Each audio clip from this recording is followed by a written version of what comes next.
topic is the ethics and tactics of non-lethal defense. Oh, that's And it. this All is those the Brits are out. Yeah, that is a topic most prepping channels never talk about. They talk about guns and how they're gonna deal with the situation with brute force, but nobody talk about the ethics and tactics of non-lethal defense. Yeah, I've got my British self-defense right here. Yeah, using a frying pan and hit people with. Oh. Yes. Let's see. It's an We have interesting some subject. Nikki on your side, I believe, or whose side ever it is. I have no idea. Good to see you, Nikki. And Bob. Hey, Bob. In the house. Good to see you.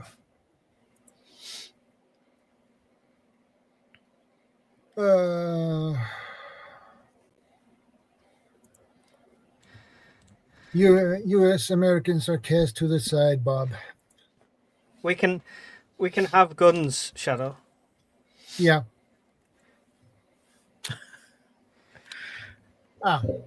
Anybody know what this is? Is that an airsoft gun?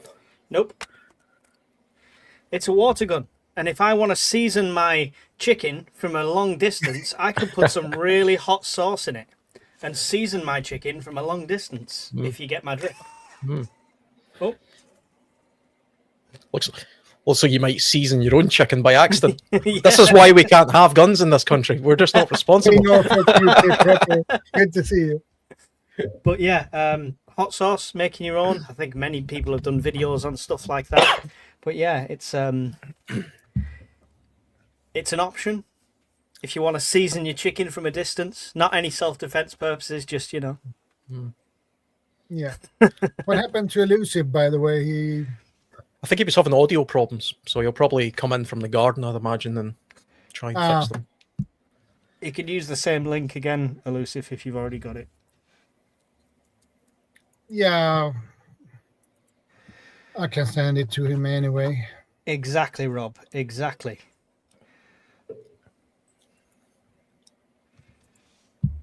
So mace you can't have in this country. The only thing you can legally have in this country for personal defence is an alarm. And hope some good Samaritan can come to your aid who also can't legally defend you. Yeah. Yeah, or you need some self-defense training. Yeah, that's an option. That's definitely an option. But I mean, you've got to also. This is last week. Well, was it last week or the week before? We were talking about risk assessment and situational awareness. All the martial arts training in the world, you still don't go up against somebody with a 3-foot machete or something like that. Yeah. Yeah. I think the best self-defense is always just to try and get away. You know, no matter how good, no matter how good your jiu-jitsu is. Mm-hmm. You know, avoidance.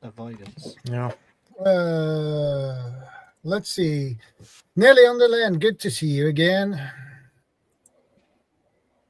Sophia, you're new here. Welcome anyway. Somebody asked about sea fishing though. That's interesting. These kayaks in the back aren't for sea fishing. They're white water kayaks, so you could do that, but I wouldn't recommend it. They're a bit unstable. You want a proper sea kayak if you're going to do fishing, or an open top. They're just a really good photo of two kayaks hanging up. There's no kayaks there. Green screen, amazing.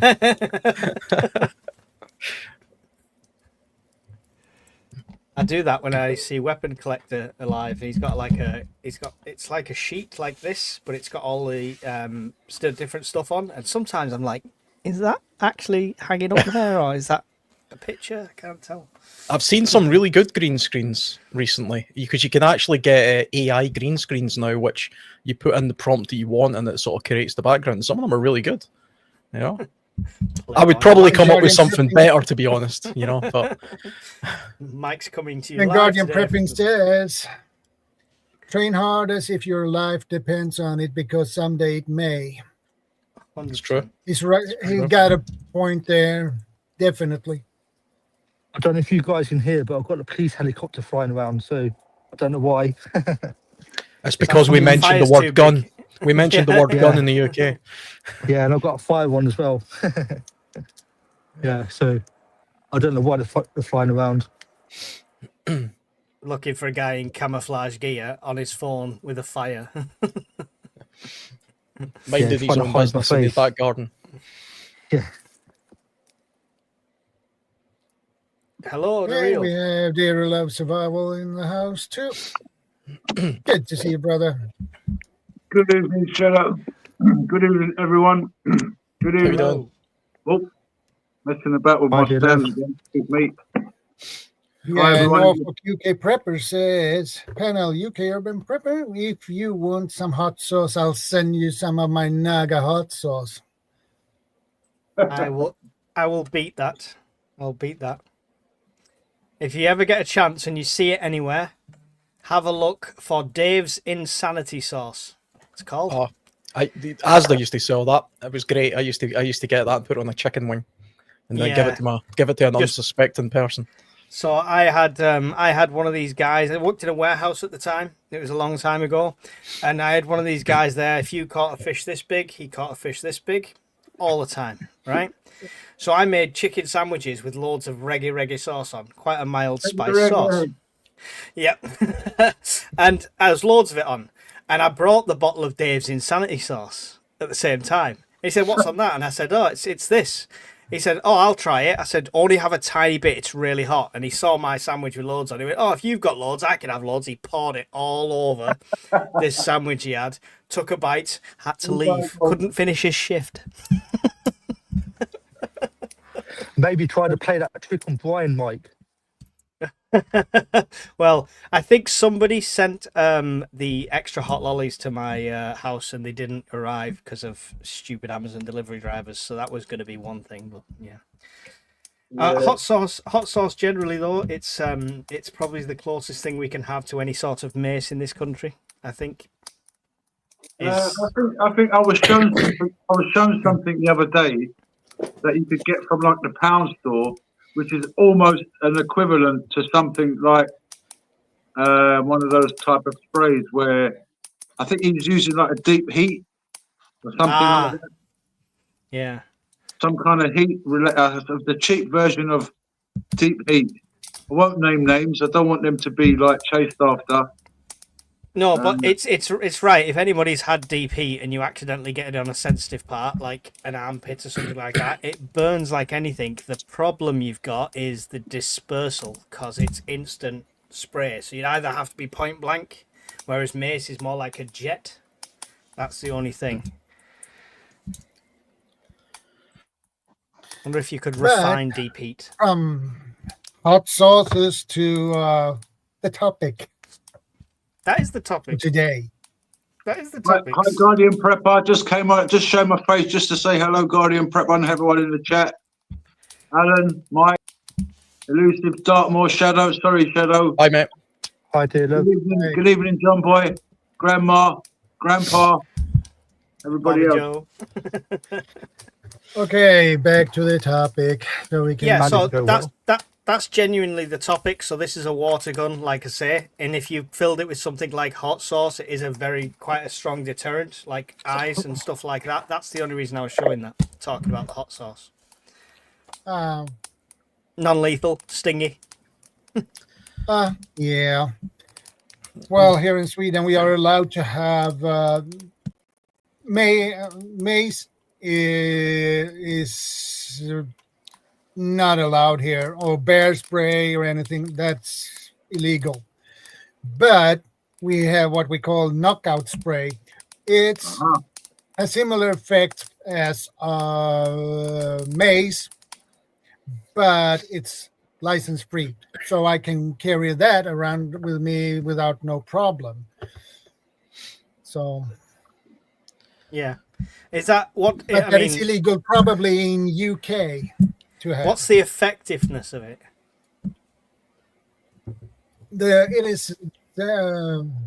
similar as a pepper spray. Right. Okay. Yeah, There is a UK peppers. is classified as a firearm, isn't it? But you can get like a defense spray, which is like a patent kind of thing. I've got that. But obviously, martial arts is like a good idea. Yeah, the one you're on about is like a identify that criminal deterrent type spray, isn't it? Spray them in the face and they're purple for a week. You guys, the person in red in the face, and it takes 3-4 weeks before that wears off. I mean, if you spray it in the face, it gives you a few seconds to like run. But you could also use like a link spray or something. The same thing, innit? You can just spray that in the face. It gives you time to run, then, doesn't it? If you have to. What did that guy? What did that guy use against the Predator in the film? Do you remember when the Predator sort of looked at him and thought, "You're ill, you're no threat," and then he turned his back, and then the old chap used some kind of spray, he set it alight. Oh, was that like a hairspray type thing? That was some kind of spray that he had. He had some kind of chest problems, and he was lung cancer. So it was medication. So that was medication. Some kind of meds, yeah. Yeah. I think one of the problems with the UK, I don't know what it's like in Sweden, but there's a little bit of a grey area as well when it comes to even non-lethal self-defense. So if, for example, a baseball bat, for example, isn't illegal, you can buy a baseball bat. But if you buy a baseball bat and keep it under your bed for the sole purpose of self-defense, and then you use the baseball bat and cause some sort of grievous bodily harm to somebody who's breaking into your bedroom, technically you've then still used a weapon. Crazy. And it could be seen as being excessive based on kind of what damage you've done and all this kind of stuff. You know, so always on excessive though, isn't it? Like, but if you knock the person out with a baseball bat, it's absolutely fine. But it's if you keep on like smacking them on the head and they get like brain. If they're still twitching, keep hitting. Yeah, but even if you've put it there solely for the purpose to be used as some sort of weapon, that in itself is an offence, from what I can understand. I'm not a legal expert, but it does appear to be. Actually, there's lots of things you can make into self-defense weapons. I mean, like drain cleaner works like an acid. You could melt somebody's face off with that. You could legally buy it out of a shop. But if you buy that and keep it in your handbag and then use it on a mugger, you're still going to go to prison. Yeah, it's all context. Like, so I was going to say, if you've got the baseball and they're stabbing people, then it's different, isn't it? Oh yeah, definitely do what you can. But if you've got a baseball bat, Alan, under your bed, just make sure the glove and the ball is with it.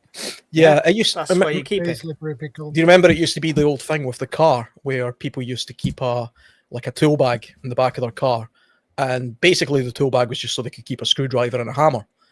But the police have long since caught on to that. So if you used a screwdriver or a hammer and then you went to court, the first thing they would say is, are you a builder? No. Can you demonstrate that you were transporting those tools to go and do some work somewhere? No.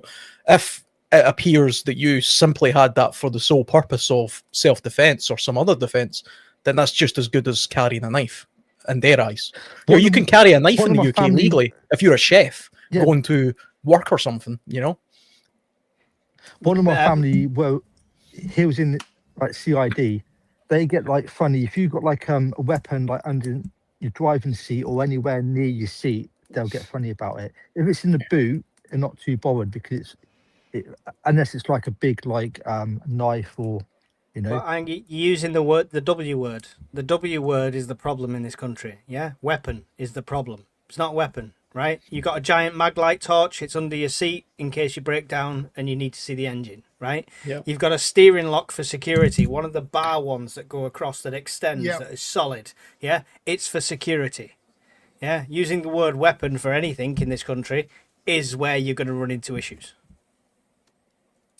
Yeah, I agree. Yeah, but I mean, like if you use your head and put it in the right place, you should be fine. Yeah.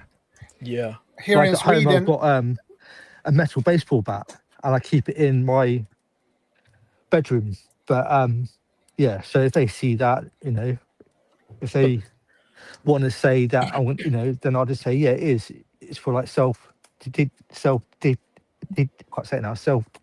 like, you know.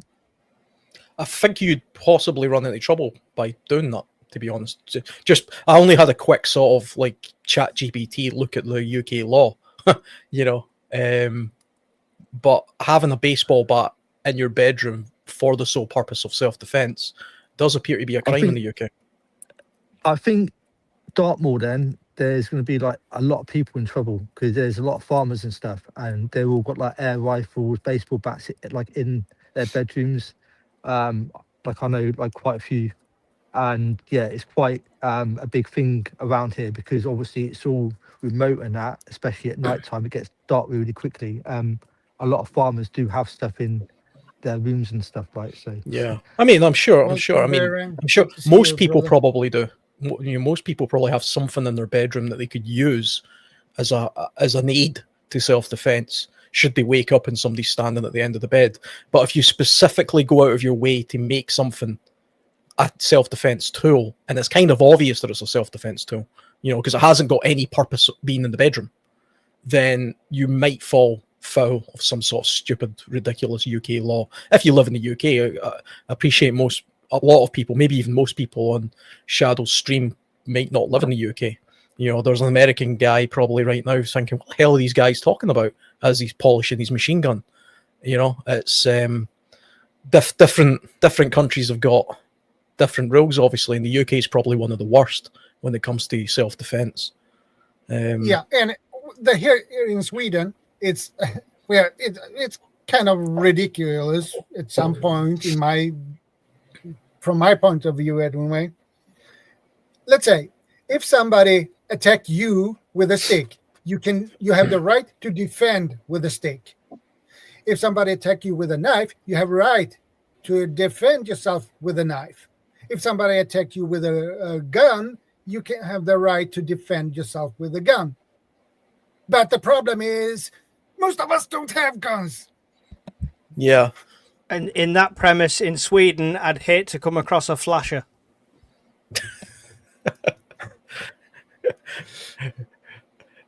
Sorry. If you can only use the tools that they intend on using on you, I could just turn into a good night for some people, or a bad night for others. Should attack me with a spear, I can defend myself with a spear because I have one. What's the likelihood of somebody attacking you with a spear? I think Mike's learned a lot of bad habits of Brian. Yeah, there is. I mean, there are some UK examples where people have defended themselves successfully. So, for example, if somebody breaks into your house, this happened recently, I think about 2 years ago, like 2 or 3 men burst into a house. It was the wrong house, but they burst in with masks and knives, and they attacked a man, and he somehow managed to get the knife off them, and he killed one of them. Now, he got away with that, you know, because that's seen as self-defense. If you take an attacker's knife and then the course of a fight used their weapon on them, that's self-defense. And there was also a very famous case of a farmer who shot somebody with a shotgun after being burgled, I don't know how many times, 10 times or something ridiculous.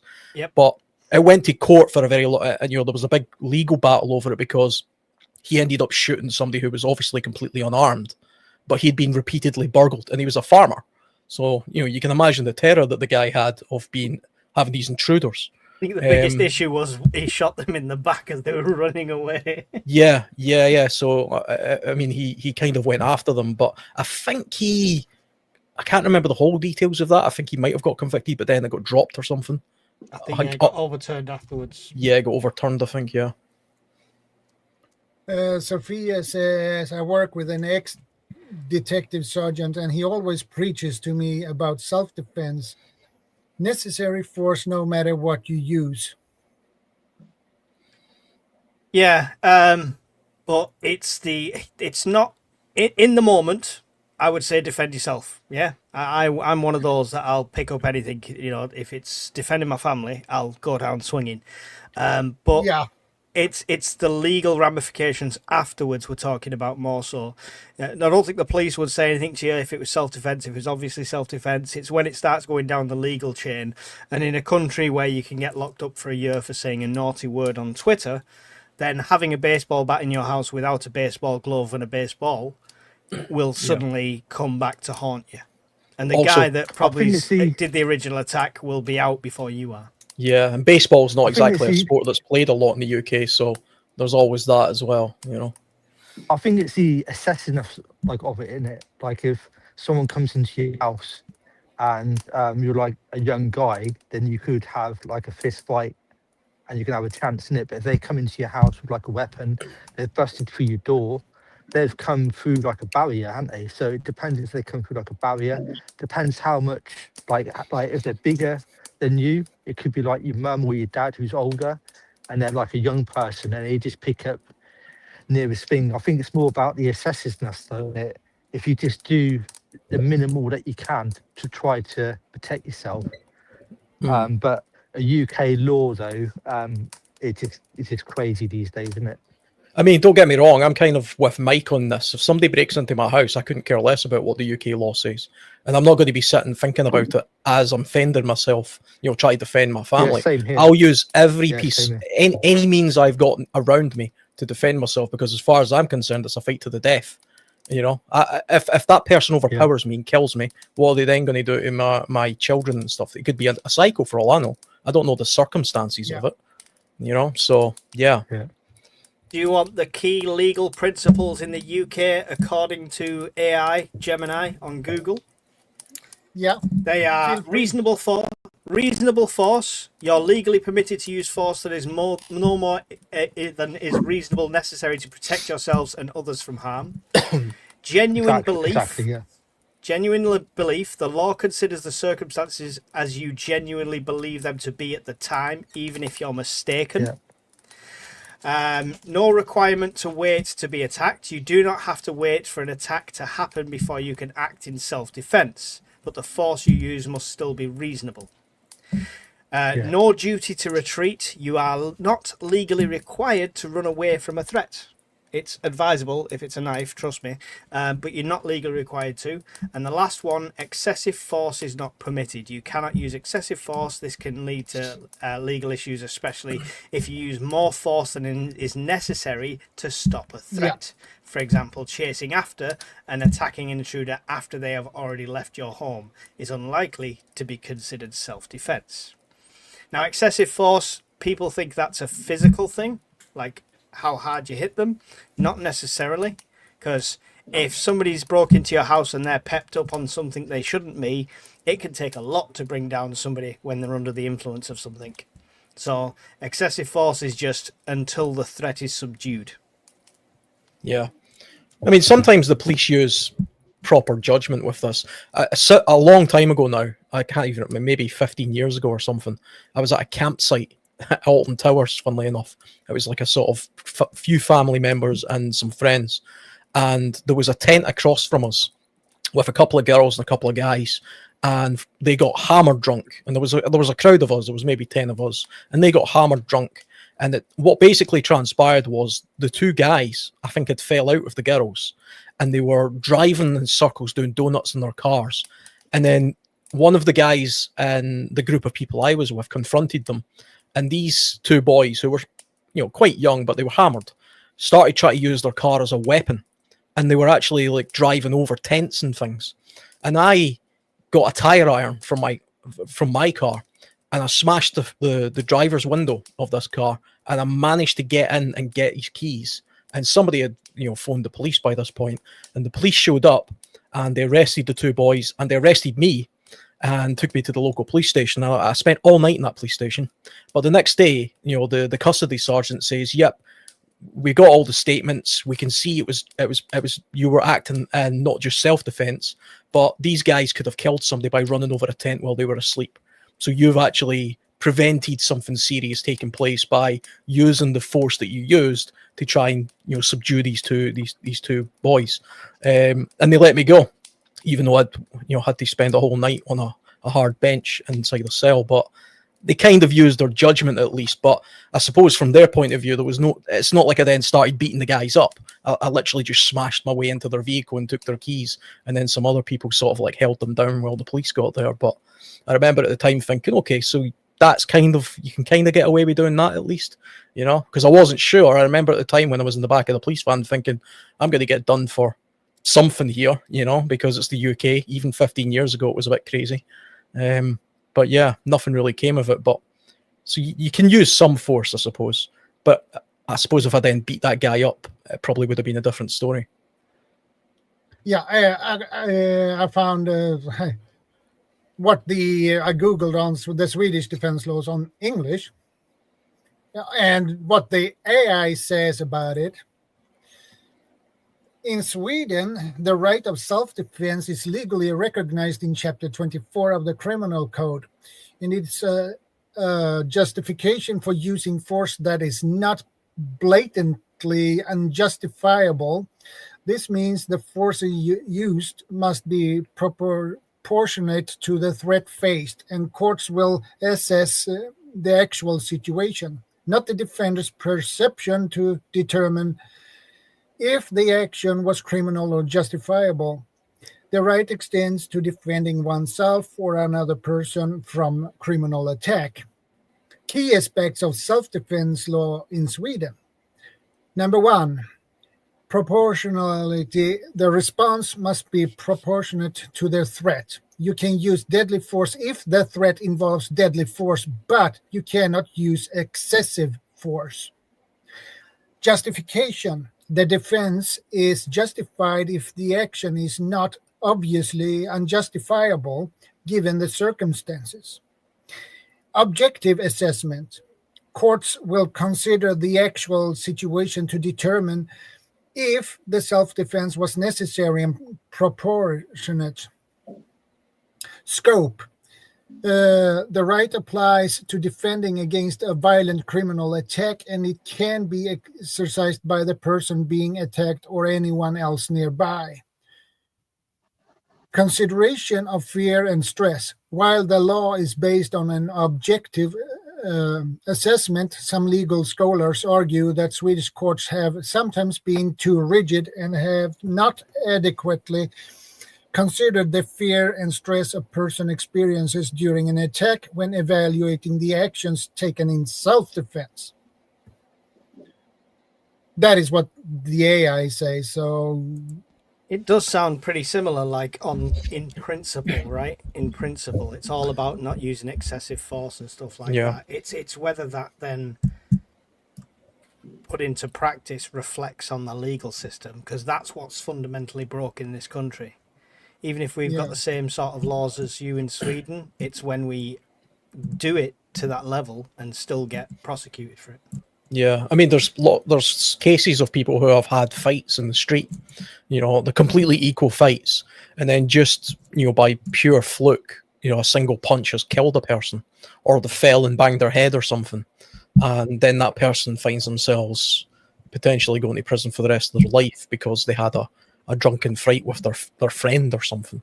There's lots of cases like that.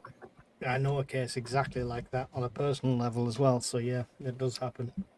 Not killed, but brain damaged. I suspect, I think Swedish law is quite similar to UK law. I think the UK is probably a little bit more stupid than Sweden when it comes to most laws. As he likes to brag, Shadow's allowed bigger and fancier blades than me. Yeah. Oh, you never let me forget that. I'm not gonna drop it. No. I like. It's a shame Bob's not here right now, but because Bob had a take on this originally when we spoke about it a while ago, and it was the do not engage side of things. Like if it's a complete nutter at the end of your driveway sort of thing, it's about stood there being present, showing a show of force, like intimidation in a way, but not engaging, and that itself can be a deterrent and a self-defense technique. Yes, it's the acting crazy. It's the give the guy the crazy eyes look and hope that he thinks this guy's wired. I'm just not going to go near him type thing. Which I imagine does work in some cases. Everybody remembers that little scrapper kid at school, that nobody went near, even though he was stick thin and not a muscle on him, but he appeared kind of nuts, so you wouldn't go near him. We didn't have one of those. Oh no, It was me. Yeah, interesting. I think when it comes to like non-lethal type self-defense things, though, we're just thinking about kinetic force. We're just thinking about things that hit each other and things like that. But things like flashlights aren't illegal in the UK, and you can get some seriously powerful flashlights in the UK that, well, I mean, they'll bloody practically blind you, definitely momentarily, and especially at nighttime. That's a great tool to defend yourself against an intruder. The one I've just give away on to one of the gold members, and the one I'm doing a review on, which will go live shortly. I lost the original video, so I've got to re-review it. It's a Woburn one. It's like 40 or 50 quid. It's an expensive one. It's compact, but that on a strobe would disorientate anyone, even the most trained of people. It is super bright, and on the strobe, yeah, it's definitely enough to dazzle and give you some time. Yeah, or actually just strobes specifically. You can get really good strobe lights that you could just keep at the end of your bed, and maybe that with a noisy alarm might be enough just to deter an opportunist that's came in. But I mean, to my mind, if somebody has blatantly just broke into your house and they've actually got to the point of breaking into your bedroom or something, I think they're nutcases. I don't think they're in there to rob the silverware. I think they're in there to murder you. Yeah. I was always under the impression if they are downstairs rooting through your stuff, it's call up, get a crime number, talk to the insurance. If they're coming up your stairs and a threat to your family, that's when the gloves are off. That was the legal impression I got. Yeah, I mean, that would make sense. I really think every country should have a similar law to the States, where if they're in your house, it's fair game. I suppose the only problem with that law is, I mean, I can't remember the name of the movie, but do you remember the movie where the state said that if somebody entered your house, you were legally allowed to kill them, and so they set it up that they invited somebody to the house, and there was a guy waiting. Yeah, there's a special law for it, but this happened it happened in this movie anyway, where they deliberately invite this person into the house in order to murder them, and they got away with it because, well, yeah, he crossed the threshold of my house. Yeah, there is laws in place of like you can't invite somebody over. I think Simpsons did a take on that where Homer found out the law, and the first thing he did was say, "Hey, Flanders, come here," and she went, "It doesn't work if you invite him." Oh, yeah. Go away. I remember hearing, I haven't looked into it for a long time, but I remember hearing that the law in Florida is incredibly liberal when it comes to what you can do as a means to not just self-defense, but even the defense of property.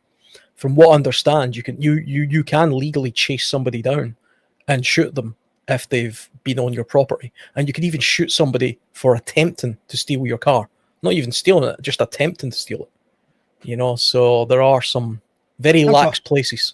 I robbed Alan's house. It was great. He even gave me a free ticket to Florida. I have no idea why. Rubbing his hands together on the back of the plane.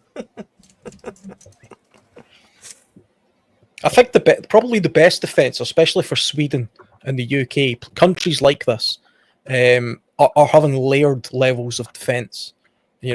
Starting with just really good gates and fences and barriers around your property as best you can, and spotlights on your back door, or maybe those little ones you get around your house, and then good deadbolts and cameras, and you basically layering it all the way to the point where if somebody's went through all of those things to get into your house, they're very determined.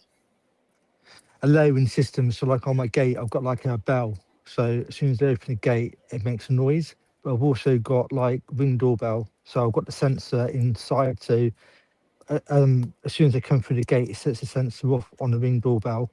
I've also got CCTV all the way around the house, but then they can't get to the front window, because what I've done is I put like a wicker fencing around the front of it, but quite wide, so you can't get up to it, but I've made it so it don't look too over the top, and I've just got like rose bushes like inside, like in between that, and then to get around the back, I've got like a combination lock gate. You've got to go through that, then you've got a key gate, so yeah, to get through that you've got to climb quite high to get over, and then on the side round the back is fencing, so I've got a big fence, and then a smaller fence, so they got to get over that as well. The back of mine ain't too bad because it's like private right at the back. It's like a dead land. But yeah, trying to do like layers is really good because like people just have a look at it and just think that looks like too hard. But I haven't done it in a way where it looks too over the top, where people think it's, you know, it must have like, it must be rich or something. I've done it in a way where it's just like natural as like possible. But as soon as they get into my back garden, like if they did, then yeah, I've got like lights and cameras as well. But yeah, if you do like a layering system, I've got like a house alarm as well. So they've got to get, but I've also got a certain room like in my house, it's got a lock. So if there's like a load of people that come in, I could go into that room and lock that door. So, you know, it just, Like a I won't have to use it. Yeah, but it's just like really like a basic one. It's got like locks inside. So it just gives me that, the option. Like if it did happen, which it won't happen, but it's just there, like, you know. Yeah, it's delaying tactics with stuff like that. I mean, like I say, if they're getting through all that levels of defense anyway, then they're determined, right? So you are going to have to use force at the end of the day. If Yeah, you've exactly. got the layered defenses like he's on about, I would strongly recommend you have an action plan at each layer. They've got past 1.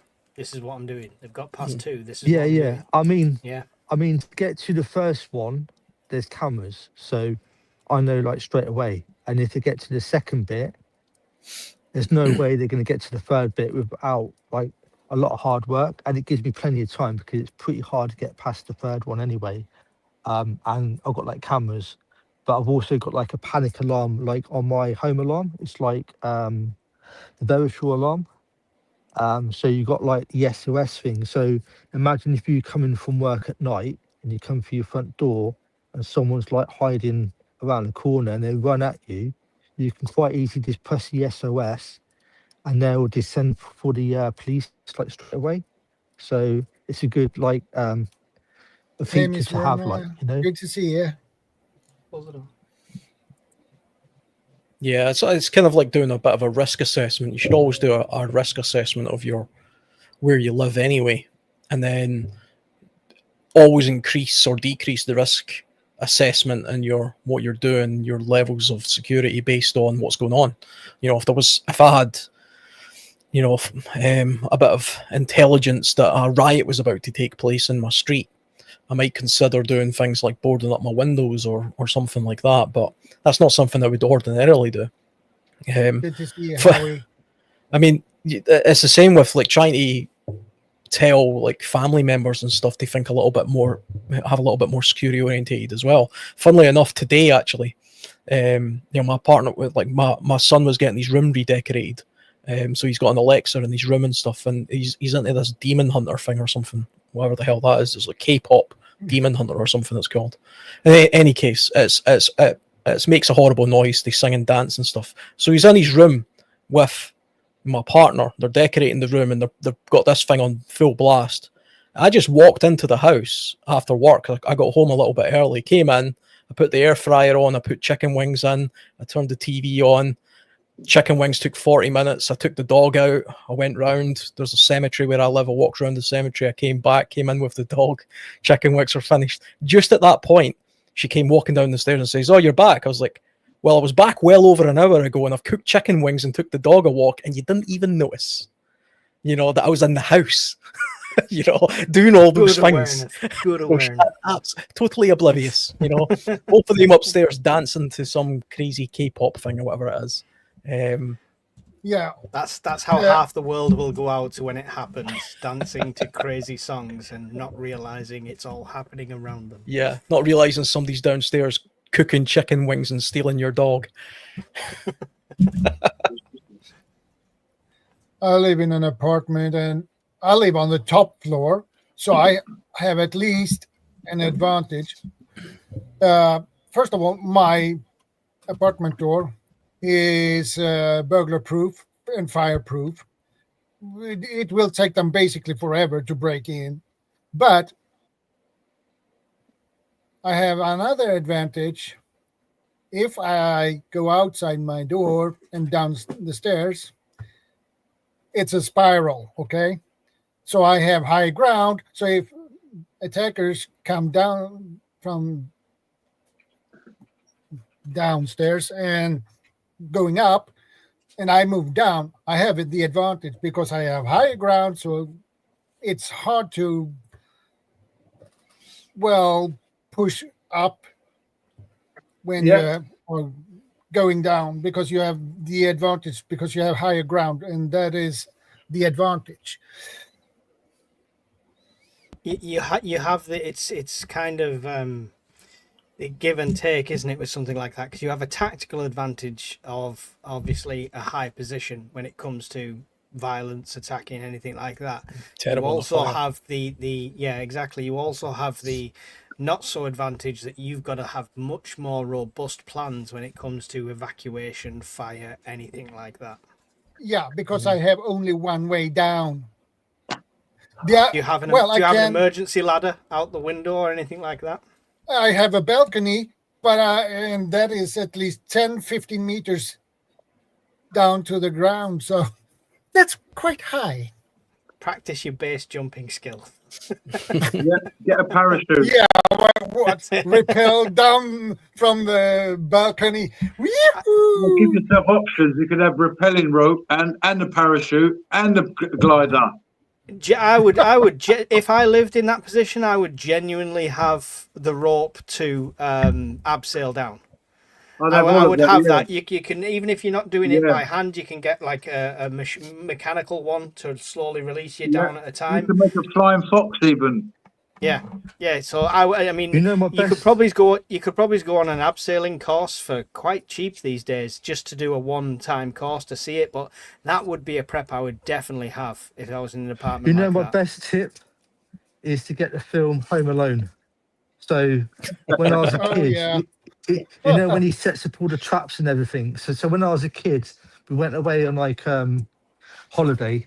Sorry, my dog's charging around, and I booby trapped my room. Like they couldn't get through the door, etc. So my mum's friend, come to check on the house. And when we come back, she said I couldn't get into Phil's room.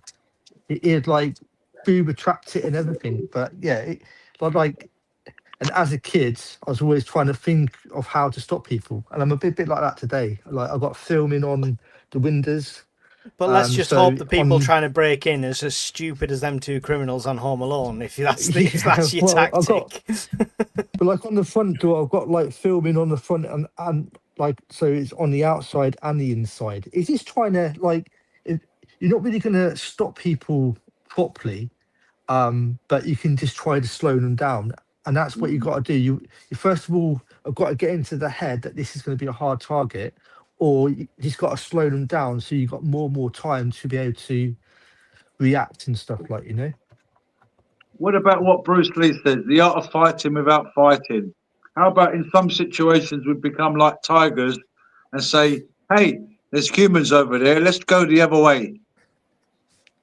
Well, that's true in a sense, because I do like taekwondo. And you don't want to fight people, and you always put your hands up and you try to back off, kind of thing. So you're trying to make that person question whether they're going to like attack you or not. You're trying to calm the situation down. You want to do that with like home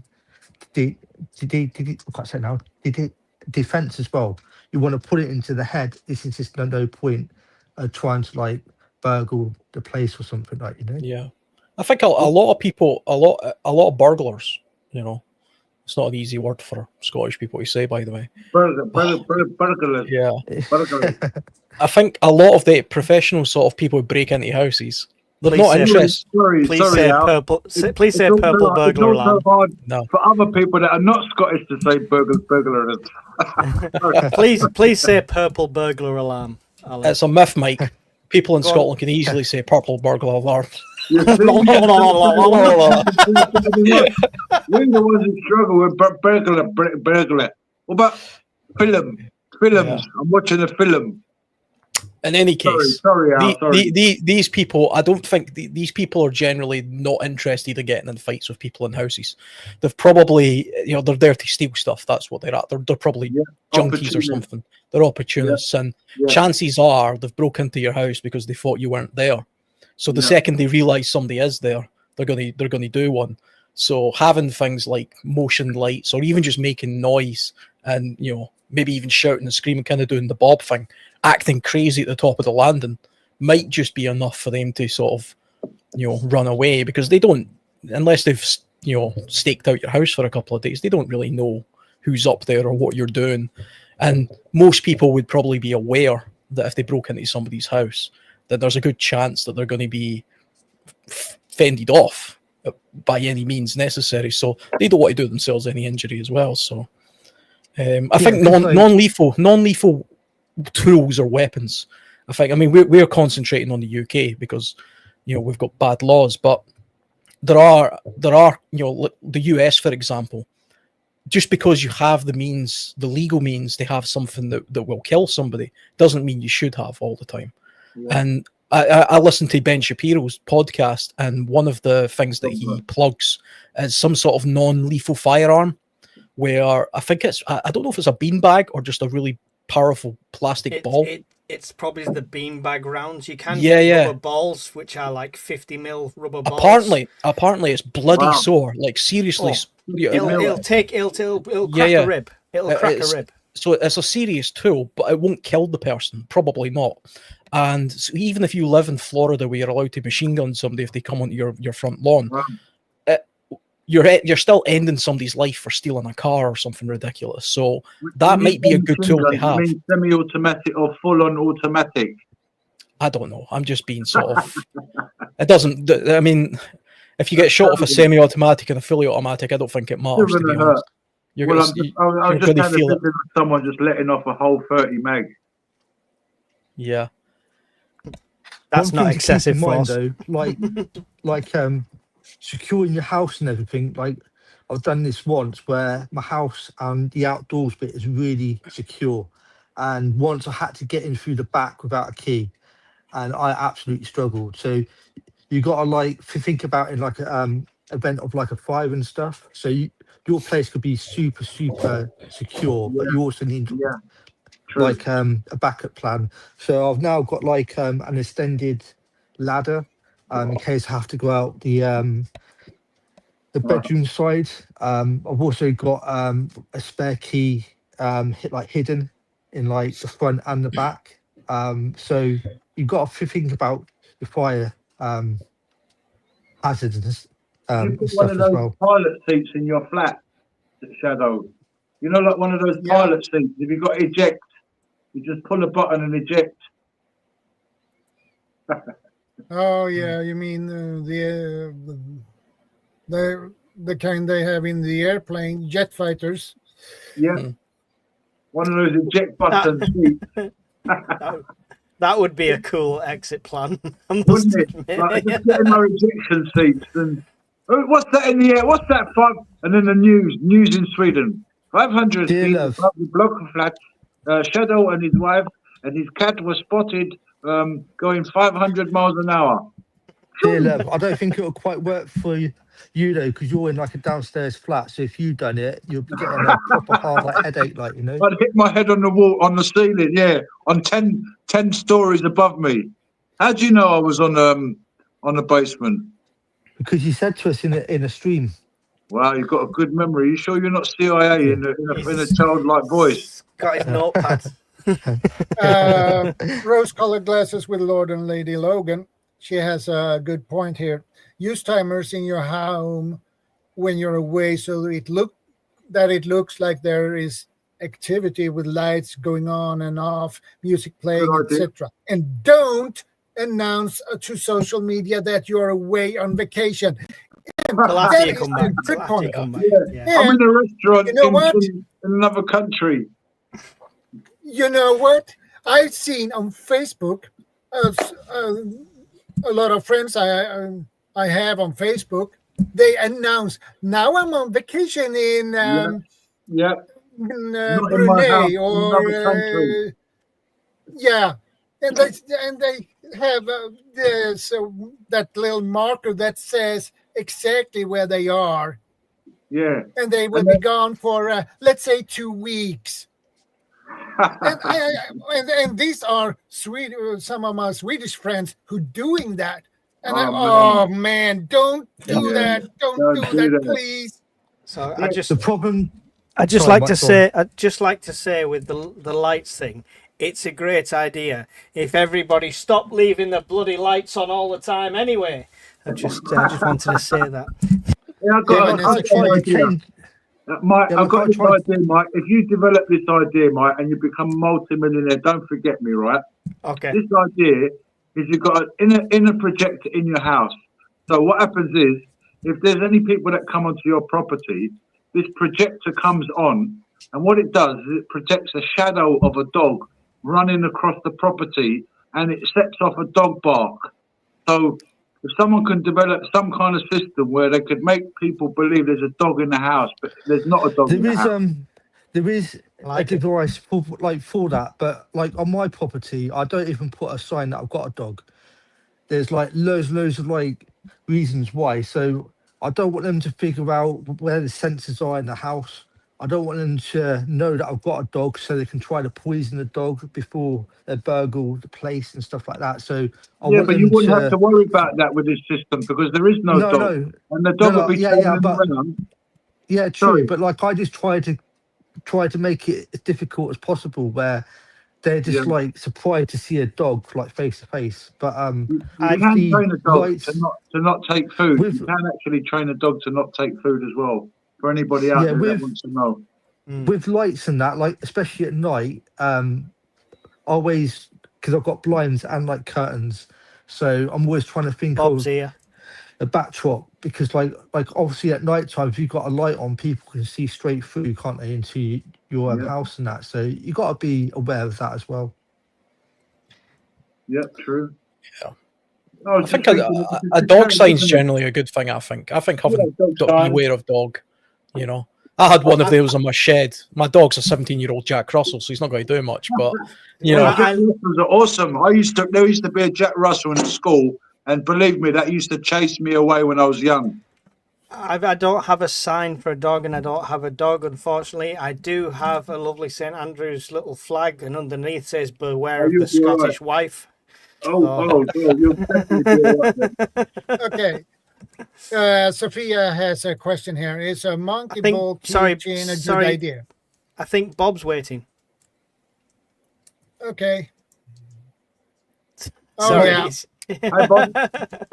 Hey, guys. Good morning. Hi, Bob. Good evening, sir.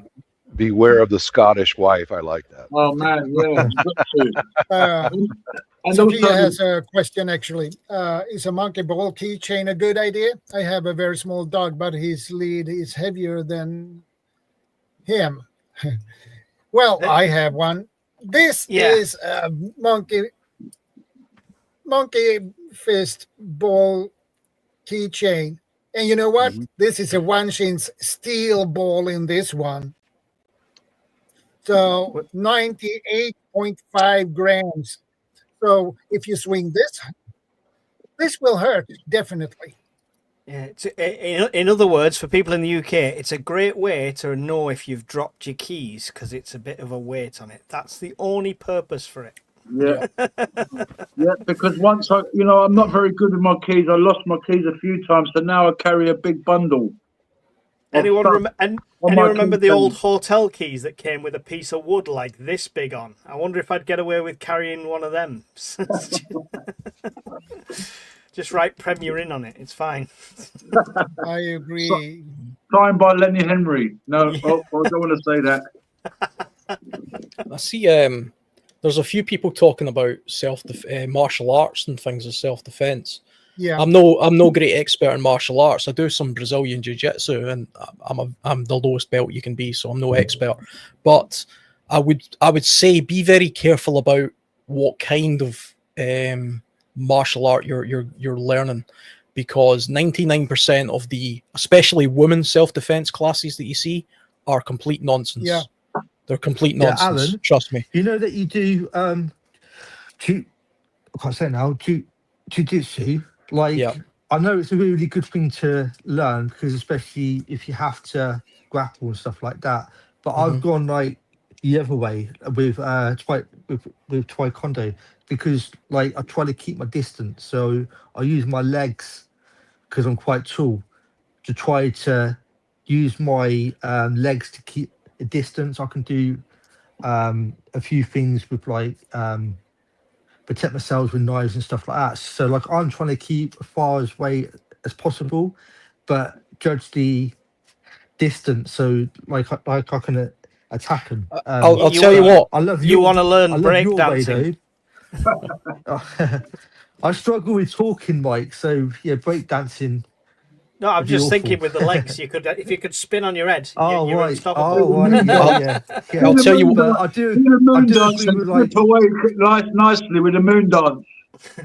I do agree with Alan though, because there are some courses out there just for like women, and some of the courses aren't great. Because you're trying to think that the actual males are like bigger and like heavier, and some instructors are really, really clever, and you know they teach it well. But I've seen some classes where they just wouldn't stand a chance. I'll tell you what. I'll tell you this for nothing, right? It doesn't matter. Pick any self-defense art that you want, but any of them that are telling you that if you learn this technique, you can disarm somebody with a knife or a gun or something like that. Stay the hell away from that. It's nonsense. Don't do it. There's no martial art in the world I mean, that can fend off somebody with a knife or a gun. But Alan, I saw the TikTok video where he went and took the gun off him. Yeah, surely that's got to be. And then he woke up in his cornflakes. Yeah, like I've seen that as well. But like I tried to use my legs to try to kick that out of the hand, and then try to, like you know. But like people that use their arms and their hands, you got like you got your oh. I can't think of the word now, but yeah, like if they hit the wrong part of your body and you bleed out, pressure point. I tell you what, right? Yeah, see, because I think it's important. This right. See, I mean, if somebody's stabbing you with a knife, you're being attacked by a knife. Do everything possible to try and fend that off. And that's why most people get damage to their arms, because you know that's where the blade is hitting. But you need to just try and get out of there. If you see somebody with a knife and you think you're going to be able to do some sort of kick to disarm them, don't do that. Right? I can hold a knife tighter than anybody can kick it out of my hand. Trust me.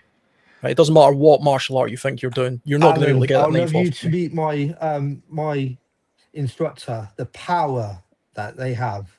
Like, you know, if you do it properly, if you do the technique right, you can do it. But I do. Yeah, why take the risk? Why take the risk? I do. Yeah. But that's what I'm trying. Yeah, but that's what I'm trying Just to run. say. I do. If you've got the option to run, then do it. But if you're stuck in the corner, then you're just going to have to fight. Well, that's And when you're cornered, you honestly you can learn every martial art under the sun. Unless you've been doing it your entire life, it's not second instinct. When you're in a corner, just go wild. All right, I'm talking poke eyes, kick crotches, bite, swing, throw, do anything you can to get out of the corner, then run. See, the thing as well, there's no special technique. It's do or die. Survive. All of us are Survive. all of us are kind of an age where we grew up watching the Karate Kid and Bruce Lee movies, and we believed that kind of stuff. Okay, I don't think Daniel LaRusso could punch his way out of a paper bag.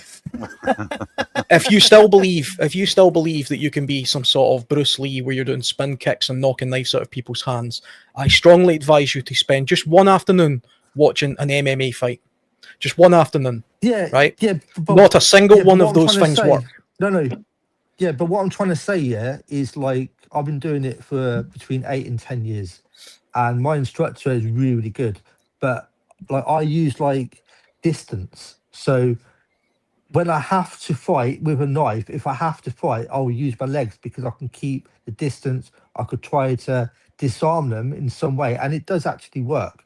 Or were you trying to just take that guy like off balance or go for like a head kick? It does actually work. But to use your hands and your arms and stuff, it's a really, really bad like move because you're trying to use your hands to defend against a blade. It's a proper bad idea. Really, really bad idea.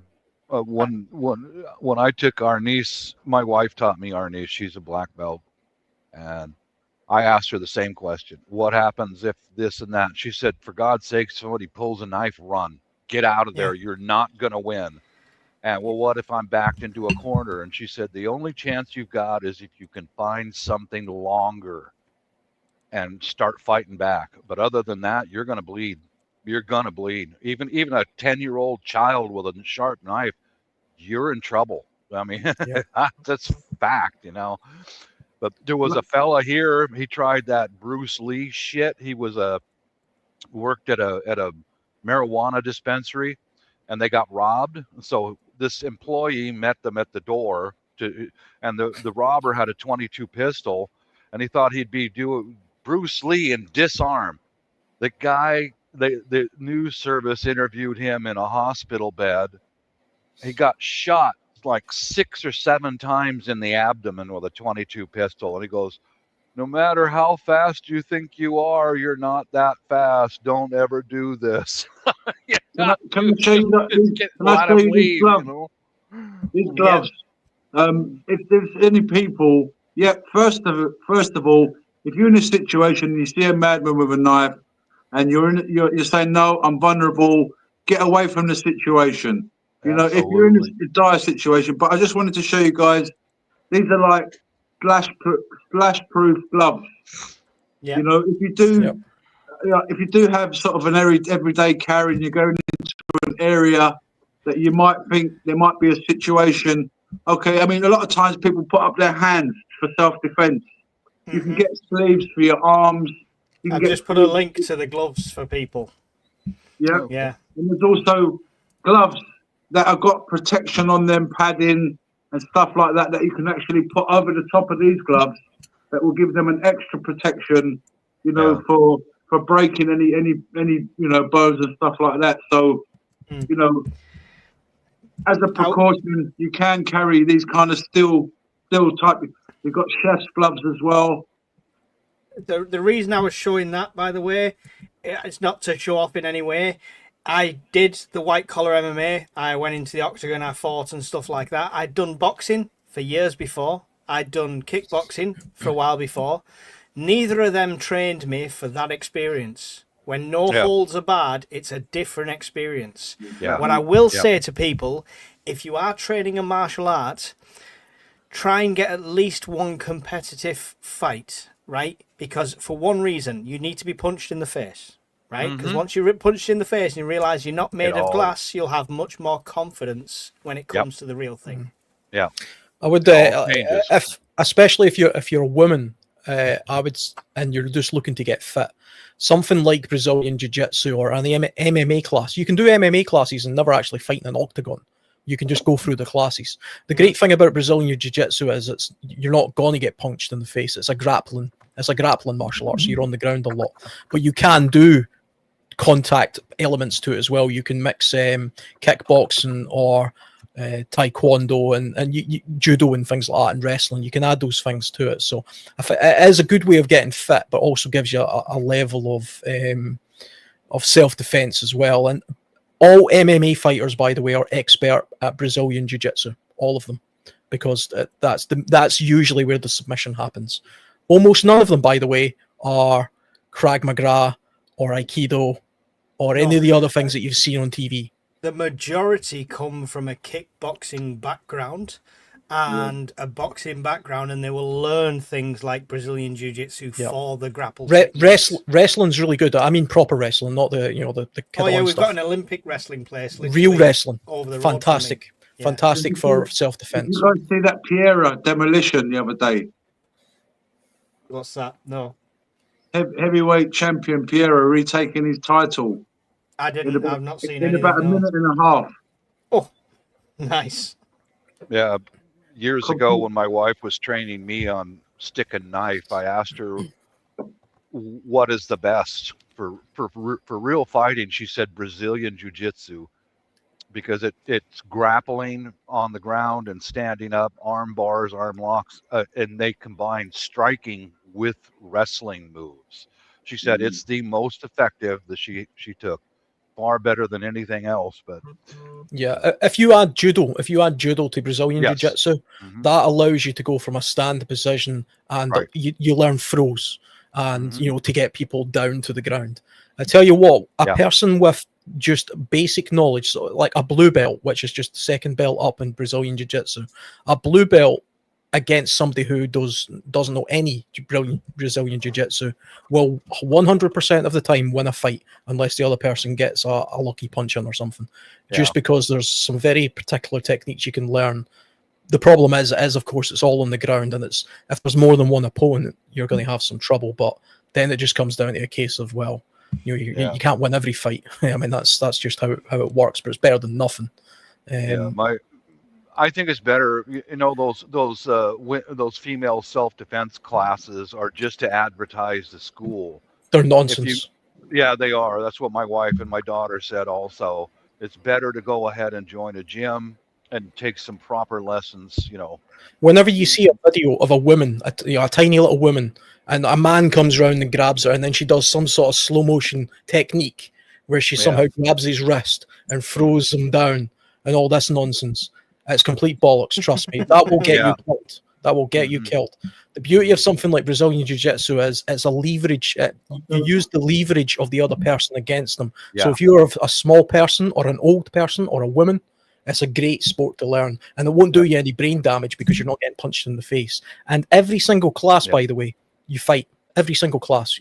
They call it rolling. You're not really fighting. You're not punching each other, but you're rolling on the ground to submission.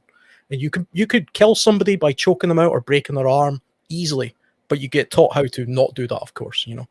I'm gonna start a video series of how TikTok survival tips will kill you.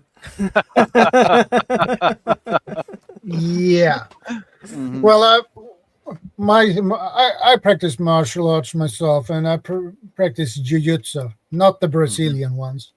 The Japanese one. Yeah. The Japanese one, yeah. Yeah. And why? Because it's a versatile style. Because you have punches, you have kicks, you have grappling, throws, grappling, and weapons as well. Japanese jiu-jitsu also use sticks and blades and things. They're very good with sticks and stuff. We learn to defend against guns, knives, sticks. So there are different types of blocks you use. So I've just found a Brazilian Jiu-Jitsu and martial arts training academy not far from me. A lot of them, there's a lot of very good ones. Book a free trial. See if you look up something called Gracie's Jiu-Jitsu. That's quite a common one, and it will generally cost you about £40 to £50 a month, and that's usually for 3 or 4 lessons a week. So basically, the price of a gym membership, you can go to a Gracie's Jiu-Jitsu gym, and you can learn some fantastic self-defense in there, proper self-defense. And there's a reason that every MMA guy in the world is a Brazilian Jiu-Jitsu martial artist as well as the other things, because it's the most effective martial art. Well, that one of the without going into the history of it, all of those martial arts that we all grew up watching back in the UFC days, they all fought against each other, and eventually it got down to a point where they realized actually only 2 or 3 of these things really work, and those 2 or 3 things in a ring are Brazilian Jiu-Jitsu, boxing, wrestling, kickboxing, some taekwondo. £100 a month at this one. Very expensive, that. My one costs £40 a month, and it's fantastic. Unlimited access to adult classes, but Yeah, you can get them cheaper, but you're in a big city, I think, Mike, so there'll be other ones around. Yeah, there's plenty around, so it's I want to put a little thing out there to people who are going to probably roll their eyes, but bodybuilding has its place in self-defense, in the fact of avoidance. If you're in shape, if you look like a threat, you're less likely to be targeted as one. So I'm just going to say that does have its place, and nobody is going after the giant meathead with huge shoulders over somebody else. So bodybuilding has its place as well in defense. I just want to throw that out there. Maybe for debate, whatever you guys think. Yeah, I think strength training is definitely a good thing. But bodybuilding is aesthetics, right? I suppose, yeah. I mean, if you see a really big bodybuilder in the bar, I mean, he's going to be the last person you want to fight.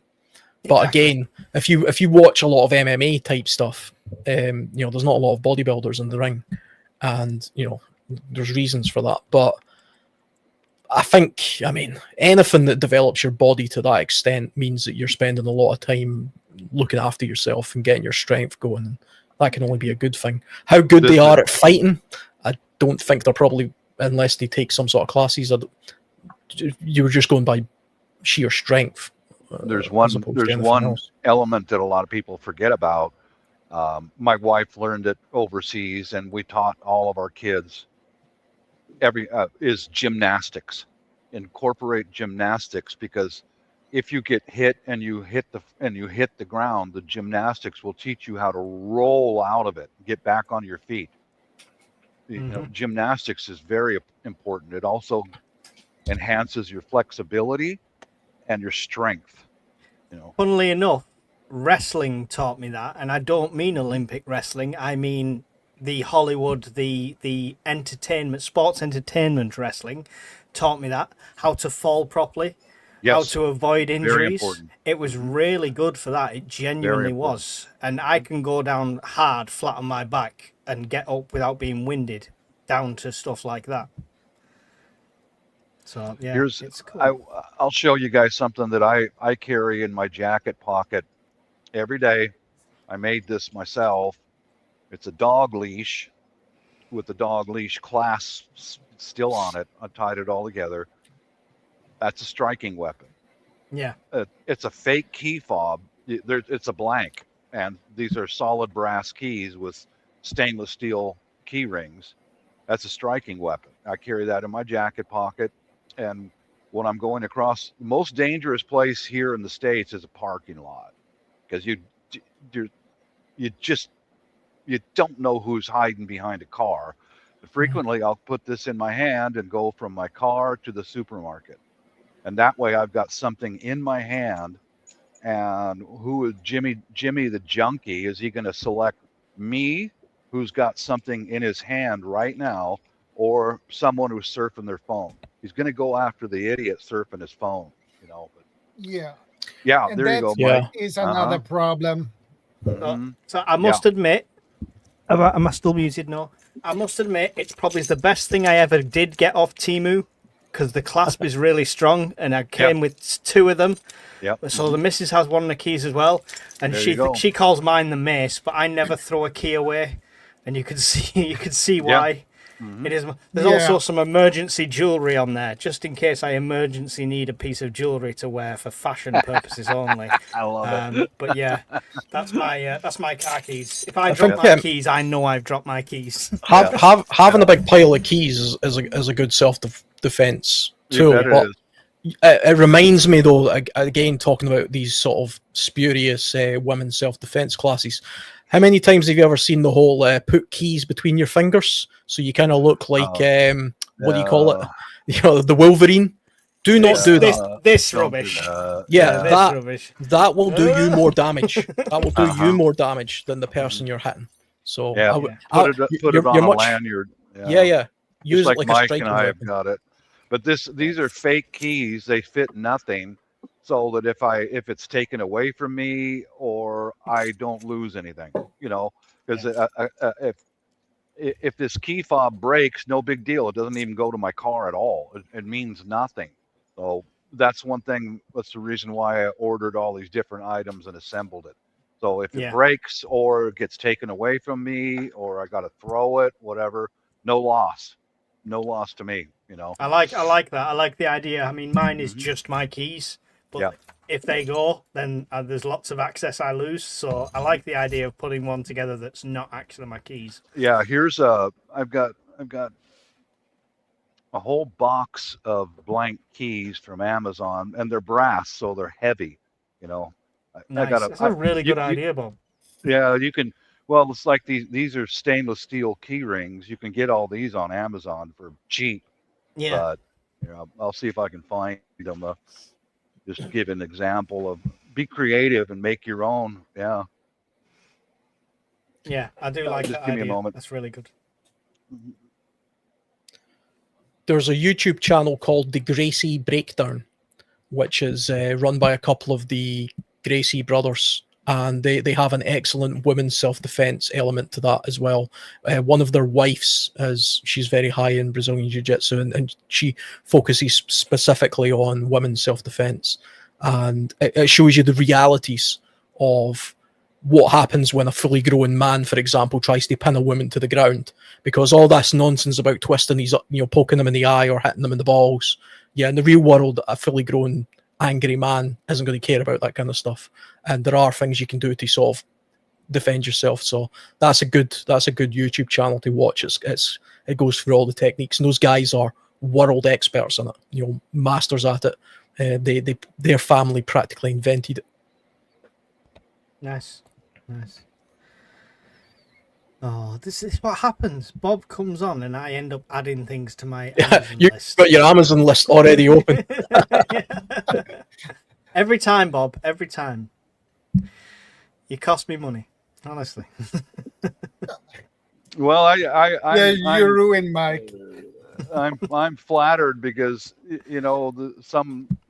the experiences that I've shared, people are picking up on it. I love that. That's what it's all about. But here's a whole box of keys that you can get on Amazon, and they're blanks, and they're brass, so they're heavy, Nice. Yeah. It was like $30 for all these blank brass keys. And yeah, they will. I think if you got struck across the forehead with something like a keychain, a fake keychain, whack right across the forehead or on the back of the hand, that's going to. The only problem I've got with that is I'm one of those that would drive me nuts, because I'm one of those minimalist type people. I've got two keys I've got my car key, my front door key, my back door key. That's drive you insane. I'm already getting, that's giving me, that looks like making me agitated. Yeah. Here's my wallet. This annoys me. When you said that, when you said I'm a minimalist, I was having a little vision there. A little funny joke came into my mind where you pulled out an elastic band, walked to the person, and just went in their forehead. This drives the missus mental, because if like we're coming in with shopping, she's like, I'll give her my keys and say, yeah, open the door, and she's like this. Oh, good Lord. Yeah, I know. See, I know if I grab my everlasting match, my house key is attached. I know exactly where it is. So, so does everyone else now. Best change. For an outsider, it would take basically forever to find the right key on that keychain. Mm-hmm. Yeah. Yeah, just blame me, Mike. If your wife starts yelling about spending too much, just it's Bob's fault. That freaking American guy, he made me do it. Huh? I'm gonna blame you, Bob, next time she goes to open the door, and this is not only this, but it's also got 26 other brass keys on it. Yeah, and Mrs. UK Urban Prepper says, "Fire Bob." Fire! Thank you. I've been fired. You're fired. I'm fired. I think people used to carry knuckle dusters, didn't they? But those are actually illegal in the UK as well. I don't know what they are, if they're illegal in Sweden, but knuckle dusters are illegal in the UK. It's jewelry, Alan. It's jewelry. Knuckle dusters is illegal here. Yeah, same if with you the get States, caught you with a knuckle duster here, it's a fashion accessory. Straight to jail. Are knuckle dusters illegal, Bob, in the US? Yeah. Really? Yeah, it depends upon the state. I know in Washington State where I live, you better not get caught with one of those. You can keep it in your house, but don't go walking around town with a knuckle duster on your hand. You're going to get pulled over. Right, but double rings, fashion rings, which is genuinely what that's sold as, are legal. Just throwing that out there. That is legal. That's you never know when emergency I might need a fashion change, right? Yeah, I just now put another key on this. I might as well stack them up even more. I might as well. I've got a question for you, Bob. Seeing as we're on this topic, non-lethal weaponry. So I'm thinking things like tasers, or like we were talking earlier that in every state in the US it's legal to have it's a non-lethal gun. It shoots some sort of beanbag, I believe. Yeah. What's your thoughts on that? Is it a good idea? Because I'm thinking the UK firearms police, for example, right? They will have a lethal firearm, but they will also have a taser, and they will have pepper spray. And the idea being that, you know, there's a maniac with a knife. They use the pepper spray, then the taser, and if that stuff doesn't work, then they move to the lethal stuff. Do you think that's a good idea? Or is that worth, or would you just go straight to the no, you know, you're one and done sort of? I think those less lethal, like those, they call them launchers. They look like a pistol, but they shoot out a beanbag like thing. If you want to learn about those, there's a weird guy. He's on my show once in a while. His name is Slingshot Warrior. He is the expert at those less lethal launchers, because he's been listed as a person of mental incapacitation, so he goes for those. That's the guy to learn from. You know, for me, I think is anything that will help you, anything is a good idea. You know, as long as you've got it. Yeah, Slingshot Warrior. I'll see if I can find his channel. That's the guy you want to talk to about this less lethal stuff. Yeah, I suppose. I mean, the people who have got like felonies and things, they can't have firearms in the States. Correct. So they would move to some, you know, the next best thing, I would imagine. Which I'm assuming would be like, is a taser a firearm in the US? Is that considered a firearm? No, it's what not. About even the ones that shoot? You know. I don't know much about them because I've never really looked into it. It's really hard to answer that because each state is different. Okay, I'm gonna put a link to Slingshot's channel up here in the side chat. This is the guy you want to talk to about less lethal. He owns a lot of this less lethal stuff. Because that's the most I can really answer, is just give you a good referral. But what I carry less lethal, I have one of these on my desk at all times, and one of these in each one of our cars. I know that you guys in Europe are very limited on this pepper spray and pepper gel, but here's another option. Here's another option for you guys in Europe. I have this on my desk right now. It's an air horn. You know, example is if you see someone breaking into your car or trying to get into your house, you can hit an air horn and let them know, hey dude, I'm home. You know, this might shock them enough to get them to stop what they're doing and leave or whatever. I've never used this, but I keep it handy, you know. I'm just looking at the thing I was talking about earlier that Ben Shapiro sometimes plugs. You know, it's an American thing. The company's called Byrna, Byrna, and it says here on their description, it looks like a gun. It looks like a red gun, but it shoots these balls. It also says legal in all 50 states, no permit or background checks, up to 300 average FPS or 200 miles an hour. 50-foot effective range. And it looks like a piece of, you know, it looks like a serious tool. If I was living in the US and I had access to, you know, a proper firearm, I think I would still consider having something like that, purely because I don't want to kill somebody. Right. You know, especially if all they're doing is try to steal my TV. Yeah. I agree. You know, if they're breaking into my car, for example, I would probably resort to using something like that if I had that. But if they were in my house, that's a different story. Then they're getting everything that comes to them. But you know, if they're breaking into my shed, I would feel better maybe using something like that. What I've also got, this less lethal, I've got one on the second floor and one on the first floor. They're a really big solar rechargeable spotlight. I got that tip from a guy at a backyard barbecue. He lives in a crack area, and it's bright enough to, when a crackhead comes on his property, he shines it through the window. He doesn't go outside. Shines it through the window on their face, when they're coming onto his property, and he said every single crackhead turned around and left because they realized that they've been discovered. You know, that's another thing that's a very good less lethal. You know, it avoids a problem. He doesn't have to shoot the guy or beat him or anything. You know. Yeah, flashlights. We talked about that earlier. Lasers as well. You can get some pretty powerful lasers that are, you know, you can use them as a type of deterrent, I suppose, if somebody was prowling in your garden or whatever. What you can get in the States, which you can't get here, he says hesitatingly, you can buy an Umarex TR50, something like that. That's the one I've been looking at, and it's a paintball revolver, right? They're restricted with a little cap to turn the power down. So whatever you do, don't take the gas cylinder out and remove that cap and put the gas cylinder back in, because then it'll be really powerful.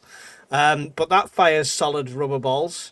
And also in the States, you can get pepper balls for that. You can't get them over here. They are illegal over here. But you can get pepper balls for that as well. So a shot of that anywhere near the face is like a mace from a distance. I can buy the Umarex guns here too.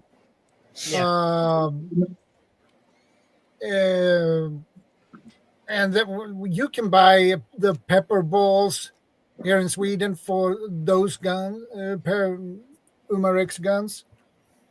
Yeah, you can't get the really pepper balls here though, but the rubber balls themselves. There's a guy called the Painted Prepper on YouTube. I think that's his name. He's a guy from the Northeast, and all he does is review and test air guns. He had his mate shoot himself with one of these paintball shotguns that fired this thing. The bruise and the pain from that he shows you and shows you in a follow-up video, that will stop somebody. That will stop somebody. Yeah, do go to that channel I posted in the side chat. He has a lot of information, and he tests and like shoots it against sheets of cardboard, sheets of plywood, etc., etc. He's what's called Asperger's.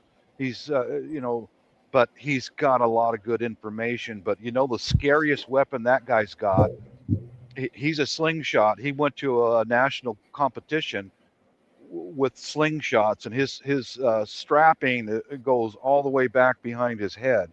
That guy can launch a steel ball right through a steel can, a food can, just whack. And I mean, he'll hit them every time at a distance. That's the most lethal weapon he's got, man.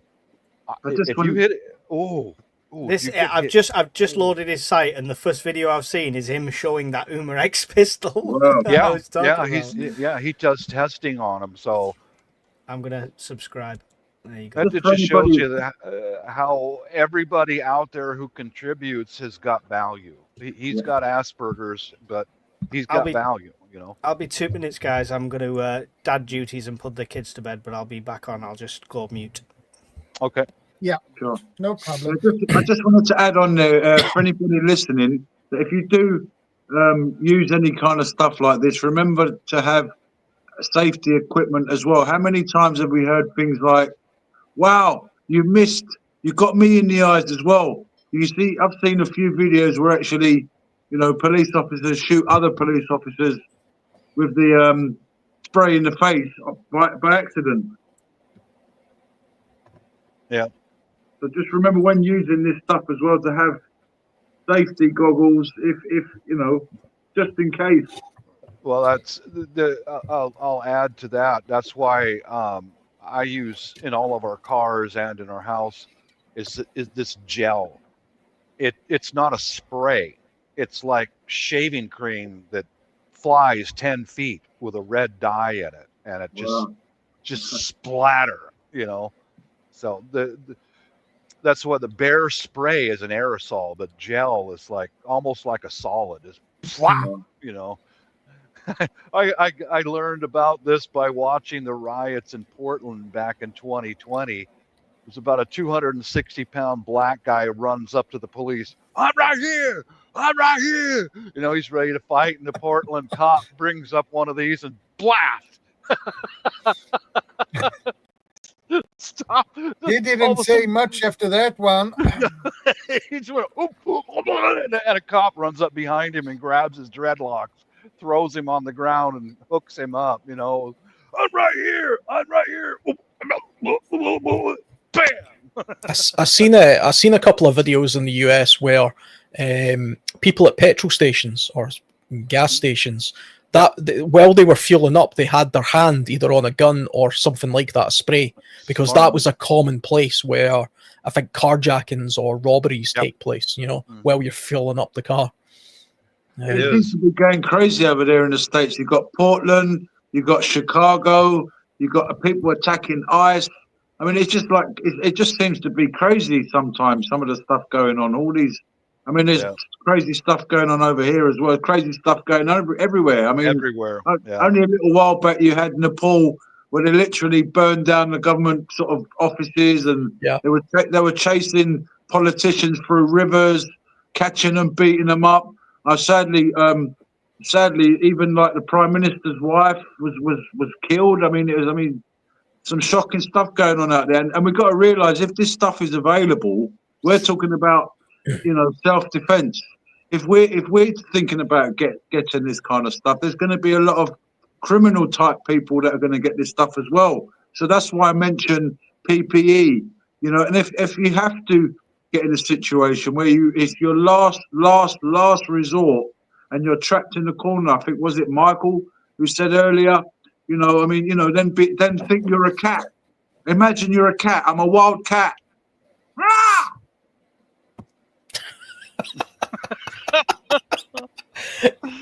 Yeah, but I mean, I kind of see what you're saying with that. I mean, if you're a criminal, let's say, okay, we know you're not allowed to carry around a knife in the UK, but if you're a criminal, you don't care, you're carrying a knife. They don't care. Yeah, so if you're looking to defend yourself against that, the answer to that isn't to illegally carry a knife and then get into some sort of knife fight. I would be thinking along the lines of a stab-proof vest, you know, or the gloves that you were showing us. Yeah, you know that you know, that are slash proof. Yeah, because if you manage to run away, then you jacket, can quickly maybe flip it on the jacket, like you're just saying now. Sorry to jump in. No, yeah. I mean, I'm just kind of going off the back of what you're saying, really, with the idea of PPE protecting yourself against those kind of attacks. You know, that's a good idea. Yeah, I mean, you know, and if you could sort of if you got it in a backpack or whatever, and you do find yourself in a situation, you've got a strobe light. You've managed to get a few seconds, like you're saying in the UK. It's like if we shout at someone, we'll get arrested. Like, you know, don't rob me. You better not rob me. Right, you're nicked. What do you mean? Well, you shouted at the criminal. You know, you offended him. Look at him. He's towering now. Hey, you, Jimmy. You better not be trying to attack me, lad. Oh, it was vicious. You should have heard him, officer. Like, you know. He was. I think he was from up north, you know, Scotland. Vicious people. You know, I didn't know they came back over Adrian's Wall. Yeah, I think reading the room, the mannerisms of people, and putting yourself into situations, there's a lot to be said about that as well. For a long time, people used to put down the idea that you shouldn't. It shouldn't be about the victim putting themselves in the position where they're going to be a victim of crime. That's blaming the victim. You have to always blame the criminal. No, I'm sorry. If you are just a mindless idiot and you're walking down, you know, the streets of London at 3:00 in the morning holding a laptop, somebody's going to rob you, and you've put yourself in that position. Now, of course, the criminal's the criminal, but you're still an idiot, you know, for putting yourself in a dangerous position. Yeah. And you've got to have a little bit of self-awareness as to the changing environment, because the environment changes. London changes. Sometimes it's safe in certain places. Sometimes it's not safe in other times. Throughout history, doesn't matter what it is. If I'm walking through the closest city to me is Edinburgh. Now I can walk down, you know, the middle of Edinburgh at 3:00 in the morning, and I'm pretty sure nothing will happen to me. If I walk down certain neighbourhoods on the fringe of Edinburgh, I'm going to get in trouble, because I know gangs of bored youths hang about, you know, the local shop, you know, so I'm probably going to be attacked by a bunch of 15 and 16-year-old boys that are just bored, but they could do me some serious harm, What do they, because they're all riled. You've got a mob mentality. That's the problem with mobs. They feed off each other. And they might all be individually the nicest kids in the world. But when you get them all together and they're a bit bored and they've had a couple of drinks and they see some guy in his 40s or 50s walking down the street and they think they can have a go at him, before you know it, they've beat the crap out of you, and they can do you some serious harm. That's why you have to have a little bit of self-awareness as to, okay, maybe I'm not going to walk down that neighborhood at that time of night. Maybe I'm not going to get on the subway and then just sit on the front seat with the strangers at my back because I'm a nice, trusting person and I see the good in all people. No, because you might unfortunately be that 1 in a million people or 1 in however many thousands of people who happen to sit in front of a maniac who's going to stab you to death, which is what we've seen. And if you were to just think for a little minute, I'm not going to put myself in a position where I could potentially be the victim here. I'm going to try and offset that as much as possible by sitting in the corner with my back to the wall so I can see what's going on around me. So I've got a little bit more time to get away from something like that. There's nothing wrong with that. And there's nothing wrong with even doing a little bit of profiling, in my opinion. If you live in a country where the largest criminal element are Scottish people for some reason, okay, and you get on a train and there's 10 Scottish people and you're the only non-Scottish person, think about that. Think about where you're going to sit. With 10 Scottish people. Well, it's even with like a football thing, for example. Okay, there's a big football game going on in the UK. Say Liverpool are playing somebody. I don't know anything about football. There's loads of madness going on all the time in London. Let's say there's a big football game. Liverpool fans, they're all wearing red, which is the colour I think they wear. You go on the underground. Red and white, I believe. Yeah, and you're the blue team, right? And you're wearing your blue shirt. Is it smart to get on the train with all the people with the red team because you think, it's just a game, we beat them 3-0 or whatever, but I'm just going to do it anyway. No, but it's fun, Alan. It's fun. It's fun right up until the point where one of them is setting you on fire, or kicking the crap out of you. You're right, because I'm a Sunderland fan for my sins, and I would never do that with a train full of Newcastle fans. What's the old saying? Prevention is better than cure. Yeah, I would always avoid that. Situations, maybe someone should write a little leaflet saying prevention is better than cure. What does that mean? Well, in any situation, be a tiger. If you see a human, get out of there. Mm-hmm. For self-preservation, if you get injured, there's a number of variables. It's not just if you get injured. You can get robbed. You can get attacked. You can get in trouble for defending yourself. You could be, any number of things can happen. So, prevention is better than cure. Sorry, Al. Go on. Sorry. No, I was finished. I was just really making the case of the situation. Your surroundings. You have to judge your surroundings correctly and adapt yourself to that, because that's where a lot of the trouble comes from. It could even be from the authorities. If let's say there's a riot going on, like I say, Edinburgh is my closest city. Sometimes they have protests. Now, I could have nothing to do with that protest whatsoever. If I just go bimbling through the middle of a protest, right, and there's riot police there with horses and stuff, and I get too close to them thinking, well, I'm just minding my own business, this has nothing to do with me, and a policeman smacks me with a baton, I'm the one I've put myself in that situation, because I haven't judged my own surroundings properly. Have you been watching my videos, Alan? Have you been watching some of my videos? You know what? I was once trapped in a student protest in London on London Bridge. I couldn't move left. I couldn't move right. I was like, what the heck am I doing there? I just took a wander. Thought, let me go and see this student protest. I was right outside the Houses of Parliament, and the horses were going off this way. The students were running that way. The horses were running this way. The students were running that way. Half the fence got thrown over that way. A horse nearly got tumbled over this way. I was like thinking, oh my gosh, what am I doing here? Let me try and get out. Anyway, I went to the line where the police were, and you could clearly see I was like in my 40s or whatever. And And like, you know, I'm not a student. So I said to the policeman, look, I was just actually walking through. But like you're saying, it's my fault for actually going there, you know, looking back now. But I was there. And the policeman said, no. I said, look, I just live up the road from here. Just if you let me go through this way, I can go home and be out of here. He's like, no, you're here now. And I was kettled in outside the Houses of Parliament for like 5 hours. 5 hours. And then after that, we moved onto the bridge. And instead of letting me go sort of north towards where I live, they redirected us south, go towards south of London, make a U-E across, you know, some part of London, then come back up on another bridge.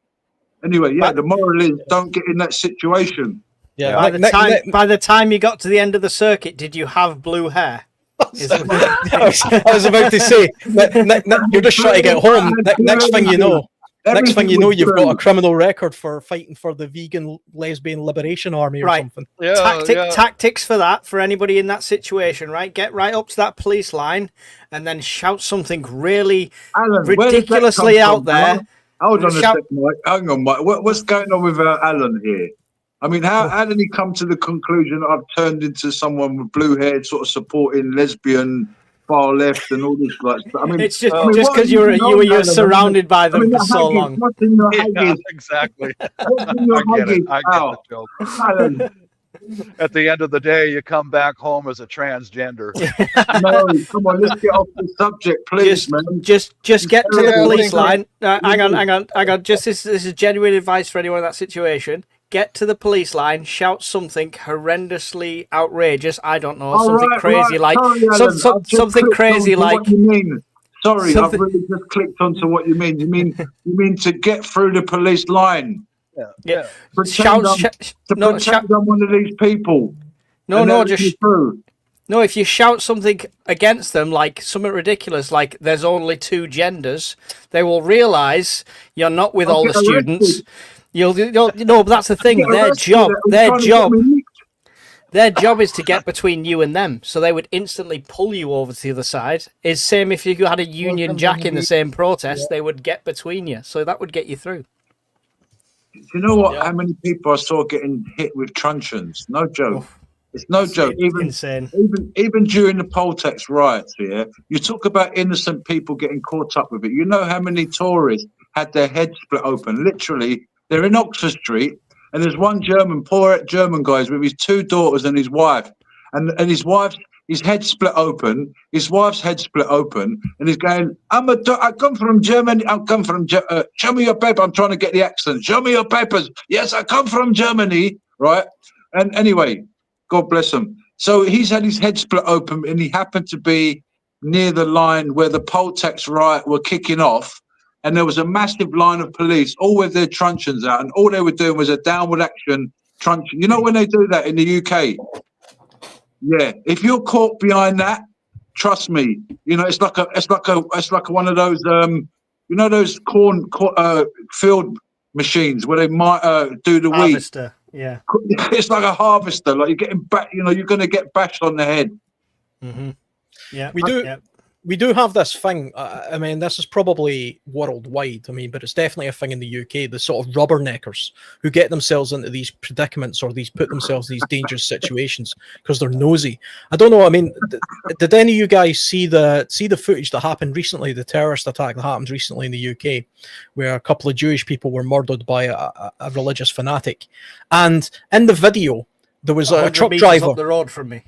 Yeah, exactly. The truck driver who was filming it on his phone, well, the guy had a suicide vest on. You can see this old man sort of lingering around at the fence trying to get a good look at what's going on. And somebody's actually shouting at him, he's got a bomb, mate. Get out of the way. He's got a bomb around him. People are oblivious. And he was just standing there. There's a dead body beside him. And a guy with a suicide vest, and this old guy is trying to get a better look. Yeah. That's what TV does to you. That's what TV does to you because it shows like-minded people all doing the same thing. When you watch TV and something happens, all the people kind of stand there looking. So all the people watching TV are programmed to stand there, sort of like pros, stand there looking and get the phones out. Especially if someone's like bleeding out on the floor. Yeah, let's just get the phone out and film him. So I'm in the middle of writing a book about situational awareness. I just wanted to show you the first chapter is Stop Being Sheep. Seriously. Yes. So it's all about situational awareness, but you can see the sheep on the phones, and that's what we're talking about. That is the people. It's like standing there looking. Yeah. It's very interesting. It's like the people standing there looking at a tsunami, just froze in time. Oh, look at that big, massive wave that's coming towards us. Isn't that lovely? Did any of you guys ever watch the film Don't Look Up? Oh yeah, it was hilariously accurate. Yeah, it was. Yeah, it goes to show, though. I mean, that's kind of the mentality of a lot of people, and you need to snap out of that spell. That's part of the problem. I mean, I think that's one of the things that separates sort of preppers from the general public is that they're just looking around and saying, "Wait a minute, this is crazy." So there's 3 people in this situation because I've been in it, okay? So it wasn't life-threatening in the end, but I was in the Trafford Centre, which is basically the UK equivalent of one of the biggest malls in the country, right? So I was in the Trafford Centre, it was in the food court area, and the alarm started sounding, and in between the alarm it was saying there's been an incident in this area of the Trafford Centre, please evacuate. Didn't say there's a fire, didn't say anything like that. I watched 30 or 40 people stood around filming the crowds, and I watched everyone else in the crowds try and mass to this one exit. All of them. Like honestly, it was like a funnel of people. I heard the alarm saying this area of the Trafford Centre, so instead of going to the exit with my family, I grabbed my family and I went through one of the cut-throughs to the other areas of the Trafford Centre, which then we could find a clear exit. And nobody else was going that way. Nobody else. And we're talking over 2,000-3,000 people at this point. All trying to get out of 3 sets of double doors. For all of us listening, remember peak hours is danger hours. If you have to go peak time somewhere, in and out. Remember, peak hours are danger hours. Just train yourself. When she wants to go shopping. They're always danger hours. Always have something to do, or your leg is sore. Yep, definitely. I mean, we've no excuse in this country or any country anymore. Shops are open till ridiculous times. You can go late. You can go. There's some 24-hour supermarkets. You don't have to put yourself in that position. Yeah, you can minimise the risk for sure. I don't think you should go too far with it though. I mean, because then the terrorists win. I suppose if you're only shopping in Asda at 3 o'clock in the morning because you're being wise. There's nothing wrong with being wise. And not only that, it makes sense. You go to a supermarket early in the morning, and it's empty. You're like in there, your stuff's there, and quite often there was a time just during the lockdown where there was a great shortage of eggs in the local supermarket, and if you got there at a certain time, they're all gone. And it got to a point, I think a little time after the Ovid, it got to a point where they put a little note up saying only 2 packets per person. So, sometimes it makes sense to be in and out. All right, you don't have to queue up. There's no possibility of getting caught out. Like you said, even people, I've been in London Underground where you've come out one entrance and there's hundreds of people, and where you normally just walk straight out from the escalators to the entrance is like a minute, not 30 seconds. It took me like 15 minutes to go that distance because there's the volume of people, and I thought, wow, I can't get caught out like this all the time. Yeah. It's situations like that. People, they're not going to say, after you, sir. No, after you, Bob. No, please, after you, Costa. No, Shadow, after you, please, sir. No, Alan, after you. Us lot, we might be polite. But there are 50,000 other people there. The sheep, the panicking herd masses. They're going to be trampling on us. I do think, it's definitely just a case of sort of risk, judging what the risk reward is, the risk evasion. Yeah. I mean, I like to call myself a survivalist. What the hell does that mean? People think, well, you're doing everything possible to survive, but it's not really the case. I mean, I ride motorbikes, play with kayaks, bungee jump, deliberately put myself in situations. You know the risk. You know the risk, and you know the highs, and you know the lows, and you know at the end of the day, if you get injured, it's your fault. Yeah. I mean, but that's the case with everything. I mean, the variables in the city is different. You could get, if you're not watching the road, you could get hit by a bus. If you're in if you're in the wrong place at the wrong time, you might be. Look at those flash kind of robberies where you get like all of a sudden. It's not like robberies of the old times. Now you're getting guys turning up at a shopping mall, 10 cars, and there's like 6-7 people in each car. Like 50, all of a sudden 50 people run into a shop, start robbing the jewelry shop. Have you seen all that stuff? My brother worked at Carphone Warehouse, the big one that was in the Trafford Centre, and they had a gang of people come in, start booting the sample phones off the brackets to try and drag them away, and they're told not to do anything. So literally, they're just getting away with this and just watching them. But who would risk their life for minimum wage at the end of the day? The thing is, the thing about, I mean, there's a self-awareness, street smarts type thing as well. This kind of goes into self-defense a little bit too.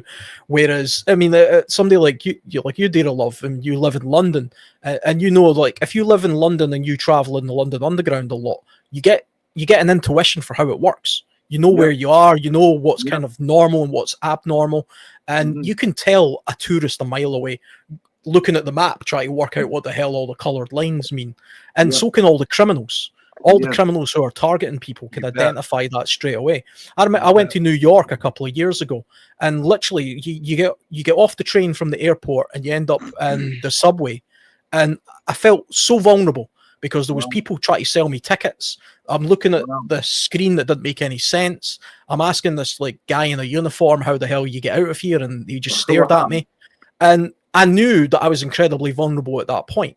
But see, after a week of using the system, I felt like a pro, because I kind of knew where I was going. I knew, that guy who's asking to buy my ticket's just a tout or whatever. And you get street smart, but you need to do it you need to put yourself in a vulnerable position to begin with in order to get that kind of level of confidence. And that's the same way anything. Yeah.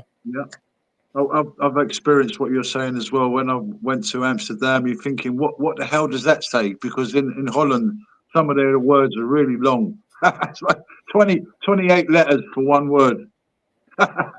What does that mean? Okay. Yeah. Somebody asking if Alexa understands me. No, it doesn't most of the time. Hopefully most people on here can understand what I'm saying. Oh, perfect. I don't understand why, because I'm the only person who hasn't got an accent. All of you guys have got the accent. I hear people speaking like me all the time. Speaking as well, like these guys are not speaking, and then Shadow's thinking the same. I don't know what it is with these people speaking funny. What are they saying? You talk fun. Mike's on mute. Where's Chef, man? We need Chef. Where are you, Chef? Come on. Welcome, Jill. Good to see you, man. Talk about some freeze-dried food. Where's PV tonight? Talking to myself here. I have no idea. No, you're not. I haven't seen him on 3 screens. Right, lads, come on. Get your wellies on. We've got work to do here. Everyone, Bob wants to hurt people. Alan wants to hurt people as well. And Shadow's like, says, most insightful Saturday night ever for me. Lol. Yeah. I tell you, talking about non-lethal self-defense, here's another scenario where this would become particularly important. I think about an SHTF situation where there's lots of disrest and rioting and stuff going on. If you go straight to the step of using lethal force, for example, imagine the grudge that's going to hold. We all seen what happened when somebody harmed John Wick's dog. Now imagine you harm somebody's kid or something. If you harm my dog, you're in trouble, man. Yeah. So I mean, you're drawing an unnecessary level of attention to yourself with the possibility of retribution and mob mentality again. So imagine a crowd of people being rowdy and they're attacking houses and things, and you kill one of them. All those people are going to turn on you viciously. Absolutely. Now, if you just shine a torch at them and maybe use a taser or something, they might turn on you, but they're not going to try and murder you. So I can imagine a situation where it's probably a good idea to go for the non-lethal force long before using any kind of lethal force, even if you have the means to do that, because the long-term consequences of that could potentially put you in greater harm. You know, they might go away, regroup, and then come back and attack you. That's you a know? dangerous situation. If you're in that kind of situation, then you mustn't use any kind of force. You really you don't even want them to know you're there. I can imagine there's cases where you have to marauding people, and there's a lot of them, and you're outnumbered massively.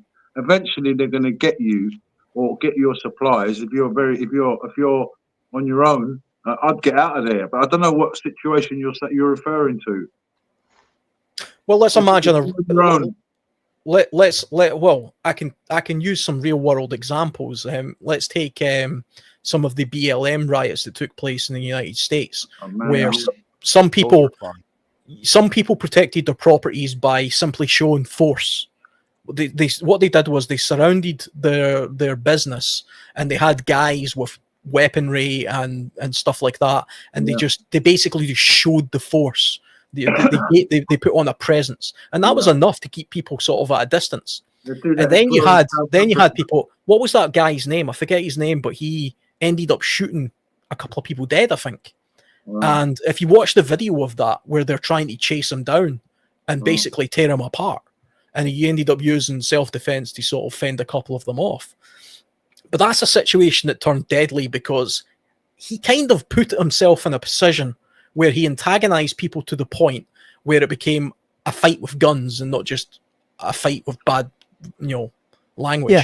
This is what I was saying before. I did a terrible job at paraphrasing you, Bob. But you mentioned this before on a previous stream, Bob, that you would just stand there and not engage, like at the end of the driveway. Yeah. That's the kind of situation there. The crazy eyes. Stand there silently. I had to do that with 19 different meth addicts trying to get into my house.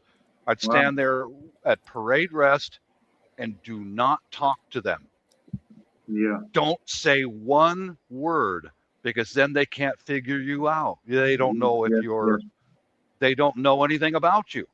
Yeah. But you're going to stand in the doorway at parade rest with your mouth shut, dude. It works, because most of the time they'll turn around and walk away. But I had one guy scream profanities at me for 20 minutes, and I still didn't move, and it worked because he left. Even done that, even though you didn't say anything. A lot of times I've seen in many situations where when you engage with certain type of people, we could all imagine the different types of people. When you engage with them, as soon as you engage with them, they use it as an excuse. You've disrespected me, now I'm going to shout in your face, I'm going to come over there, I'm going to do this, I'm going to do that to you. And it's like all of a sudden, you don't want that disrespect kind of. I know what you're saying, Bob, It's like hold on to that respect kind of thing. I'm just here, but as soon as you engage, what are you doing here? I think PB said to me once when I got into a situation with a gang, and I was like, I confronted them, and he's like, well, sometimes in doing that, you also can make yourself a target. You mean like when you confronted the guy that was peeing outside your house? Well, you know what? It's really funny because you sort of, two wrongs don't make a right, but sadly people don't know that today. Today is like, who the heck do you, I can do what I want. It's even like you see people robbing shops, and it's like they're confronted. It's like, how dare you confront me? It's like, well, I mean, we're living in a very extreme world. I mean, you could see, all right, I'm going to get told off now if Chef was here. I was going to say, if millions die, who's accountable? It's like, it's crazy what's going on today.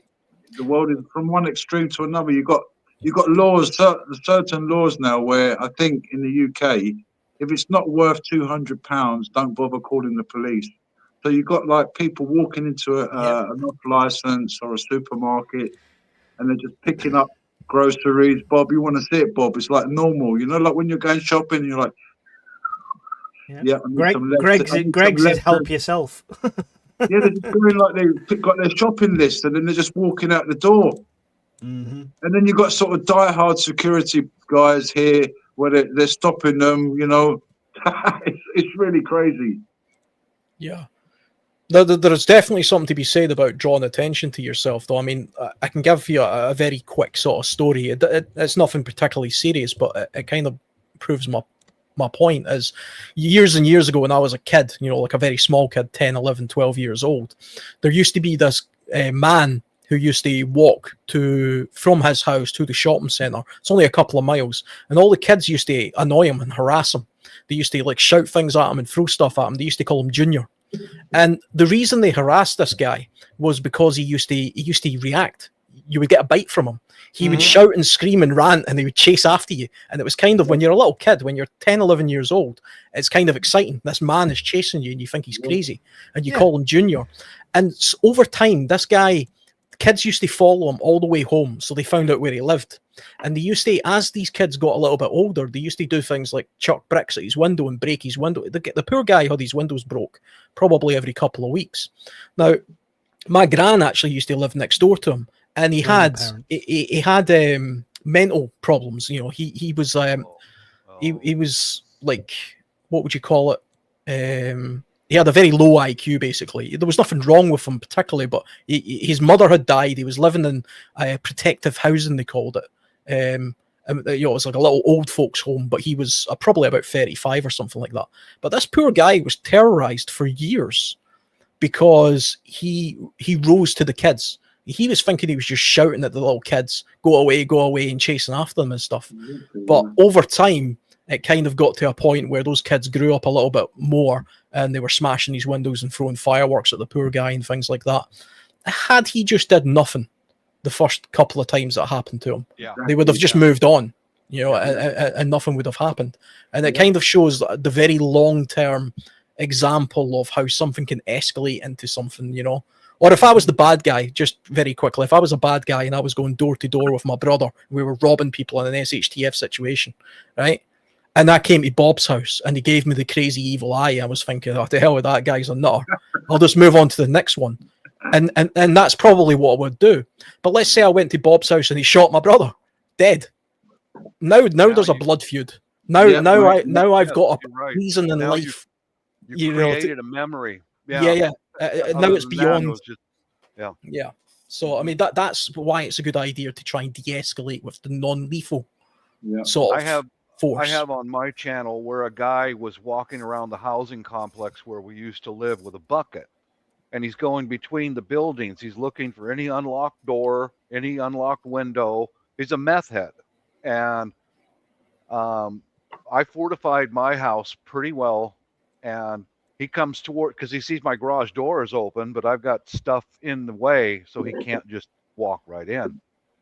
But I only said two things to him. Was he saw me standing almost as he came into the building, but he went around the corner, and then he came, and that's when I went and took cover, because I don't know if he's armed.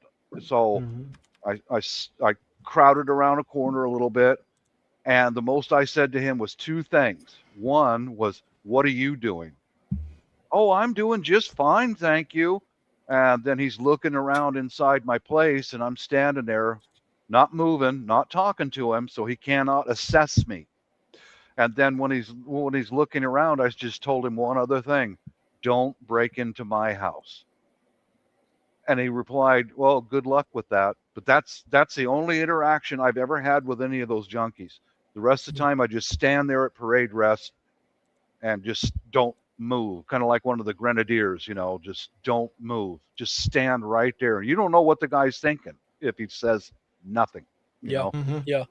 And the thing is, the junkie hasn't got time to be fighting with people.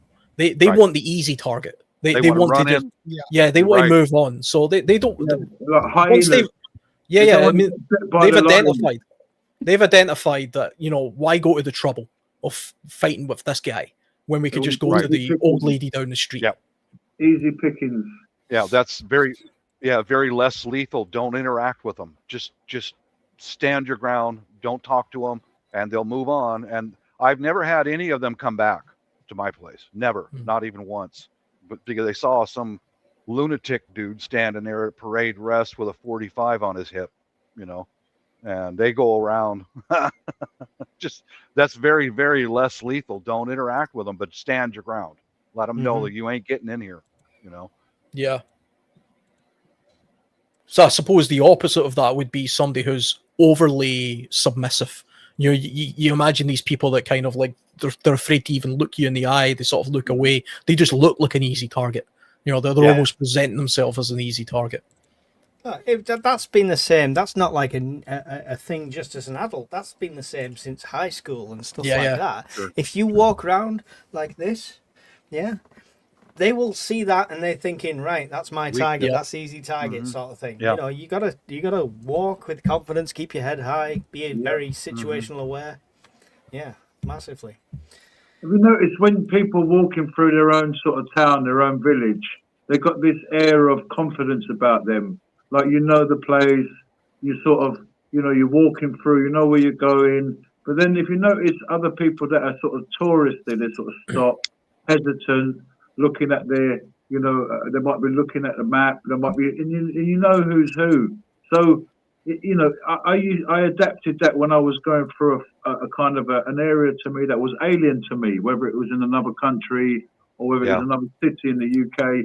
I developed this walking pattern where I'm walking with a purpose. I know where I'm going. I know where I'm coming from. As soon as you sort of make out, I don't know what the cab rules are. The cab's going to rob you. As soon as you don't know some kind of place to eat or whatever, someone's going to try and give you a dodgy price.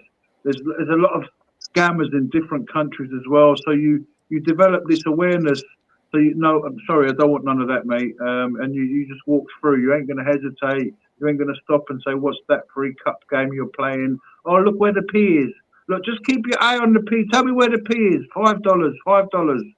And then, people get robbed, it's scammed or whatever. So you develop this. You've got to walk with confidence, as you're saying, And don't put yourself in dangerous places. Sometimes the places that you think are likely to be quite hazardous aren't actually as hazardous as you think. I went to if you've ever been to Turkey, they have these amazing Turkish markets, which they've got a special name that I've already forgotten, but it's like an enclosed area. And you walk around it, and there's people try to sell you all sorts of stuff from knockoff like perfume to other stuff, things like that. And you think, oh, this is a pickpocket heaven. I'm going to get robbed in here. I'm going to get this or whatever. But that doesn't happen because they value your custom. So all the people there kind of look after tourists. So the tourists are protected. Well. Yeah, there's that too. There's that too. But sadly, it still goes on. I mean. It's a dangerous world. You're always going to get somebody somewhere. You go to the pyramids, and there's people that are trying to scam you all over the place. So yes, oh, you like this? Look at this camel, and you have to literally try and you got stories of people running away. Mm-hmm. But leave me alone. I don't want to get on the camel. You've got to be forceful, confident, without being aggressive with people like that. Well, you're moving from A to B. You're confidently just moving. You don't need no help. You don't need walk with purpose. Yeah. I know where I'm going. I've read the map. I know where I'm going. I know where I'm coming from. I know what north, south, and east and west is. And bam, But the moment you hesitate, there's like they're looking. Don't forget, they're like looking for the weakest animal. The elder, the sick, the young, the vulnerable, but the other ones that are confidently going like the wildebeest, they're the wildebeest, the ones that are confidently just migrating, going, let's go. All right. Definitely. Oh, you're on mute, Bob.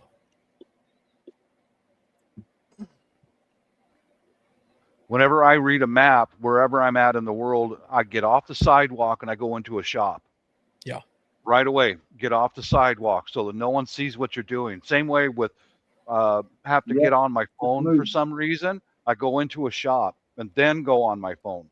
Don't stand on a sidewalk searching your phone or answering a call. Don't hesitate. Get out of the way, get out of sight. But I did have one incident when we flew to Madrid, and we're going through a crowd of people outside the airport, and one great big Spaniard grabbed my suitcase, because he's saying taxi, and I rolled right past him, and he grabbed my suitcase, and when you're in a foreign country, the less English you speak, the better off you are, because that way they know you're not a local.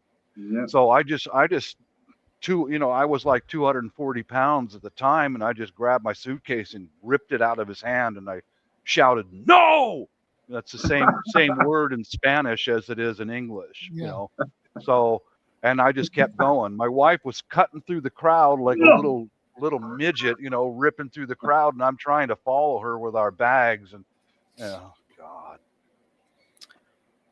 Yeah, having a plan's definitely a good idea. I mean, even that case when I was in New York, the very first thing I did when I got to the hotel after my dodgy subway experience was look at the phone and actually learn the subway a little bit. It's like, okay, this is where we're going next. We need to go there, take that line and get to this point. So I'm not standing around looking like a complete aimless tourist, you know?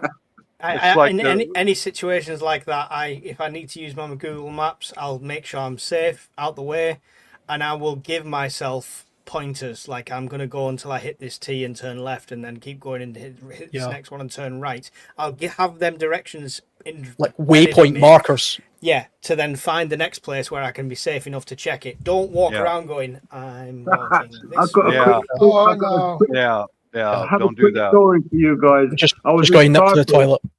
I was in my father's country, Cyprus, and God rest, may his soul rest in peace. My father, I thought I was safe anywhere I went in Cyprus. I could walk how I wanted, be how I wanted. It's Cyprus, it's my country. I went to a village that I never knew, and I was kind of looking around, and someone actually called out and said, "Are you okay? Are you okay?" And I was like, "Yeah, sure. Of course, this is my father's country." I mean, you know, but it was a village thing. I think it was just a stranger in that village. That's good situational awareness on their part. Yeah, it is. They spotted you as a stranger. What are you doing here? Yeah. But what I've done as far as maps go, I did this the first time I went to Cebu City, and I was by myself. I sat down with my laptop in the hotel room, and I pulled up Google Earth maps, and I took photographs of where I wanted to go. And if I had any question, I'd duck into a shop real quick, and you can access a photo on your phone instantly. But overseas, sometimes it takes a while to load up Google Maps on a phone. It just sits there and spins and waits and waits. Oh, yeah. I just access my photos, bang, there we go, expand. All right, now I know where I'm at. There's that church and all that. Yeah. Take photos of where you want to go. It's very fast, very, very fast. But yeah, I've had a few dicey situations overseas and stuff. But you know, I just be street smart and confident. And, you know, the less you talk, the better off you are. You know, really. Try to blend in. When I was, because I was my family's Greek and I was born in England. When I was in somewhere like Spain, you could look at me and think I was Spanish. So I was Spanish, you know. So sometimes there'd be British people. I wanted to ask everybody here, right? To be honest with me now, I'm going to ask you a question. Yeah. Has there been any point in your time? I want you to be honest, okay? Right, guys? Has there been any time in your life where you pretended not to be from the country that you're from because you got embarrassed by the people that are same from your country, but they were embarrassing you, and you tried to pretend you wasn't from that country? I've done that when I was in Rome. It was late at night and I got hungry, and I knew there was a sandwich shop down the street from where we were staying, and a bar on the right hand side, and about 4 young men about Mike's age, you know, younger than me, but they were Italian. They were Italian men, and they stopped me on the sidewalk. Hey, they were speaking to me in Italian, and I didn't answer. And they go, "Where are you from?" And I said, "I'm from Canada." And they went, "Oh, I don't know that." And they were drunk, and then they just took off. But I'm pretty sure if I told them that I was an American, that changes things, because there is a lot of hostility against Americans when you go overseas. It has There is a relevance. lot. It has big relevance. I was told, I went to Argentina and I was in this place and my girlfriend's father said to me, don't speak English. And the reason is because England and Argentina had a war. And that city that I happened to be in had a lot of casualties because of that war. And my girlfriend's dad was just, he just thought, well, it's best to sort of avoid any situation, because anything could have happened. Someone could have lost a son, a father, anyway, and took it out on me. Oh, he's from there, even though I look sort of Greek or whatever. They might say, well, you're speaking English, I mean, even in, like you said, who said earlier, Alan, or from a football club, you get caught out on a train, all of a sudden you got a blue sort of Ipswich shirt on, and everybody's on. You quickly run to grab a train, and the door's shut and the train's moving. You turn around and realize, wow, everybody's got a red shirt on, and I've got a blue shirt on. Yeah, I mean, it comes again. It's back to situation awareness.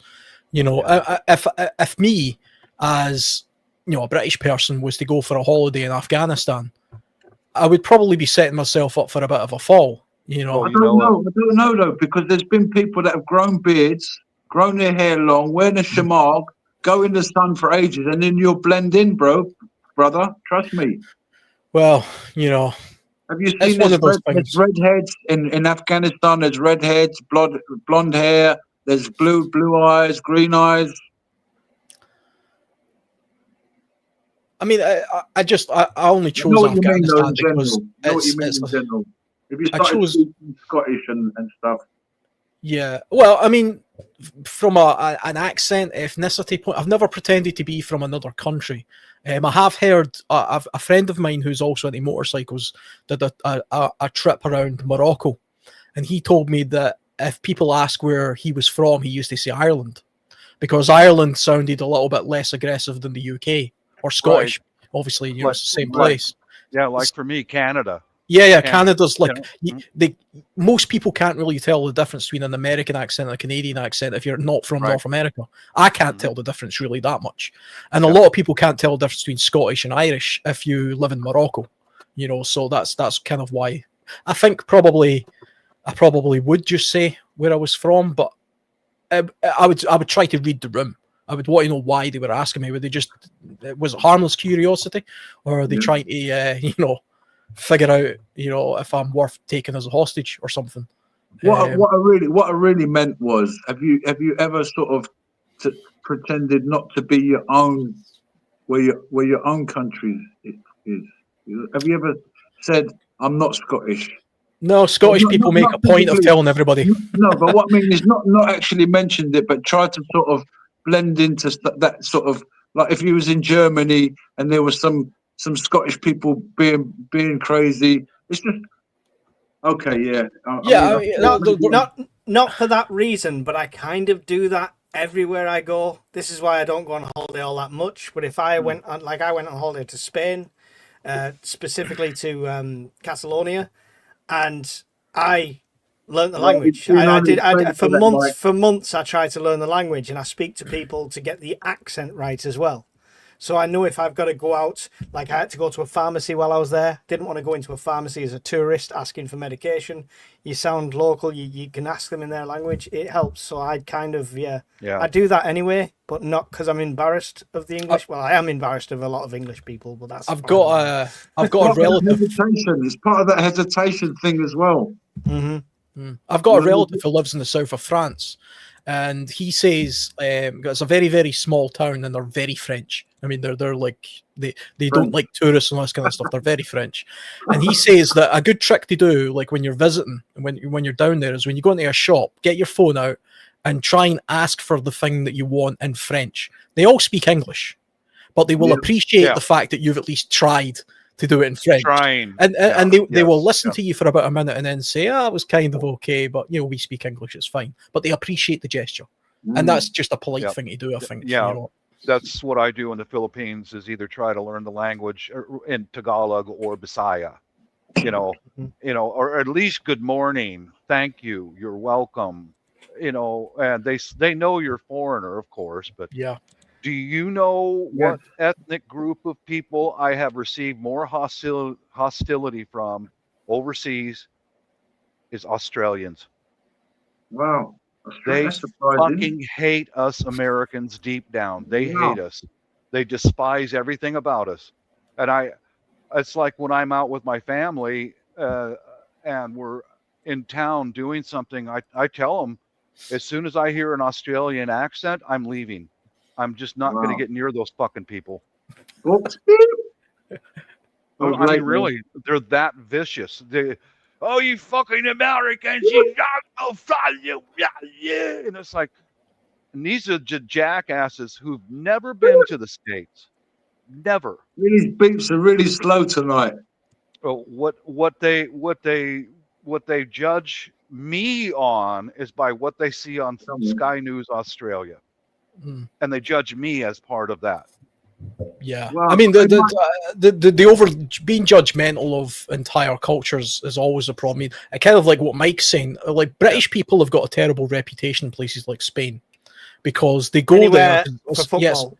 It's a cheap holiday or it's football related, and they cause trouble. They get drunk. They don't care about the customs. To say, I've actually been in situations where I've been in the bar and I pretended not to be British. I pretended to be Spanish. I pretended to be like Manuel, but like I wasn't like that. I didn't speak to people like that. If I spoke to any British, straight away I acknowledged that I was British.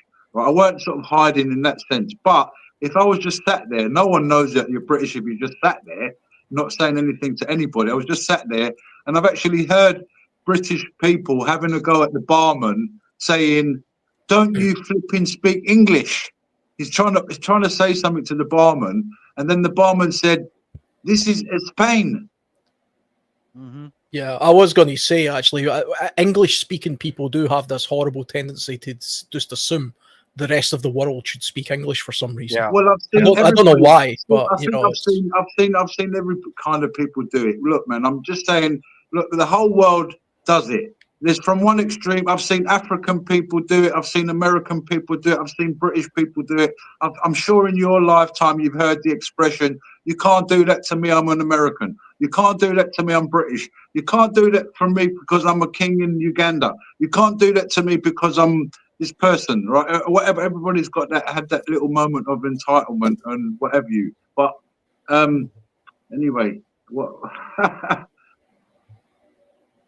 Yeah. Not sure how. Is this still self-defense we're talking about now? Yeah, we've gone right off there. Yeah, We've it's kind of kind it's just of still being aware. Yeah, it's awareness of your surroundings, I think. Yeah, that's being aware of your surroundings is why I don't like to go to bars. I hate it. I don't, because people go there and they get liquored up, and one of them always wants to fight. So I just stay. I'm not going. Yeah, this is what I meant. This is what I really meant about being in that bar, in that situation. You disassociate yourself from that, not because you're disassociating from your people, your brothers, and your people in your country. I'm just saying that situation that might kick off. You don't want to, be in that kind of. Yeah, and sometimes it's not even a whole country. It could just be city to city. People from Edinburgh have got an issue with people from Glasgow, and vice versa. Yeah, it's crazy. Yeah, it's tribalism. It's pointless tribalism. That's a good word for it, Alan. Very good, very good. Yeah, while we were sitting here talking, I put a few more brass keys on this striking weapon to make it a little bit. Mike, you made you inspired my keychain. Put even more junk on it. That's going to keep me up all night. All you need now is a fire starter, some paracord, a torch, of course a bottle opener because I'm a guy. There's my key, and that annoys me. Wow. Yeah. A fob for a workplace that I no longer am part of, but I know exactly where they keep their emergency medical supplies. You never know. Yeah, that's true. Good thinking, really. Always know where your local vet is. In fact, who remember those? Who remember those key chains that have got? It's like a chain.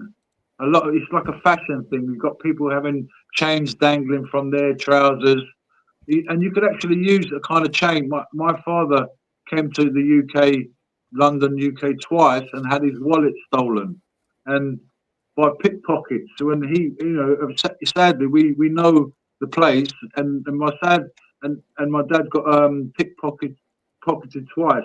So I bought this wallet, had a chain on it. You can actually connect it to your belt or the loop, and then you got your wallet safe in your pocket. That was that was a massive thing over here because I was used to going to rock pubs and stuff like that when I was younger, and loads of people had chains on wallets and stuff. Often 3 or 4. Yeah. But they would have them dangling right down, wouldn't they? Like, it was like an actual fashion like statement. Yeah. So it's not illegal to have a chain, is it? I think it would be if it was, a big chunky chain that you just had wrapped around your wrist or something. Right. But Well, I think, I mean, you probably could get away with having one like wrapped around you, like in a punk type sort of look about you. That would be a way of getting around that rule, I imagine. There's definitely ways to circumvent rules if you really think about it, and that's something you really wanted to do. You would just have to be particularly cautious about it. I mean, one thing I do tend to do is, because I travel, I try to travel as much as possible. And sometimes if I travel to a part of the world that's a little bit sketchy, I always take a little bit of a look at the sort of self-defense laws and things like that. And you'd be amazed at how many countries you can legally buy a knife and protect yourself with, for example. And you can't take it on the plane, but I can buy one when I get there. I rent motorcycles in a lot of countries that I visit, and bike theft on highways and things is something that takes place in some places. And so something like a boot knife or something that you can purchase, even knuckle dusters, if they're legal in that country, why not buy it? If you can legally buy it and have it, then do it, and then just throw it in the bin when you're getting on the plane on the way home. I was just going to say, before you go to the airport, throw it away. Just throw it away. Get rid of it. Yeah. Buy the cheapest sort of thing you can get.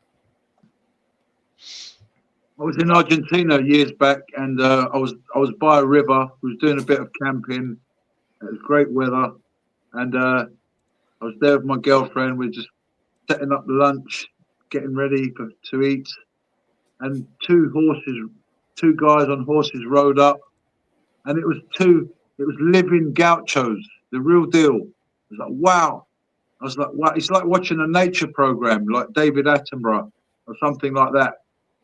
And they just rode up. They had the gaucho knives in their belts. They're it's like a kind of a traditional thing. Is that a monkey ball? Yeah. It's kind of like the equivalent of a snooker ball in a sock. I think they're illegal in the UK. I'm not sure if they're illegal in the UK. There's variations. I don't know if anybody knows the Weapon Collector. He's got a YouTube channel. Mike. He was in here before Mike. Yeah, I've spoke to him a few times. I met him at the last meet as well. He sells or creates like these leather tabs that are about this big. They're weighted, and it's got a slot in it. And what it is, it's so you don't lose your big handkerchief or your shag. Yep. So that goes through it and hangs, and you can put it in your pocket. That hangs out. However, you take it the other way around, it becomes very similar to the monkey fist. So that's the key, isn't it, Mike? It's not a weapon. It's got another utility. We don't have any weapons in this country. I went to a place in Argentina where they had places called villas, and they're like shanty towns. And I was walking through, and I thought, right, I'm going to walk through this place. And just before you go through it into this kind of little town, there's people that sort of stand guard just on the edge of it. They just sit there, and they're like, where are you going? And I was there with my girlfriend. She's there with her brother. He's there with his girl. 4 of us. And we, again, this is about that situational awareness. We're sort of strolling along. I'm thinking, yeah, I'm in Argentina. I'm in La Boca. It's famous for tango dancing. I'm right by the river, which absolutely stank. this river in La Boca, and this guy said, "Where are you going?" We're like, "Oh, we're going to walk through and cut through and go to La Boca." And they're like, "Yeah, we advise you not to go through this part." Anyway, we didn't go through there, but lots of different situations. You've got to be very careful out there. But these gauchos was amazing by the river. They got their knife. We're talking about certain countries. You can carry certain weapons and knives and what have you. And so you were saying earlier how you could just, buy a knife and stroll around. Oh. And I did actually carry a little lock knife in Argentina, but it was, for fruit. Hey, Miss Lil. Happy birthday. Get this. What a wonderful world I live in, fellas. Okay. My wife's home right now. I as soon as I open the garage door, I go in the house, I smell beef stew cooking on the stove. It's like, oh. And there's my wife with her phone, and she got on the big screen TV, Catholic Mass in Latin, and she's reading it. So she's learning Latin. What a world I live in. That is multitasking to the extreme. Yeah. You can learn Latin and cook. Don't give up your day job, Bob. Learning Mass in Latin and cooking beef stew. And a little Filipino wife, Lil Vest Tate over in the side chat. She's a friend of mine. Beef stew, Bob, is amazing prepping food. If you could, is there a way you could actually cook beef stew? It's wonderful. And can it? I don't know. I suppose, but Lil Vest over on the side channel. She's a friend of mine. She and her husband live in Manila, and her husband Frank is an American. So, yeah. Regards to your husband, Miss Lil, my American compadre. Yeah. What a world! What a world! Little Filipino lady. Unless you're the only person in the house that likes beef stew, and you end up eating it for a bloody month. That's okay. You could do chicken. You can do all sorts. I made a bulk one to test how I could spread my preps amongst a lot of people, thinking I could feed it to the missus and the kids and everything Mark, like that. But it turns out they're too picky. There are methods. There is methods of making food go a real long way, and I'll tell you how. Oh yeah. Really? Sauces. If you've got some really nice sauces, and then you've got the bulk food. The bulk food is like the rice, the pasta. Okay, it's not all that great for you, but you can make a meal go a long way when you make sauces. Like you might have a fish sauce, you might have a stew sauce, and you don't have to use loads of meat, but you still got the taste, the flavor. Yeah. And if you want to see a raccoon go nuts, soak your pasta overnight to cook it quicker. Yeah, don't do that. I was going to answer a question in the side chat about my key ring. Okay, this is a dog leash. These parts are stainless steel. If you know the properties of some of the metals, stainless is very, very rugged. The rings themselves are stainless steel. Yeah. Stainless is tougher than normal steel. It's very durable. And I chose brass keys because brass is heavier than steel. Just to answer a question in the side chat. Yeah, but rust will give you a nasty infection when you hit them with it. Yeah. Yep. Well, go get their shot. What would zinc do? You saying that, Chef? What would zinc do? Zinc is pretty brittle. It's not very strong. Brittle and very light. Yeah. But the trouble with zinc, that stuff in the UK, it's been sorry, galvanized. What's that stuff called? Galvanized steel. Galvanized steel. Oh, I don't like galvanized. Galvanizing is poisonous. The wound won't. Yeah, exactly. So the wound won't heal. Yeah. Yeah. Yes, this Lil, it's for all these keys here. I put this together to look like a normal key ring, more or less. And they don't. These keys don't fit anything at all. It's for a striking weapon when I walk across parking lots. It's a decoy, really. And if I lose it, it doesn't make any difference because none of these keys fit my house or my car. Nothing, Yeah. They are basically useless. Yes, they are useless. Yeah. Kind of like the adapting of everyday tools like keys and things like that. Here's a thing for it's a selfie stick basically for carrying GoPro cameras and things like There that. you go. Right, but it's also pretty solid. I mean, this you can get cheap plastic ones, or you can get ones like this, which are effectively like a police baton.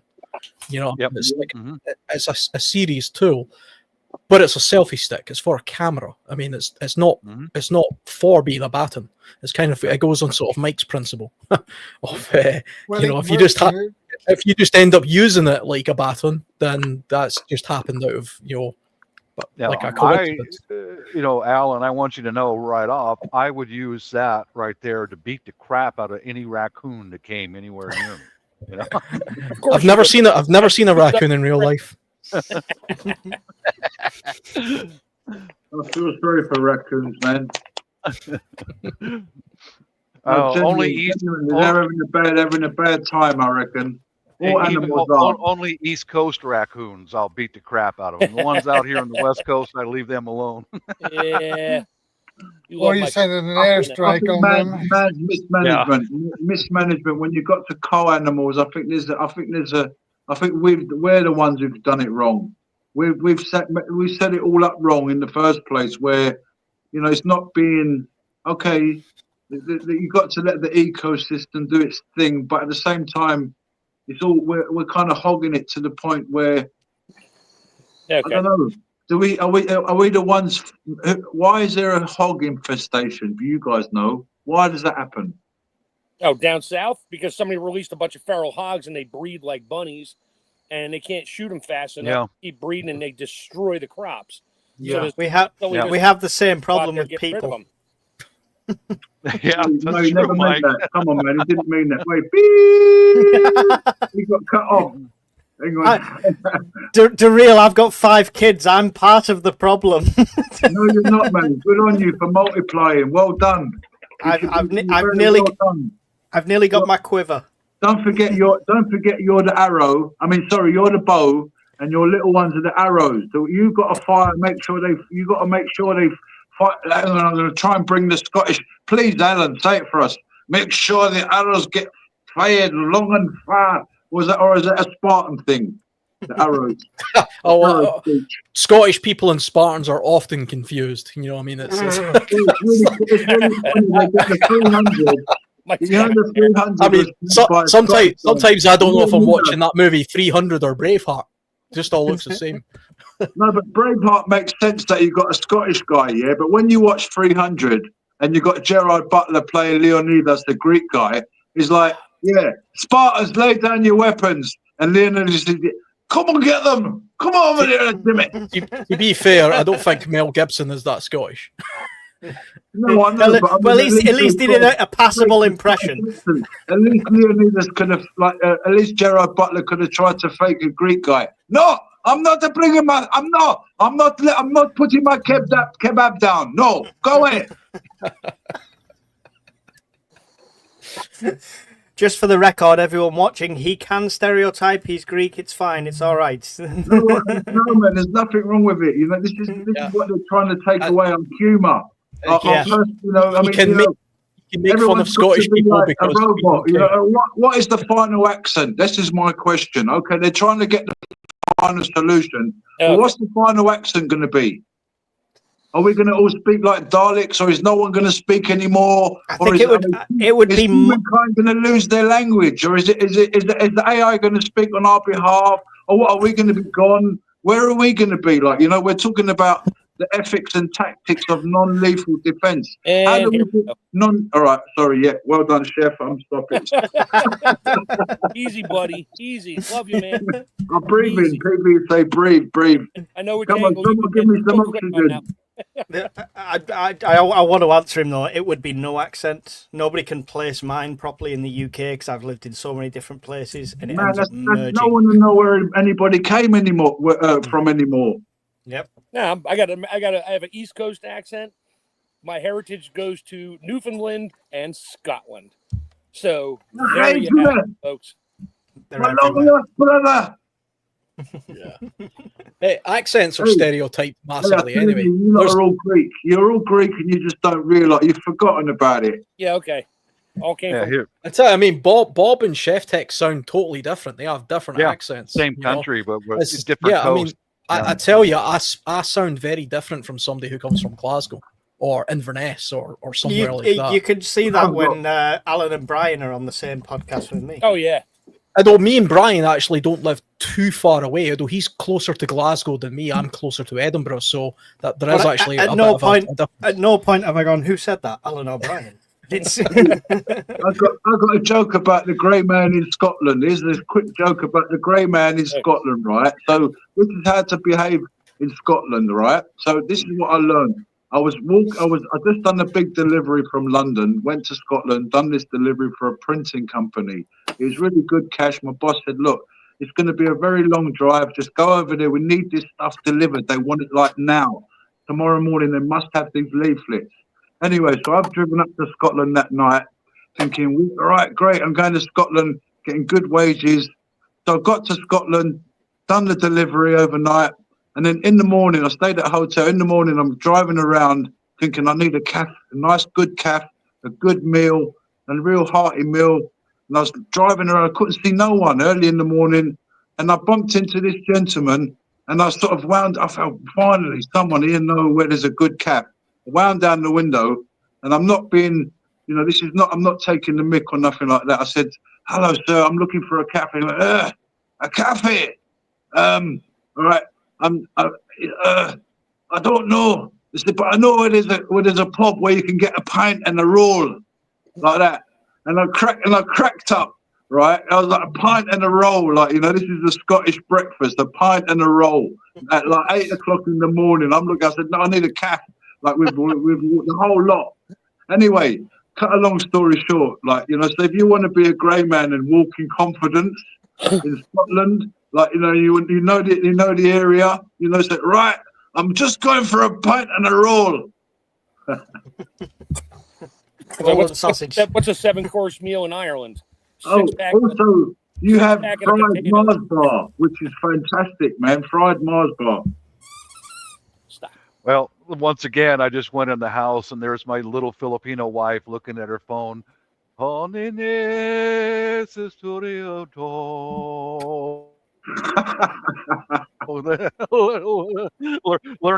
learning Latin, she said, hun, all the masses are the same in English, but I'm learning the words in Latin. It's like, life's good. Good way to learn. It's a good way to learn. Mm-hmm. One of my biggest heroes is William Wallace, man. And even is Rob Roy as well. The honour, I learnt a lot. But I thank God for Scotland. I'm not, taking the mick out of any accent. I think that we should be very happy for where we come from, and there's good aspects as well. There's good and bad in all countries. None of us are. No one's like any better than anybody else. I mean, it's a it can be a multicultural world, but anyway. Sorry, I'm gonna. Yeah, I can get along with anyone. Sorry, I'm just watching Shadow thinking, what's this become? Yeah, I can get along with anyone as long as they don't come after me. Yeah. No, we're talking about situational awareness. You might be abroad and we're sharing our stories of being abroad and how we've blended in, or how we've share the mic. What you said, Mike, how at one time you sort of tried to not be who you were, and yeah, definitely. Can we touch on the ethics side of the title, because we've not really spoken about the ethics side of it. Okay. And what is it ethically right to use certain items and stuff like that? I suppose I want to put across there. It's kind of like what I was saying earlier about that. I wouldn't want to shoot somebody for stealing my TV. I hear you. I agree. I agree. Yeah. You get my point, though. You get what I'm saying. I do. If it was just before match day, like before 3 o'clock kickoff, your life's in your hands if you take my TV. I'm telling you now, just so you're warned. All right. What if everybody had one of those? Like when you got your bug out bag, you got a string on it, right? What if everybody developed these sort of really hardcore metal frames that go around their TV, and there's a chain? And it's locked up on your wall, and like, you know, so if your bag got shooken around, you know, and everything sort of broke up, and everything would be on a string, so you wouldn't lose your Leatherman, you wouldn't lose your whatever, because okay, that sounds crazy. Yeah, you're going a little. You're kind of getting a little wound up here. Just take it easy. Have a big chain on your TV. Oh, you can't take the TV. There's a big chain on it. Sorry, mate. Good luck taking my TV. I still got rather than shoot people, it's all chained up. It's all big chain on it. You know, they'd be walking down the road with a big TV, but there's a big chain on it. I don't think anybody's going to steal a TV with a big chain on it. But anyway, well, they put big chains on dogs in America, didn't they? Well, hold on, dude. Share the mic. Jesus, yeah. Listen to when other people cut in a little bit. Sorry, you're gonna be a grumpy old man. Share the mic, man. So, you know, the ethical part, like what Alan did. There we go. What if and I watched a movie and shut up? Okay, Alan mentioned the ethical part about I won't take a life, especially if somebody's in my house stealing food. No, man, no, man, have the food, but just get out of my house. You know, you understand what that's my ethics. Just pretend that you're English. If they come back, you could say, it wasn't me, it was the English guy. Okay. Bob, on the same front, if it was SHTF, that food is more vital to your life. Does that change the situation? Totally. Yes, it does. It does. If there's everything shut down and you're raiding my food, well, that's going to change. That's going to escalate everything very much. Yeah, good question, Mike. Good question. And so the number one thing they teach, the very first thing they teach in any gun safety class in the States and probably anywhere else is the first thing you never want to do is use it. Yeah. Period. Ever. Yeah. Ever. I mean, as an absolute last defense, sure, but not if you're like absolutely you have to. Yeah, I remember watching an interview with a New York cop. He was a New York policeman for nearly 40 years, and he was really, really proud of the fact he'd never shot anybody. Mm-hmm. Yeah, that was his great pride. That's the ethical thing that we need to talk about. You have to live. You have to live with that. Now, unless you have that's correct, and you're just a I don't know what an NPC, whatever you want to call it. Unless you're just that and you have no conscience, no heart, no soul, then sure, I guess it doesn't matter to you. But the rest of us, no. We look at the long-term effects of your actions, and that's where God comes in and all that. Yeah. So that's your ethics right there. Yeah. You don't want to do something that is going to be forever ingrained in your brain and your soul that you did it. And which I find, you didn't have to, right? Yeah. Or even if you didn't have to, you still have to live with it. That's the unfortunate downfall. That I'm cornered by a bunch of other guys with guns that are trying to like just kill me. Yeah, I'm going to protect myself, but I take them all out. I still have to live with the fact I took them out. Would I have died? Probably, but I'm alive, and I still have to live with the fact I took them out. Which I find interesting. I don't know if you guys see the same. The people like often in chats, people on YouTube, even with YouTube channels, they have this illusion of, I'd be able to do it. Yeah, no problem. Yeah, come to me. I'm going to kill them all. I'm going to do all this with no clue how that's going to affect them mentally. I'll let you know right now, Mike, that is the guy who has never seen someone die by violence. Right. That's the guy. He's Jerry. Yep. Yeah, he's never seen it. Once you see somebody who's been killed by a knife or a gun or by a violent method, you don't ever want to see that again. That's the worst thing.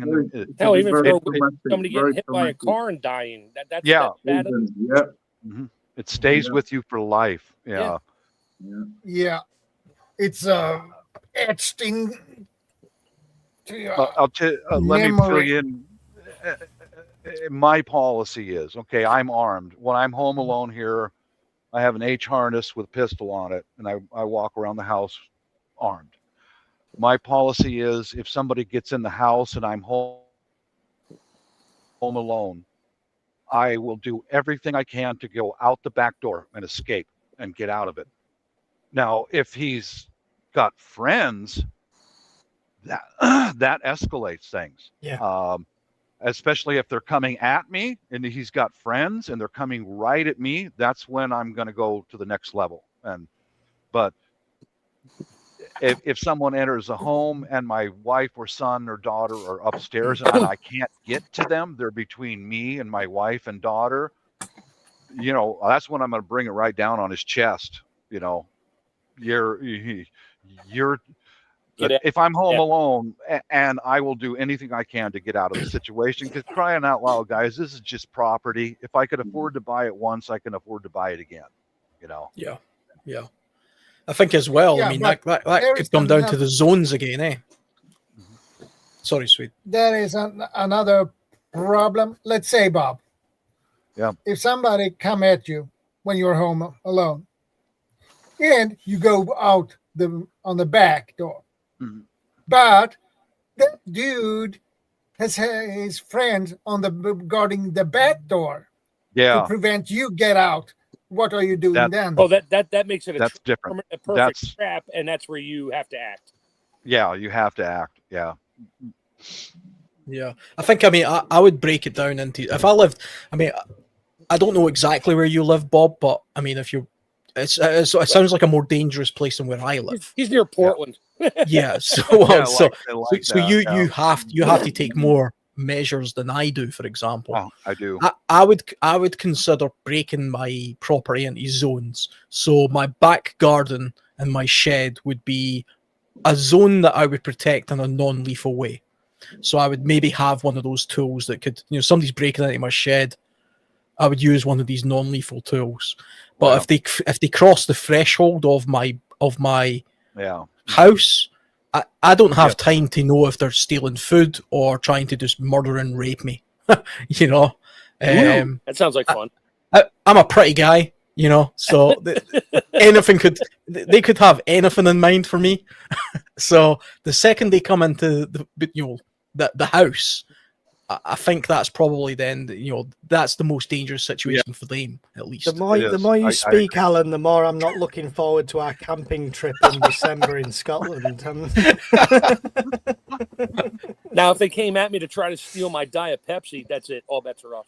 Oh, that's it. Yeah. Abby say you can have it. It's crap. Stick with Coca-Cola, the real thing. Actually, don't get between me and my coffee. We'd be all bets are off. Oh yeah, no, I'm with you on the coffee. I just drink beer. I don't know why you guys just drink tea and juice in these conversations. Well, it's late in the evening for you. It's only like 4:45 here for me. So oh well, yeah, I suppose. It's early for the brew to come out. It's 10 o'clock. It's 10 o'clock at night on a Saturday for me, so this is the time to do it. Jokes aside, we all know the type of characters we're dealing with in the world now, and what kind of characters are controlling the world. So when you said what you said, it's not entirely empty. Yeah, it's not everybody in the world. That's the thing. You can't generalize, say we're dealing with everybody like this. No, it's not everybody. I'm just saying. I mean, if a certain thing's getting promoted all the time, you've got to think to yourself, why? And we're talking about being, aware of what's happening as well, and it's not so fantastical to say something like that it's possible for men to get raped as well as women. Sorry to say it like that. Oh, that does happen. I mean, that is a thing. But I mean, I think in all seriousness, if somebody was to break into my house where I am, the most likely reason they were doing it is because they were wanting to steal the PlayStation to sell it for drugs. I mean, that's the most likely reason. There was one guy in America who was found chewing someone's face off. He had eaten bath salt. That was down in Florida about 15 years ago.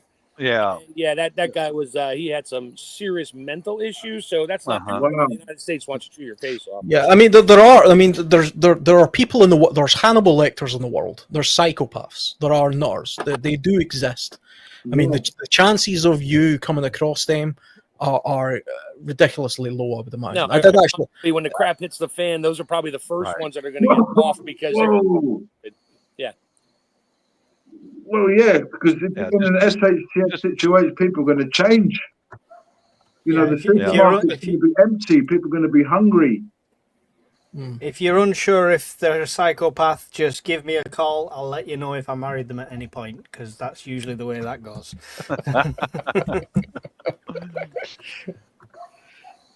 I think, I mean, it's not too bad of an idea to imagine that everybody... I mean, if somebody breaks into my house right now, I'm upstairs, I hear a noise downstairs, and I think somebody's breaking in. I should probably assume that that's a Hannibal Lecter type character, and not just somebody looking to steal a TV. Because if I give them the benefit of the doubt, all I'm doing is giving Dame the advantage. They can't steal your TV. You got chains hanging on the wall. It's chained to your wallet, which is chained to your pocket. You'll be tugged out. Maybe he's after chains. Everything's on chains, yeah, just like a bug-out bag with strings on it, like our American RAF, vest with everything's on strings, so you don't lose the chewing gum. I'm going to post What are you talking about? I'm just going to post a link in the chat for anyone. Whatever. He must have been in a movie once. I'm just going to post a link in the chat for anyone in the UK. And the reason why the said everything's on chains is because I said, imagine if all your property was on chains, you wouldn't lose it. Just like you have on your bug-out bag, you've got strings and you wouldn't lose your pen. Okay. I don't think I'm going to start chaining everything to the walls for fear that somebody's going to steal my TV and a crap hit the fan. No, I know. I'm just saying you brought it up, Chef, just now by saying it's on chain. You can't nick my telly. Sure. Okay. Okay, we've clarified everything. No, we're on the life same is page. not, dear love. Life is not a movie. Okay. I like your stuff behind you, Bob. Yeah, life is not. Ready direction. Your vest. It's an H harness, but anyway. Yeah. I was just saying, sorry, I posted a link in the chat for anyone in the UK. That was what I was referring to before. It's the Snow Peak Defender revolver 50 cal. So it's the rubber balls that you can use, or paintballs and stuff like that. So it's a paintball gun, obviously for sporting and gaming purposes. That's all. But I posted the link if anyone's interested. Evil girl figures. Evil girl's comment. I was called a psycho, and she said, "I like it. Thank you." Oh, thank you. She's not one of the ones I married. Just throwing that out there. I think. I mean, see if you're talking about keeping things in your bedroom, for example. If you're going to have, like, say, a side lamp, okay, you've got a couple of side tables at your bed, and you're going to put a lamp on each one of them. It doesn't take much effort to look for a side lamp that's got some bloody girth to it. That's heavy. And you when you're in IKEA and you're looking at different lamps and you think, here's one that's got a bit of weight, and here's one that's looks a little bit better. But, in IKEA with the lamp like that. Could I use this? Well, Alan, you're dangerous, man. Taking practice swings in IKEA with a lamp. The staff are looking at him like he's a nuts. Big marble lamp. I'm going to get you now, Jimmy. It's the principle of looking at everything like it has the potential to be something. Your Honor, it's just a lamp. Your Honor, but it weighs half a ton. I can imagine. Can you imagine asking the person in IKEA? Going to the IKEA person and saying, "Yeah, I see you've got that lamp there for £30, and this one's 20. But I want to ask you a question: if I hit somebody with this, would they immediately hit the ground, or would they be able to get back up?" Hey, Bob, what was that board game back in the day? It was Alan in the library with the lamp. Yeah, Cluedo. Clue. That was it. Yeah. Gregory after it was Alan in the library with the IKEA lamp. That's it. There'll be a protest outside your house. All the lefties will be out there. Like, that lampshade was way too heavy. He's bang out of order. You should have used like a rubber lamp. I'm out of here. All right, you guys. Peace out. Okay, take care, everyone.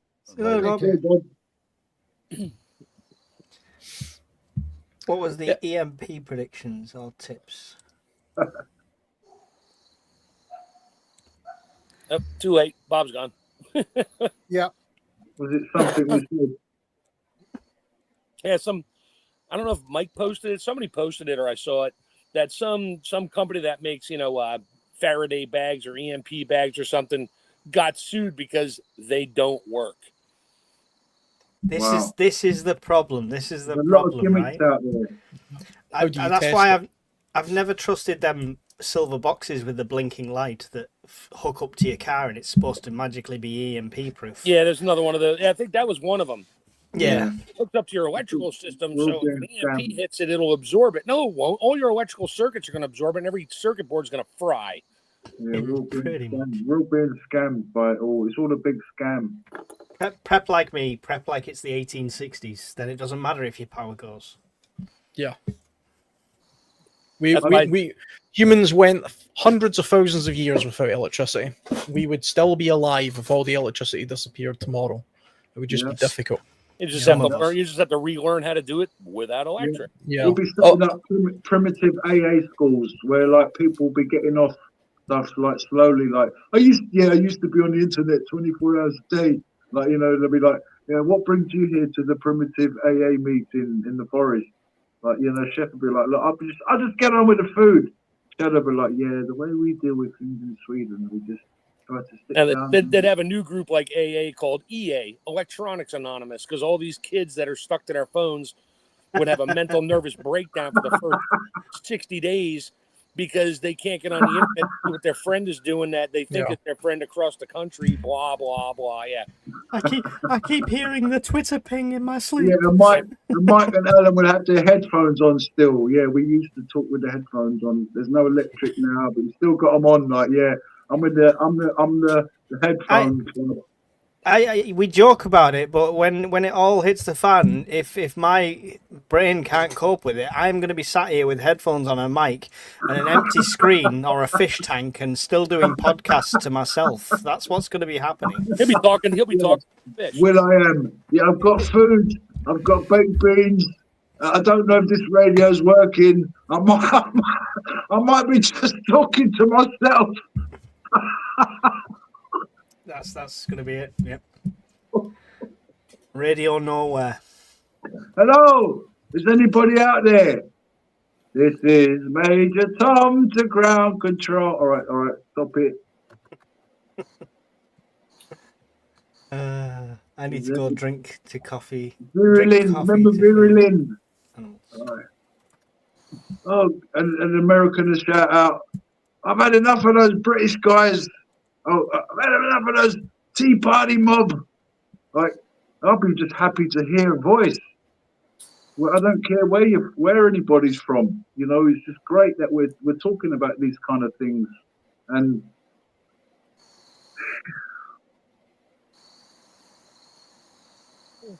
so back to how would the human mind react in a safety or security situation? This is this is the most difficult one. It's like I've tried it last week or two. The mindset of prepping and survival is what I've been trying to push and talk about more so, because I think lots of people could buy the stuff but they wouldn't have the mindset. And when it comes to fight or flight, I've got a feeling a lot of people won't be as fight as they think they are. Everyone thinks they're Rambo and they're the hero of their own story, right? I think this is why they need to gameplay things a little bit more and practice, actually using the stuff that they have and the skills that they have. We were talking about martial arts earlier.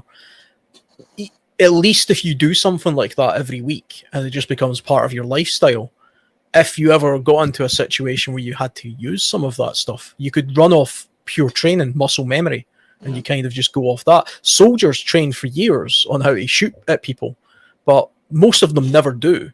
But the day that it comes, the training takes over and they can kick into a sort of instinct as to what to do. Some of these SEALs, some of these people, some of these highly trained special forces, or just there's certain soldiers that just constantly shooting all the time. I mean, I'm not a shooting person because in the UK, American people would know more about shooting than us lot.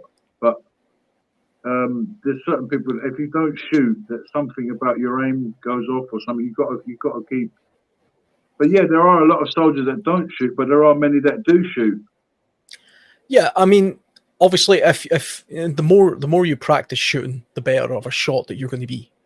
And I say this with people who talk about usually it's about conversations about bugging out to a wilderness environment I'll just grab my camping gear, my bug out bag, and I'll head out to the woods. And I always say to them, well, how often do you do that? How often do you actually, go out and spend more than one day in a wood? I mean, do you know what it feels like? Could we develop non-lethal bows and arrows? Like where instead of having arrowheads, we could have like bags at the end of it, at the arrow. So when it hits you, it just sort of knocks you out. I think if you were to employ the idea that you were going to, have a non-lethal bow and arrow, for example, you would probably be inviting more trouble than you want. If you were at the point where you were using a bow and arrow on a person in self-defense, hitting them with a beam.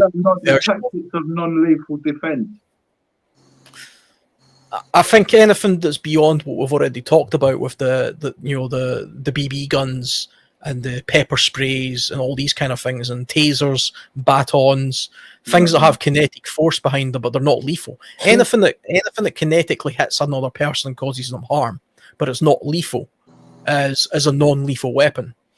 But if you try to adapt something like, say, a bow and arrow, like you just have a normal bow and arrow, but you take the arrow tip off of it and put a piece of rubber on the end of it or something, that's probably just going to piss the person off that you've hit with it. Because it's not designed that way. It's not like a BB gun that's been designed. If you was hit with that close up in the eyeball, you'd certainly sort of shout out. Well, yeah, but then you're talking about like in a quick fix situation. Okay, long distance, you'll probably let someone know where you are as well. If you didn't want someone to know where you was. Yeah, I don't see personally. I wouldn't bother with like adapting a lethal weapon, because that's kind of what we're talking about. If you're talking about adapting a lethal weapon like a bow and arrow into a non-lethal version of it, I don't see the value in that, because I'm not good enough at being a shot to hit somebody in the eye with that. I'm not going to rely on that. I'm just going to. You'd be better off just having a stick and fending off the person with a stick than some sort of bow and arrow. By the time you set it up and everything, the person's probably just attacked you.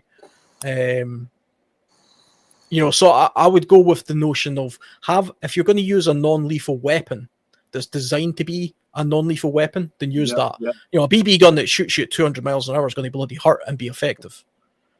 But if you try and adapt something, that's probably not going to be so good. It's kind of like the old-fashioned idea that know how you get people who think, oh, just use a lethal weapon like a gun, but just wound them, just shoot them in the knee or the leg, like in a movie. In the real world, that would probably kill them, because they'd bleed out. Also, you'd probably miss, if you weren't ineffective, you didn't go to ranges and stuff all the time. If you're trying to take some very particular shot, I'm just going to try and wing this guy as he runs towards me. That's not going to happen. It's not, you're talking about instantaneous, defense here, and you're terrified. You're afraid of what's going on. You're on mute again, Mike. If you were speaking now, I just said aim for center mass. Yeah, I mean, and at least if you're using a lethal tool and you're aiming for center mass, that's the most effective way of doing that. If you've got a non-lethal tool, but it works the same way, like the one we were talking about earlier, aim for the center mass. There was a time in the UK that everybody was, I don't know, maybe Mike knows more in England, where there was everyone was an archer. Everyone was, I think people were even paid to be an archer. Everyone was an archer at one point. Even they had trees outside churches, I believe, that were specifically for making bows and arrows. I'm not sure in Scotland if there was a law. Yeah, I know a little bit about bows and arrows. I've actually made a longbow before, entirely from natural resources. Bows and arrows are not effective as a practical weapon for self-defense. Back in the old days, when they were used in warfare, they were used as part of a tactic where you would have, like, they would rain arrows down on people from a distance. It wasn't like in Robin Hood, where a guy's a sharp shot and he can sort of like put an arrow through another arrow, all that kind of nonsense. In the real world, that was used almost like artillery. It was like used as distance fire, and then people would go in on horseback and things like that. It's not really effective as a weapon. Of course, you can use it like a weapon, like a hunting tool. If you're sneaking around and you individually target a person. But if we're talking about a defensive situation, that's not how that you would then be the aggressor. You're not on the defensive then. Remember, if you're on the defensive, then it's happening instantaneously because you're the one being attacked. If you're the attacker, then yeah, of course, you could sneak around and shoot somebody with a bow and arrow, I suppose. Even so, I still don't think that would be a very. You'd be better off with a crossbow or something if you were looking at that kind of stuff. Yeah. In my opinion, that is. I mean, just based on the experience I've got with things like bows and arrows, they're not particularly effective as weapons per se. They're good as hunting tools, and they were good in modern and old warfare, longbows and things, but only for a very particular kind of warfare. I like the spear that Shadow has. That's melee, but with range. That's my tool of choice. Well, this is a tactical spear, so. Is that K-bar? Is that a K-bar? No, this is a M48 tactical talon spear. Ah, right. I'm sure K-bar did a version like that. Also, it reminds me, years ago, there's a traditional Irish walking stick, which has got like a big ball on the end of it, which was traditionally used as something of a tool, for fending people off, as it were. I can't remember what it's called. I mean, I'm not at Google right now, but if somebody Googles the sort of Irish a shillelagh, I'm sure that's what it was. Yeah, but you can actually get a modern version of it now, which is made of like this resin. I think it might even be K-bar that make it, but it's bloody indestructible. And if you clobber somebody with that, it'll do them serious harm. But it also works just as a walking stick. And years ago, I remember seeing an old guy in a bar with one of those because it's just a walking stick. But he made sure he had a walking stick that if somebody was going to try and steal his newspaper or whatever, you clobber them with that, they're going to feel it. Yeah, you can roll a newspaper really hard and use that as a defensive weapon too. Yeah, I mean, it's one of those things you get in a struggle. You can kind of use anything. It's like we've all seen sort of the Jason Bourne movies and the John Wick movies and stuff, and there's some truth to some of that stuff as well. If somebody burst into this room right now and started attacking me, I would just scramble.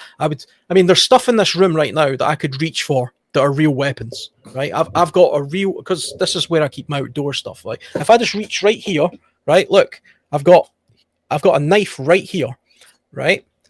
But if somebody burst into this door and I scrambled over there, I would probably grab this. And, this would be what I'm trying to fend them off with, because I'm not thinking, far enough ahead to be able to know what the hell's going on. And that's part of the issue when it comes to self-defense. You can only use what you've got at hand, which is why I was talking about earlier, in a semi-serious way, when I was saying, if you're going to design like your bedroom to have, lamps and furniture and stuff, then have a little bit of a defensive, buy the stuff that's got a defensive purpose in mind as well, Defensive mic stand. Yeah, I mean, anything becomes a weapon when you need it. Mike's going to force the people into speaking on his pod show. He's going to say, it's worse than a beating, spending an hour with me alone. I'm going to set up the mic. Okay. You're going to talk on my show, all right? It's worse than a beating.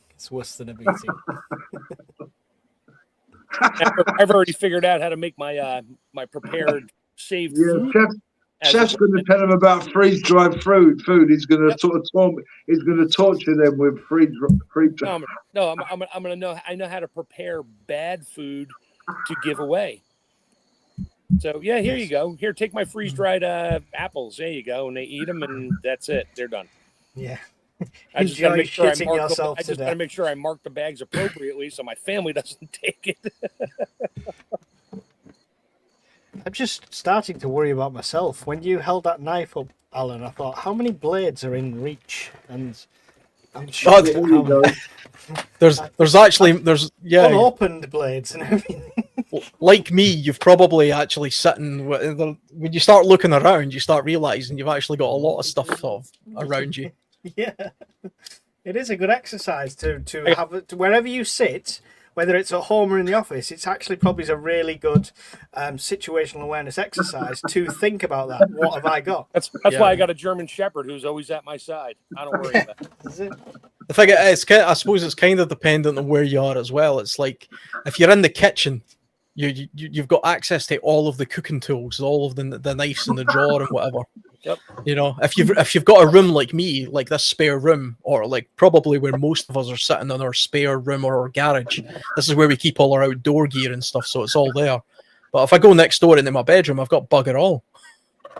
I can see the newspaper headline, Alan. Man, burglar beaten to death with a kayak. Well, I mean, part of the great irony is that if I was to take an inventory of genuine things that are weapons in my house, I would have a large amount of stuff. Okay, just because of the nature of the things I do. You know, I'm an outdoorsman. I'm a hunter. I've got lots of stuff. But if I was broken into and had to fend off a burglar while I was in bed, I wouldn't have access to any of this stuff. Because except that lamp you picked up at IKEA. Yeah, I mean the IKEA lamp is the only thing I'm going with. You don't see the comments, do you, Alan? I did advertise earlier on. I advertised earlier on in the comments. Guys, please let me tell you why I'm laughing. Do you remember that film where the guy's going, "What's inside of me?" And they keep having a conversation, and about 3 hours later, the guy's going, "What's inside of me?" And they keep talking aliens. The guy's like, "What's inside of me?"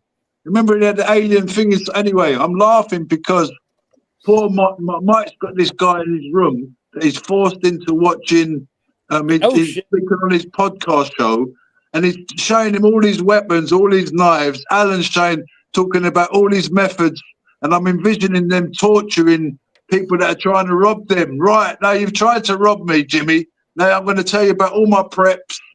Chef's telling his hostages now. They're now hostages. Sorry, that was ball them to death. Because everyone's pulling out knives. I put a comment in before Alan said, "Sign up now for Alan's lamp fighting skills class. Bring your own lamp."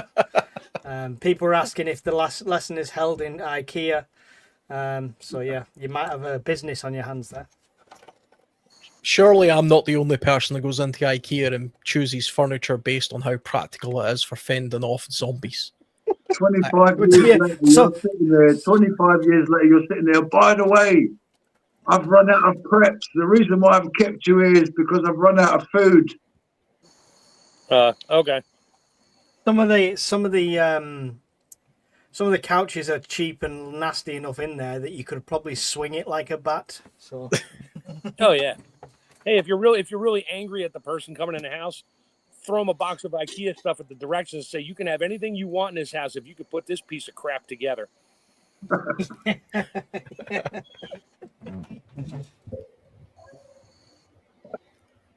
I like how the middle picture, I just realized, going right through Alan. Well, it's a scales, but it looks like a lamp. We're all going to have dreams about lamps. Oh, is that a lamp in the middle of the picture? No, that's a scale. That's a scale. We're going to be having dreams about Alan running around with a lamp. I tell you, if somebody's at the bottom of my bed when I wake up, I have nightmares about Alan running around with a lampshade on his head.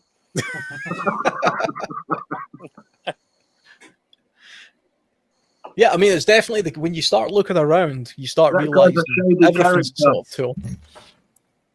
No, I usually got tools all over the place, so nothing like a Phillips head screwdriver to keep you safe. Yeah, I've started on a slippery slope of opening drawers, and now I'm like, oh, that's where that is. You do that too, huh? I opened up a box I made the other day. I'm like, oh crap! I have like 3 old Leathermans in there. All kinds of tools. I'm like, oh, that's where all this stuff went, and I still don't need it. I found an unused key fob with unused keys, so I can literally start Bob's plan and make and Take some of those Yeah. don't fit anything anymore and put them on there. There you go. Make your wife happy. When you throw her the keys, she can actually find it. That's where toothpicks usually go, in a safe box in the bottom of your drawer. That's where everyone keeps toothpicks, right? Normal. That was the other day when you needed to clean your desk up real quick.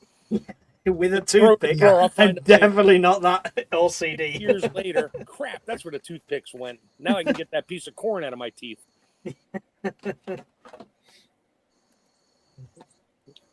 Really need to solve it. I don't even know what this is. Ooh. Okay, it's things like we're talking about ethics here. It's things like prioritizing people that are in need as opposed to people that are potentially trying to rob us all the time. Is it? Or what about the people? Okay, I've got this preps, and should I help these people or should we not help these people? For example, guys. I suppose there's the thing as well about whether you should come to other people's defense, because you're putting yourself in harm's way by offering some sort of self-defense or defense for other people who need it, perhaps. That live more outside the law, though, because it's not self-defense. So that would definitely live in a more dark region of the law, right? Yeah, well, I think probably in most scenarios we'd be talking about an SHTF type situation in that case. It wouldn't just be a case of, I mean, if I knew, if my neighbour came banging on my door just now and says, I think there's a burglar, I think I'd probably just say, right, well, stand here in the living room and let's get the police. I wouldn't go venturing into her house, with a lampshade. You put it on your head, that'll scare him off. Yeah, just like, don't worry, I'll take care of this guy. It's take your shirt off, put a lampshade on your head, and go walking over and go, "Hi, I was waiting for you." I do think, though. I mean, we've spoke about mags and stuff in the past, and I do think security.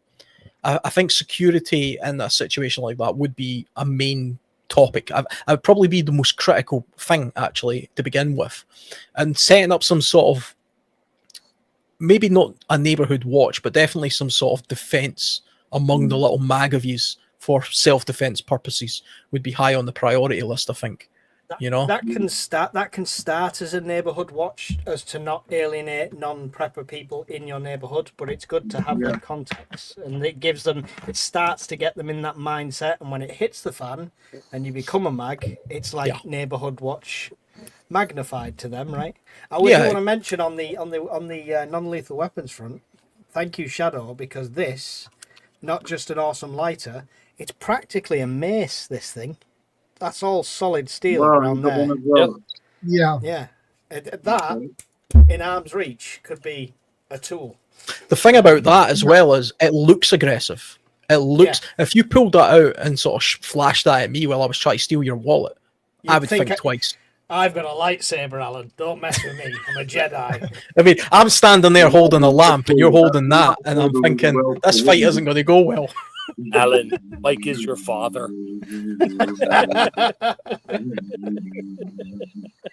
With the same age, that would be a very difficult task. Yeah, that would be. Not anybody. Believe it or not, we're the same age. I know, he might look 20 years younger than me, but we are the same age. I wasn't expecting the compliment. I thought you were going to rip me there, so I was gearing up for something else, but you went the other way with it.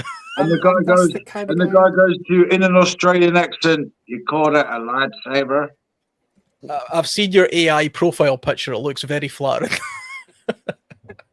That's not AI. That was a photo. We took it last week. I just happened to be in London.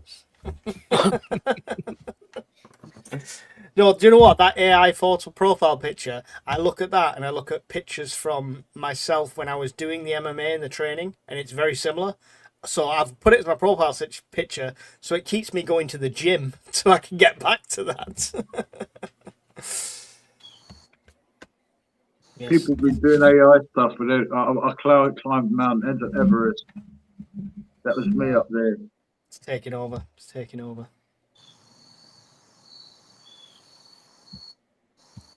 What Gregory say? It's illegal to have a Leatherman multi-tool on your belt in the Netherlands unless you're working and you need it. Really? Same in London. Same in England. Yeah, yeah, UK as well, because it has a locking blade. They're releasing new ones now that don't. So I've reverted to my old army one because that doesn't lock.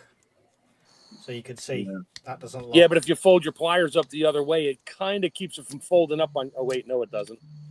It does. It does, but that's still legal because it's not locking. Right. I think if you've got a purpose for having it, even if you're sort of bushcrafting type people, I think this is. I'm not sure. Maybe I think you can. It depends on how you travel with your things, and if you're not sort of you can travel with bushcrafting type stuff in the UK if you're careful about how you go about your business. And what I'm talking about is if you do go bushcrafting, you go camping, you may do a bit of stealth camping. If you've got your stuff right in the bottom of your backpack, your saw, you might have a little sort of survival knife. Obviously, if you start sort of flashing it around, that might be more problems for you. Yeah, I mean, it's the context of where things are carried, obviously. I mean, like right here, this is my grab bag, if you like. This is my bushcraft bag. You know what I mean? So every time I go into a woodland environment, this is what I've got. And I pack it like this when I'm going there. I can go on the bus with this legally. And right at the very top, is a bushcraft knife. Now, I couldn't legally put this on my hip and walk around the supermarket in the UK. That would just be ridiculous. But you don't have to go on the top on the bus neither, though, do you? You could take this on a bus, not on my hip, but if it was in that bag and I was heading out camping. Well, even on top of the bag? No, not on top. You wouldn't want it on display. That's what I mean. You wouldn't want to show it. I mean, the law says in the UK, okay, I have a shotgun license, okay? I can legally carry my shotgun in a bag on a bus in the UK. Yeah. There's nothing wrong with me taking public transport as long as I'm traveling to a place where I'm going to be using it, like a clay pigeon range, or I was going to some ground or something. There's nothing that can. Obviously, if I took it out the bag and just wandered onto a bus, then people would rightly so assume I was a maniac, and the police would show up. Yeah. But if you have got it in a slip and it's covered up and you're there for a genuine reason, then there's nothing that can legally prevent you from doing that. Lots of people who have firearms certificates in the UK don't own cars, and they still have to get to the place they're going in order to do whatever it is they're doing. And there's you can walk to the place. You can walk over land and things like that. Right now in the UK is goose hunting season. And legally, you can shoot geese anywhere below the high water mark on the foreshore without permission because it's crown property. And you can do that at certain times of the year. Now, the place where I do it locally, I can walk from my house down to the shoreline to get there. And then once I get to the shoreline where the high water mark is, I can take my gun out of the bag and then walk across the beach holding the gun legally. I do that all the time. It's not really a beach that you would walk your dog on anyway. It's all mud and things like that. You would sink in it. But I have to walk across like council ground and private property in order to get there. As long as it's inside the bag, you can do that. If you take it out of the bag, it's armed trespass, and that's a different law. So it's just about understanding the laws and knowing what the purpose of it is. You can own a machete in the UK. Okay, there's nothing against doing that. You're just not allowed to own it and run around the streets of London with it. Shadow, could you put Evil Girl 87's last comment on the screen for Alan? Yeah. Ooh, somebody said torture. Fold up lampshade. Yeah. As long as it's on a slip. It's not one of those. It's not on your belt. It's not on your hip. You start walking around with double lampshades. You can have one of those locking lampshades. This sounds like a job for AI. Wow. You know what? We'll probably go on our laptops later on, and lampshades will come up for sale. Definitely. They're always listening. Go on your eBay, and on the side it'll have lampshades. They'll be following us everywhere. Shadow going in IKEA tomorrow, and they'll be advertising lampshades.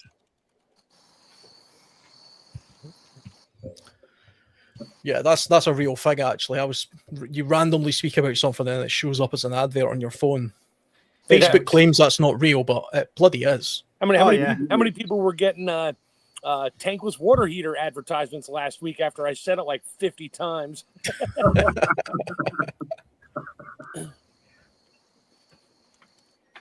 Yeah.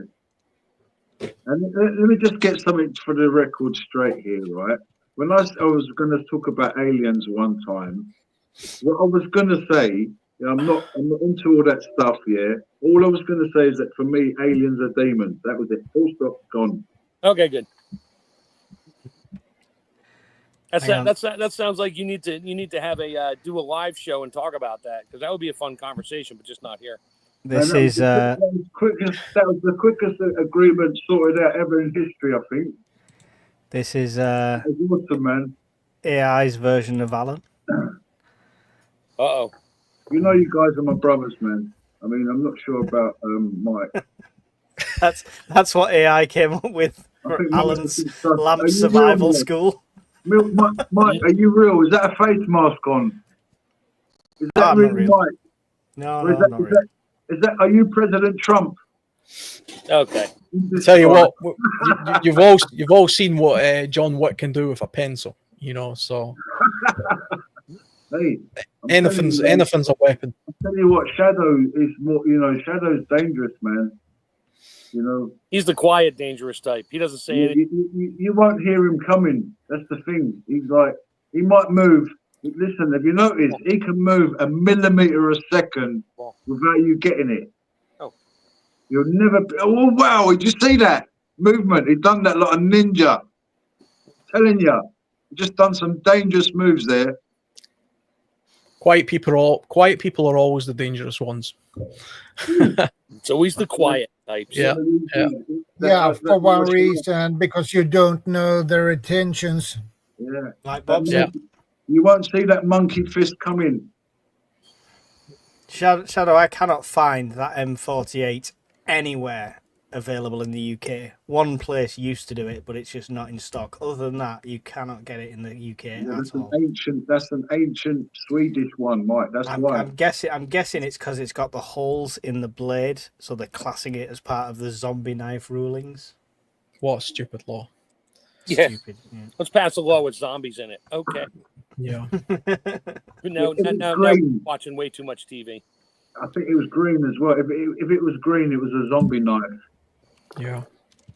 Unfortunately, that's just a case of politicians, doing their bidding for the lowest denominator for getting votes. It's an easy target.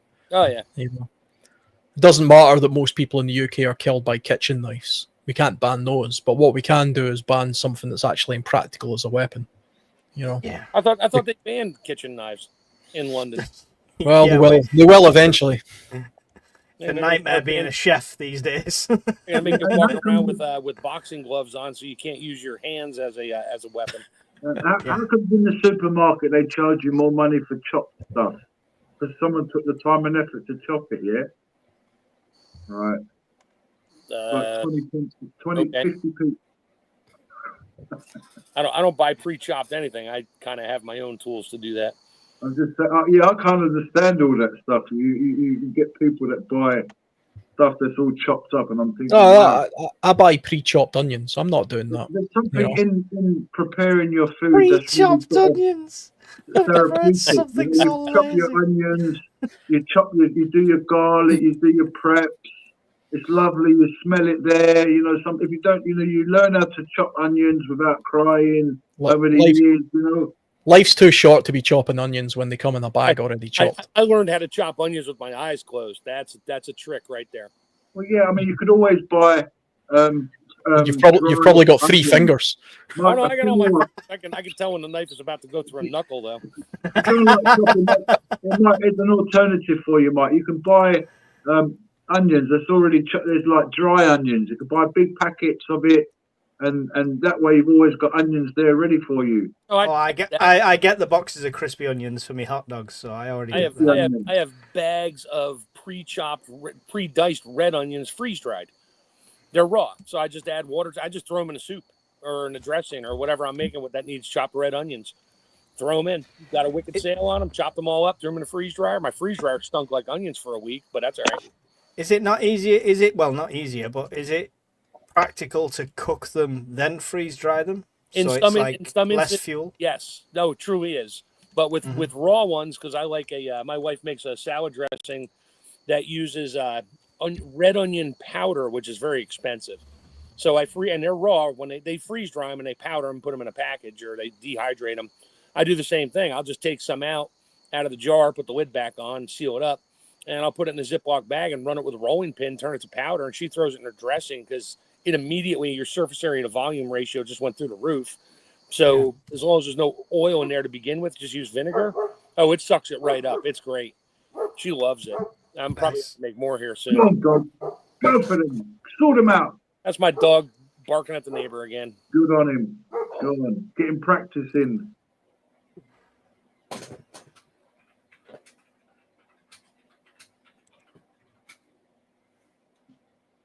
It's gone quiet. Sorry, I'm window shopping.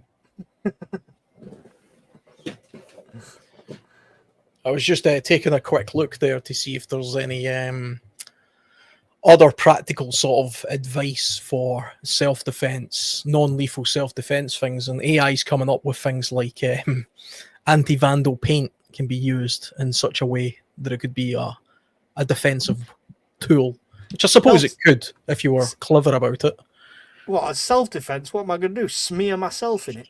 Yeah, I'm not really sure. It doesn't really give a lot of context, but I suppose you could use it on your gates and your fence and places like that. Your gutters, you know. Somebody could climb up your gutter. I suppose you could do that. That's when you smear yourself with that Vaseline we all carry around for fire starter. Nobody can grab you. Be like a greased pig trying to run. Yeah, I was going to say a greased pig. Is it Family Guy where it's they've got to catch the greased up deaf guy? You can't catch me. I'll tell you what could be a good thing if you have brick walls around your property, and you could have, if you wanted to have some kind of self-defense or non-lethal defense around around the perimeter, or even have some makeshift walls. Anyway, what the idea is, you put a few bags of concrete aside, cement. I put a link in the private chat. Sorry, about the Talon Spear. Yeah, that's the one I found. It is the UK website. Not in stock, though. Not in stock. And I probably can't get it here in America. £128. I'll just make my own. Wow. The idea, what I was going to say is that you get a load of broken glass. You collect broken glass in buckets. That's illegal. That's illegal. Right. I was going to ask that as well, Chef. I was going to ask the guys as well in this country. Unless you're a military or some kind of a security base. Right. There used to be properties in England. Wire, nothing. You can't put broken law in America, you can't have glass on walls. Yeah, you used to see that a lot in the UK. You're right, especially like late 90s, stuff like that. I remember seeing it all over the place stuff where it was like poured concrete and the broken glass in. You can actually still see it in places in Edinburgh, like in the Old Town, but it's completely against the law here now as well. Yeah, honestly, I was against it because we had cats, and it's a nightmare for cats. But what about in SHTF situation? Like, ham radio is illegal. You haven't got a license, but in SHTF it's okay. Yeah, sure. Who's gonna arrest you? When a crap hits a fan, you can do anything you want. You do you. See, so you collect concrete and you collect glass, it's okay. There is another thing you can use that's not glass, which is legal, because my dad bought some of it off Amazon recently. It's like plastic strips that have spikes on them. Yeah, pigeon pins. Yeah, it's an anti-bird thing. Yep. But pigeon you can put totally legal. But they're not that hard. You can bend them. Yeah. But I mean, somebody puts their hands up on there to try to jump a wall, they're gonna spear their hands with at least one of them, and that's Yeah, he's put them along his fence and his shed, and like if you were to grab onto that, you wouldn't be able to pull yourself up without it, going into your barbed wire. Stuff like barbed wire is quite relatively cheap now. You can buy a bundle of that quite cheap. I think barbed wire's restricted in where you can use it. I don't think you can use that in residential places. Over 7 foot height, I believe. I could be wrong. But Like, I don't think you'd be able to just cover your backyard in barbed wire. I don't think that'd be. You could. The what Derail's on about? You could buy a bundle of it, pre-measure that to go out onto your back fence, Yeah. and then have it stored away, so you can literally clip one end and pull the whole thing out, and it's a very quick up, and it's there. Yeah. You know. Hey, I'm gonna bail off here. I gotta go talk to my neighbor. I will see you guys next week. Catch you later. See you later, Chef. Later. Yeah, Thanks, I'm Chef. going to get off as well in a few more minutes as well. I've got to get off. No worries. I'm literally just now I can't get my spear. I'm just on blades.co.uk adding lots of things to a basket I'll probably never buy, but it's good to what I window think shop. would be interesting to see if you could replicate a Spartan spear. You could buy historical spears like that in this country easily. You can get all sorts like that. There's a one called Ancient Warrior, which is based in Scarborough down the road from where I work. Wow. And they have stuff like that, and you can get all them no problems. Well, it looks like a real one, or it is a 100%. It is a real one. It's a live blade on it and Wow. everything. I think the only reason we can't get Shadow's one is because it's got the Alan's blood getting channels. Here we go. The lampshade and the spear's coming out now. Right? Not only has this flag got a spear, it also will piss off people who are against flags. So, I mean that'll anger some people, I suppose. So it's a double tool. It's double whammy. Double whammy. It's not a Palestinian flag, so that'll annoy somebody. Is that a real spear or is that a wooden thing?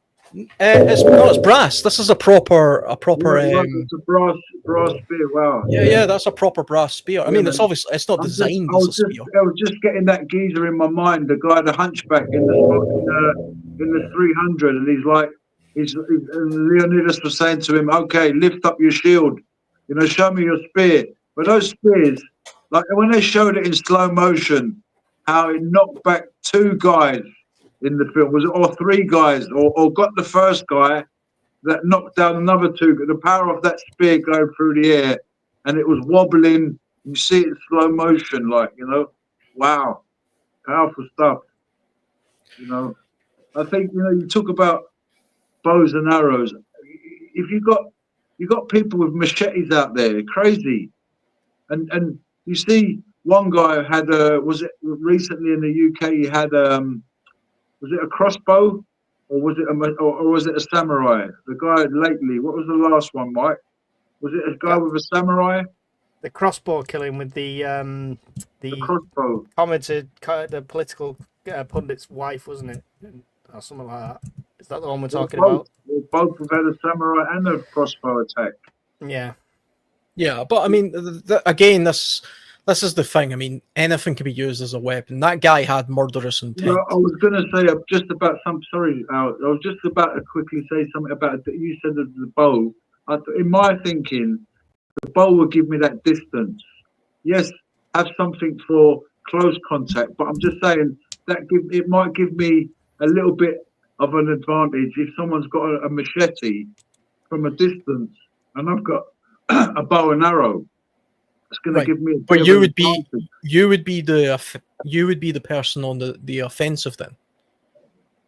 I mean, otherwise, why are you walking around with a bow and arrow? As I said, he's coming for me from a distance with a machete. I'm not coming for him. I'm just happen to be there. Someone's coming towards me, and you just happen to be there with your longbow.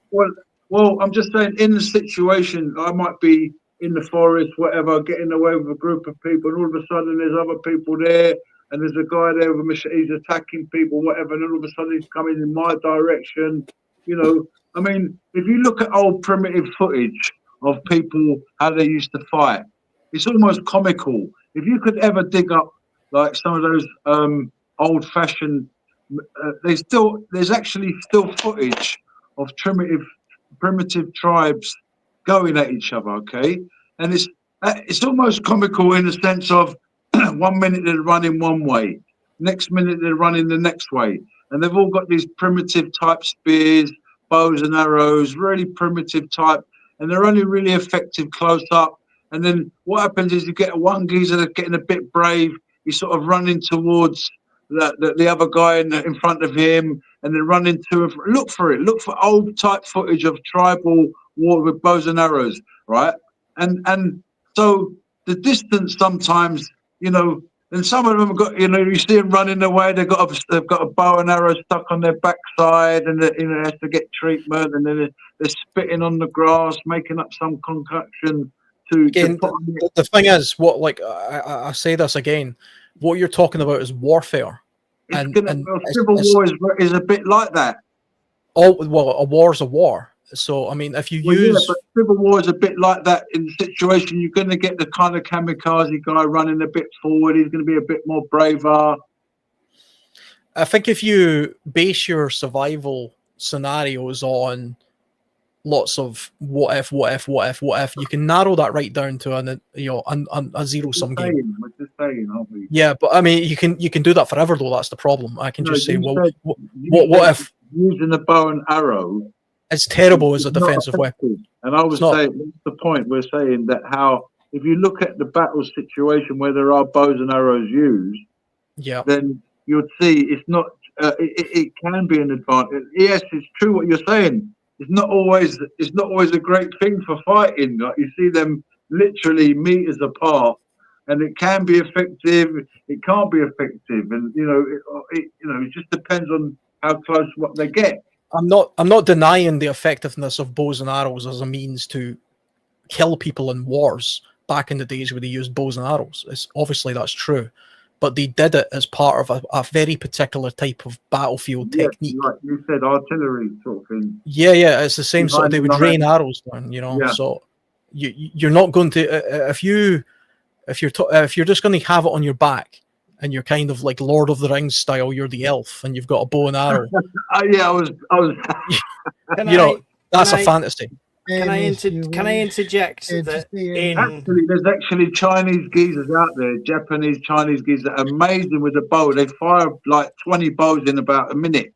I have no doubt some people have great skills and stuff like that. I think that Alan's making the point that it's usually used en masse, so loads of arrows in the air. That was the effective way. Now, I think in our situation, or in a situation where it was SHTF and it was for an individual, I find something like a crossbow or a bow effective more as a deterrent than actually in the combat. Because if somebody is coming towards you with some sort of threatening, bludgeoning device, and you're aiming something at them that they know can get them from range, that action in itself, without releasing, could be a deterrent in that situation. Yeah. Is what I would probably. Medium. Let's put it this way: if for some reason I was told you're going to have to be in a woodland environment in some sort of survival situation where it's you versus another man, same age, same sort of ability, we know that you get to choose a bow and arrow or a machete. I'm taking the machete. I'd have both. I'd have everything I could have. I'd have a bow, I'd have a machete, I'd have the hand crossbow like I do have. That's what I'm saying. It's just one thing. While this debate's I'm not debating whether we should have one thing and a bow and arrow in particular. I was just saying that in the situation, not only if I don't know what they're called now. Those little hand crossbows. They're £80. The little pistol crossbows. Pistol crossbows. The same one, I think. Mm-hmm. Yeah. I mean, the pistol crossbow is great because the missus can reload it because it's just a crank like that. It's just that I'm trying to keep away. I'm trying to be careful of what I show because someone said to me, a friend have said to me, "Be careful of what stuff." And when you lot started pulling out your knives, I was almost tempted to. During this conversation, I've found this year's Christmas present. What I'm going to ask Santa for. So. Oh, you're joking. I will. I'm watching you. Let me. I'm going to share it if Shadow will allow it. I just saw this and it's really. I'm going to have a Smith & Wesson. How cool is this? It's got like a double holster, and you get the axe. Yeah. And the fishing knife. That's going to be really handy on fishing and camping trips. Wow. That's awesome. Can you hold that there? Can you hold that there for a second, please, Shadow? Just give me literally 10 seconds. while he reports me to the police. It looks like quite a good little gutting tool. The knife with the hook. That's quite a good little gutting tool. The only thing that I don't like about that kit's that to me is useless. The axe. Yeah. I'm thinking the fact it says bullseye, it's going to be weighted to be thrown. Yeah, maybe it's a throwing axe. That's but as an axe, it's too small. I see lots of people with those, but I'm not going to lie, Alan. I just want to be able to say to people when I'm camping, "Let me just grab my Smith and Wesson." That's a nice package, actually.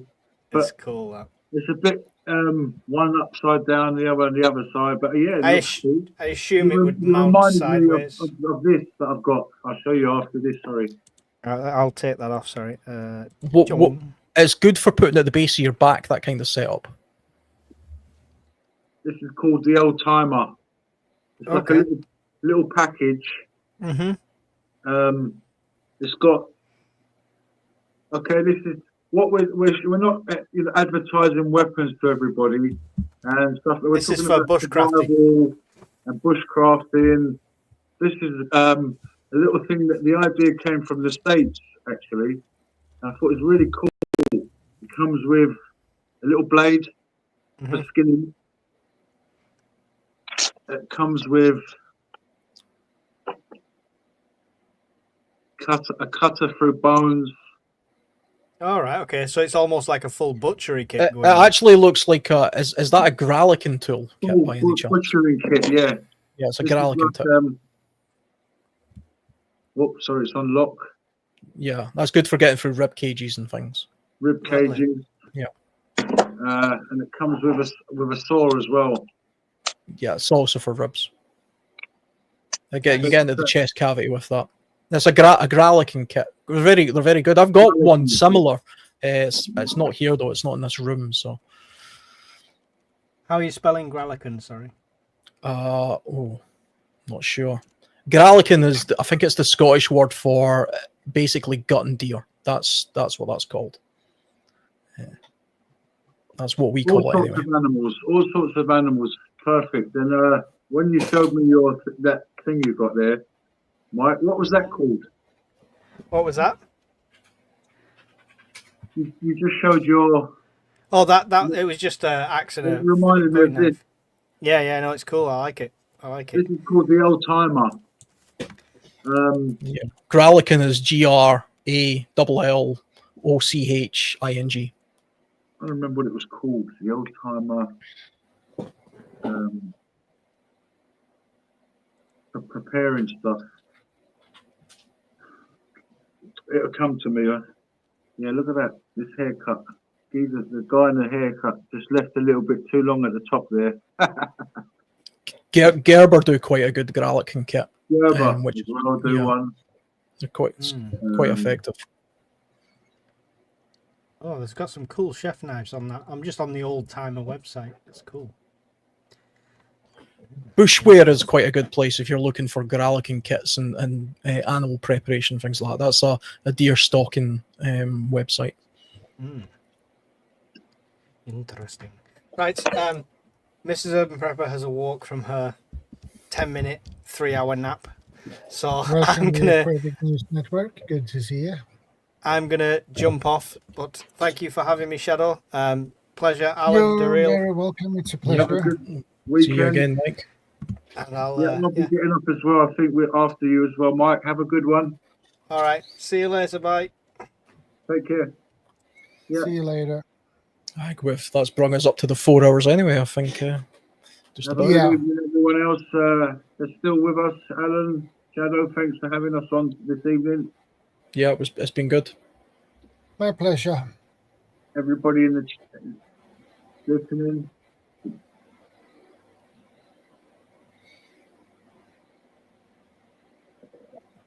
Have a great weekend, everyone. God bless and good night.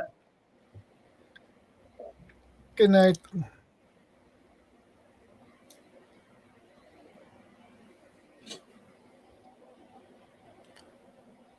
Well, I have a little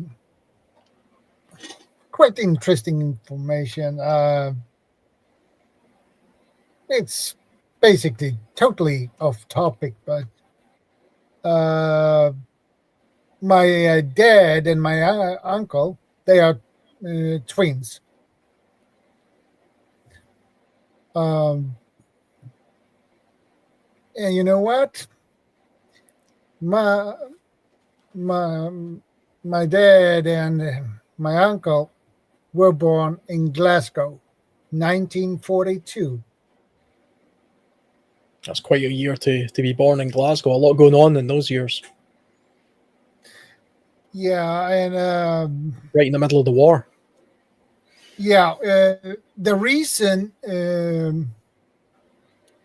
why they were born in Glasgow was that my granddad, he was a captain in the merchant fleet, and the problem was they planned to go back to Sweden, but they were not allowed to. So the closest port was in Scotland, Glasgow. So that's why they ended up there. And my grandmother were on board on that ship as well. She was probably 8 month pregnant or 9th month pregnant. So that's why the safest place was Scotland and Glasgow. Yeah. So you've got a bit of a connection then. Yeah, family connection. And I think they stayed there for 3 years or something, if I remember it correctly. Sounds like they stayed there until sort of the end of the war. Before they could go back to Sweden. So yeah, it would have been a very different town back then. You know, I've seen some of the old photographs of Edinburgh and Glasgow back in the 40s. You know, it'd be quite a place. Massive shipbuilding place. You know, they still build a lot of ships in Glasgow on the Clyde. A lot of warships and things get built there still. But back then it would have been even bigger. That's cool. Yeah, so thanks for having me on again, Shadow. It's been it's always a pleasure to have you on board. It's been an interesting topic, this one. I quite enjoyed it. Yeah, it is, because it's rarely talked about. The most of it is talked about the offensive side of it, not the defensive side. Yeah, especially it's most talked about the lethal side of it, not much of the non-lethal defense or the ethics behind it either. Yeah, I think it's one of those things where it's the over-militarization of prepping and survival that you see in other parts of the world. I made a comment about that last week on Mike's podcast, which I don't know. I mean, some people might have thought it was, dismissive of the knowledge that things like law enforcement and the military can bring to the topic. But it was more a case of it's not just all about, guys dressed in camouflage holding guns and fighting off the zombies. In the real world, it would be about just self-defense and defending ourselves in countries like Sweden or the UK where we don't have access to those kind of things. And it's also the ethical side of it as well. Not everybody wants to go shooting people and all these kind of things in like some sort of civil war or some sort of imagined conflict. Sometimes it's just about protecting yourself and your family from somebody trying to break in or steal your property or something. And you don't want to do them any real harm. You just want to push them away. Yeah. And there's probably a little bit of fear about people talking about it publicly in places like Europe or especially the UK, because like we've already mentioned a few times tonight, we have some pretty crazy laws, unfortunately. Oh, hi, Bob. Yeah. There you go. I was just Hey, about Bob. to. I was just about to drop off there. Oh, okay. I think we're All right. coming up to that point, but I'll stay. I'll stay on a little bit if you're chatting. Yeah, the ethics part of it is as was mentioned earlier. That's very important, man. Yeah, Like yeah. we were talking about earlier, when you see extreme violence, it never leaves you. I mean, stuff I saw years ago still prevents me from sleeping now. You know. Yeah. Yeah. I agree. Yeah, I It, mean, it comes back to me when I'm trying to fall asleep. Is when it comes back to me. You know, some of the shit I've seen, but. I mean, it's one of those things. It's like everybody kind of imagines that they're kind of in a movie, and they think, "Oh yeah, you know, an EMP attack's happened, and everybody's attacking each other, and I'm just going to shoot them all down and do this and do that." It's like, no, these are your neighbors. These are people Yes. who you go to work with. These are normal people, possibly desperate people. Yes. You're not going to be wanting to, you know, in some sort of conflict with them to the point where you're ending lives over things like that. It's, you know, who would want to be in a situation like that? And also, the repercussions for that afterwards probably wouldn't be too desirable either. You know, even in countries where there has been conflicts, like I'm thinking about the Balkans, for example, neighbors turned on each other in the Balkans, but then when the war ended, they had to deal with the generational hurt that brought. You know, or the troubles in Northern Ireland, where you have people murdering each other over Catholic and Protestant and nonsense like that. Yeah. And then years later, once you know the troubles die down, they're still living with the consequences of people missing, buried in a field somewhere, who knows where. You know. And alongside a parallel with that is 8 years after the conflict is over, law and order is reestablished, and that guy you killed or mutilated or harmed, his brother finds you. Yeah. And he's been looking for you. Or you find yourself in court looking at a life sentence. True. Because, you know, one side of a conflict has inevitably won eventually, or society has got back to normal, and you've got the legal repercussions of the actions that you committed. You know? Under the SHTF situation, yes, you can face legal consequences when things go back to normal again. Yeah. So you need to really think through everything before you even do anything. Because you need to keep that in mind. Well, if I do this, I can face legal consequences when things go back to normal. Do I want that? Can I handle that? No, if you can't handle that, don't do it. Yeah. I hear you, Shadow. There's been many cases here in the States. Our legal system is going to be a little different than your guys's, but I have an altercation with somebody, and he winds up crippled. Like I shatter his arm or his leg, and he can no longer work. And there's been many civil suits filed to where now I have to pay his rent and his food for the rest of his life. That's something to think about. Yeah. You know, and it does happen. Yeah. It does happen. It does. Yeah. You know. It kind of goes back to the mob mentality I was talking about earlier. I mean, we've all experienced road rage. How, for some reason, you could be the nicest person who never says anything to anybody, but when you're inside your car and somebody cuts you off, for some reason you turn into a monster, or you know somebody who turns into a monster. Feeling for sure. Yeah, it's we all do. It's like a switch turns because you've got that layer of protection. And the same thing happens when people are on protests and they're surrounded by people who are egging them on or giving them the moral justification for acting in a way that they otherwise wouldn't act. So you'll see like old people at a climate protest, for example, doing things like spitting at the police or kicking a car or trying to set fire to something, you know, or smashing a window in a shop because they're in a crowd of people who's given them the justification and Yes. they're egging them on in order to do it. And in the heat of the moment, they're all fired up, and they do it because as human beings, it's programmed into us to be war fighters. And when we're in a mob, and you're in a war, you're kind of all riled up, and you do things that you wouldn't do normally.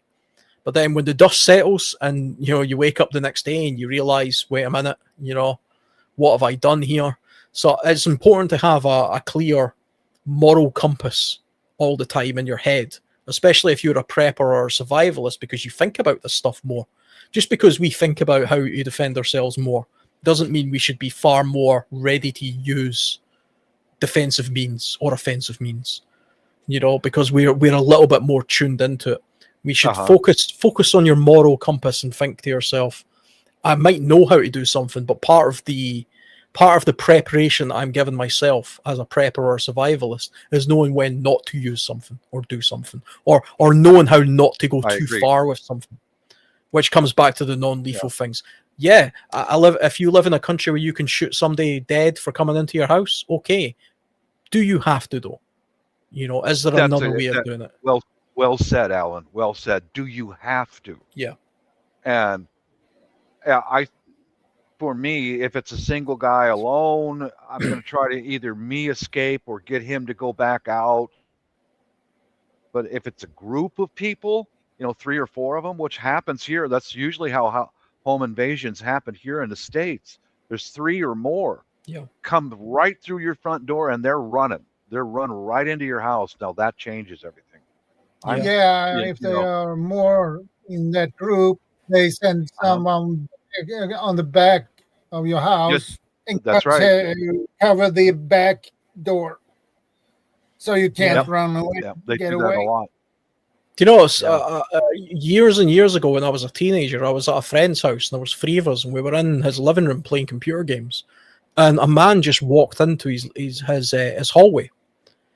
It was the wrong door. He actually lived like right across from him, and he had had a couple of drinks, and he literally just walked into the wrong house, and he kind of was. The house looked the same, but he was a little bit not sure, and then he realized, and then obviously he seen us, and he couldn't have been more apologetic, and obviously it was just a mistake. But I can imagine a situation where if you're a person who has a firearm or something, and that happens, and you holy shit, and you just shoot the man dead, in the dark, for a mistake. That's the kind of thing. I suppose you could say, well, you should lock your door, all the time, but always. I think we were like 15 years old and didn't care, and we were just playing computer games, but it's. You never really know all the circumstances as to why something might happen,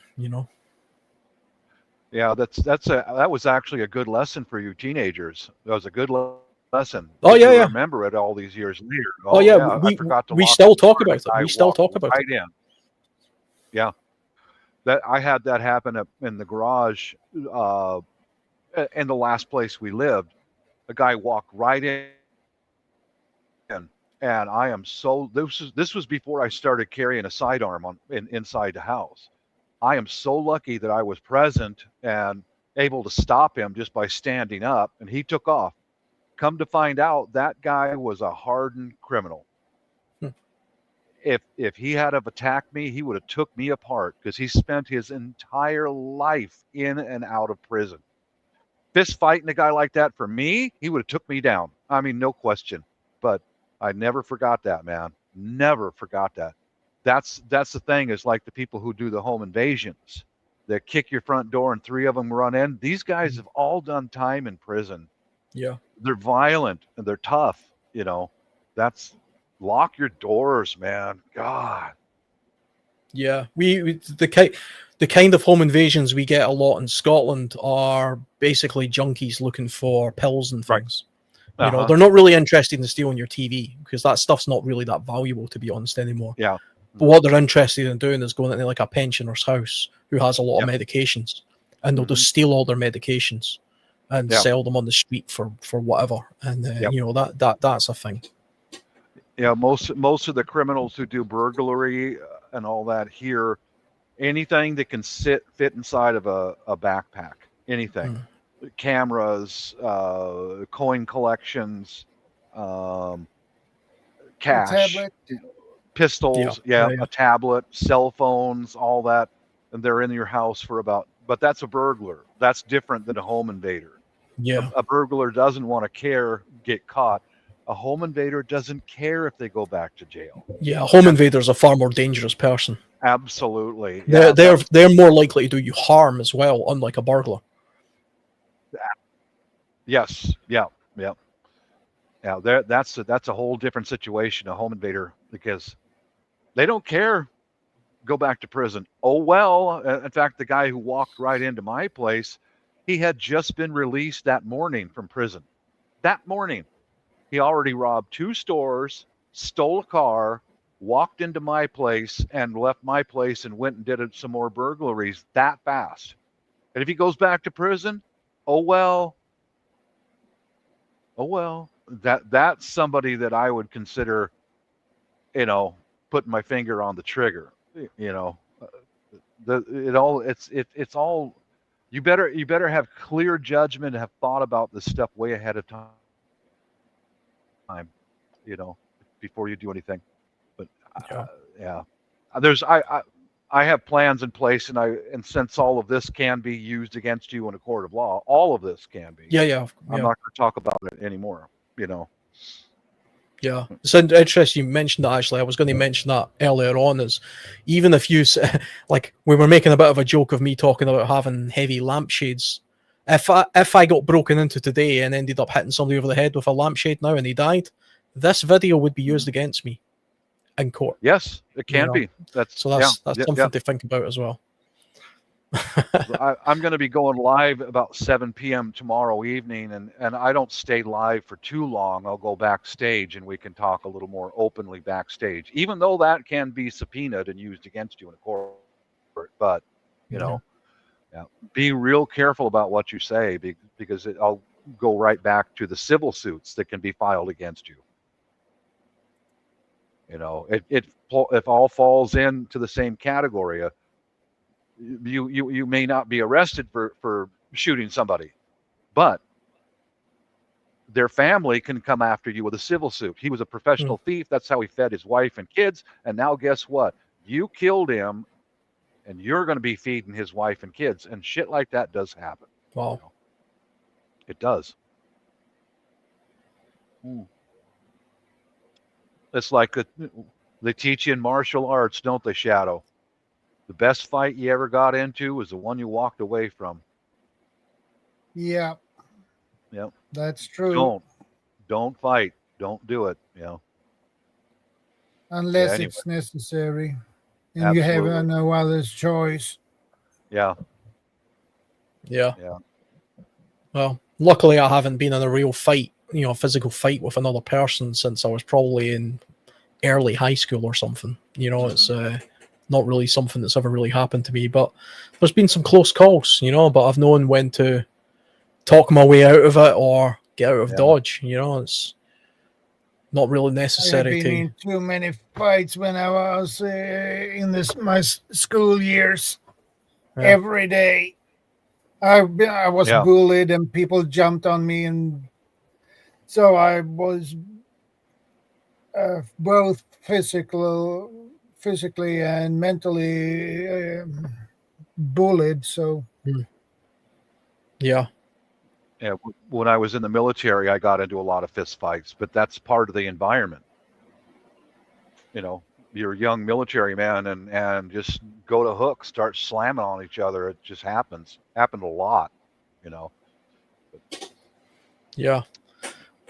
I was kind of lucky when I was a kid. I was a little bit more. I've always been an outdoorsman, so because I came from what was a relatively small town and a very relatively tiny town surrounded by woodland, me and my 5 or 6 friends, we were all kind of passive, and we would just run around the woods all day, and when we became teenagers, we spent most of our time messing around with computer games and cars and stuff, so fighting was never really something we got involved in too much. But there was definitely people in my school that, for them, a good night out was getting drunk and getting in a fight with a rival gang or something. Even that happens in small towns. But we were the kind of, I suppose, not quite the geeky kids because we weren't clever enough, but we were the ones in the middle that nobody paid any attention to.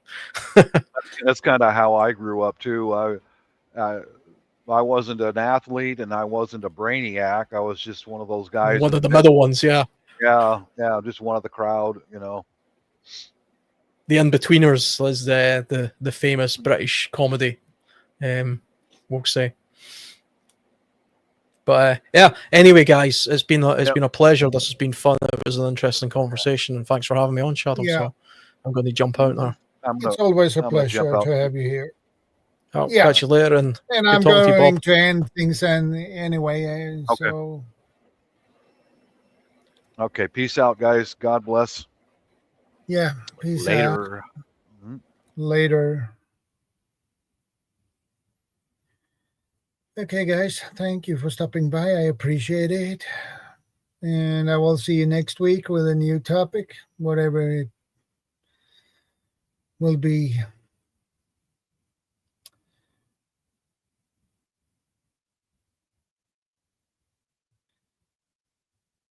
You are very welcome. Very interesting conversation. Thank you, gentlemen. Thank you, guys, for stopping by. I appreciate it. And remember, stay safe. Be part of the solution, not the problem. God bless. Good night, Ace. Thanks for stopping by. I appreciate it. And we are running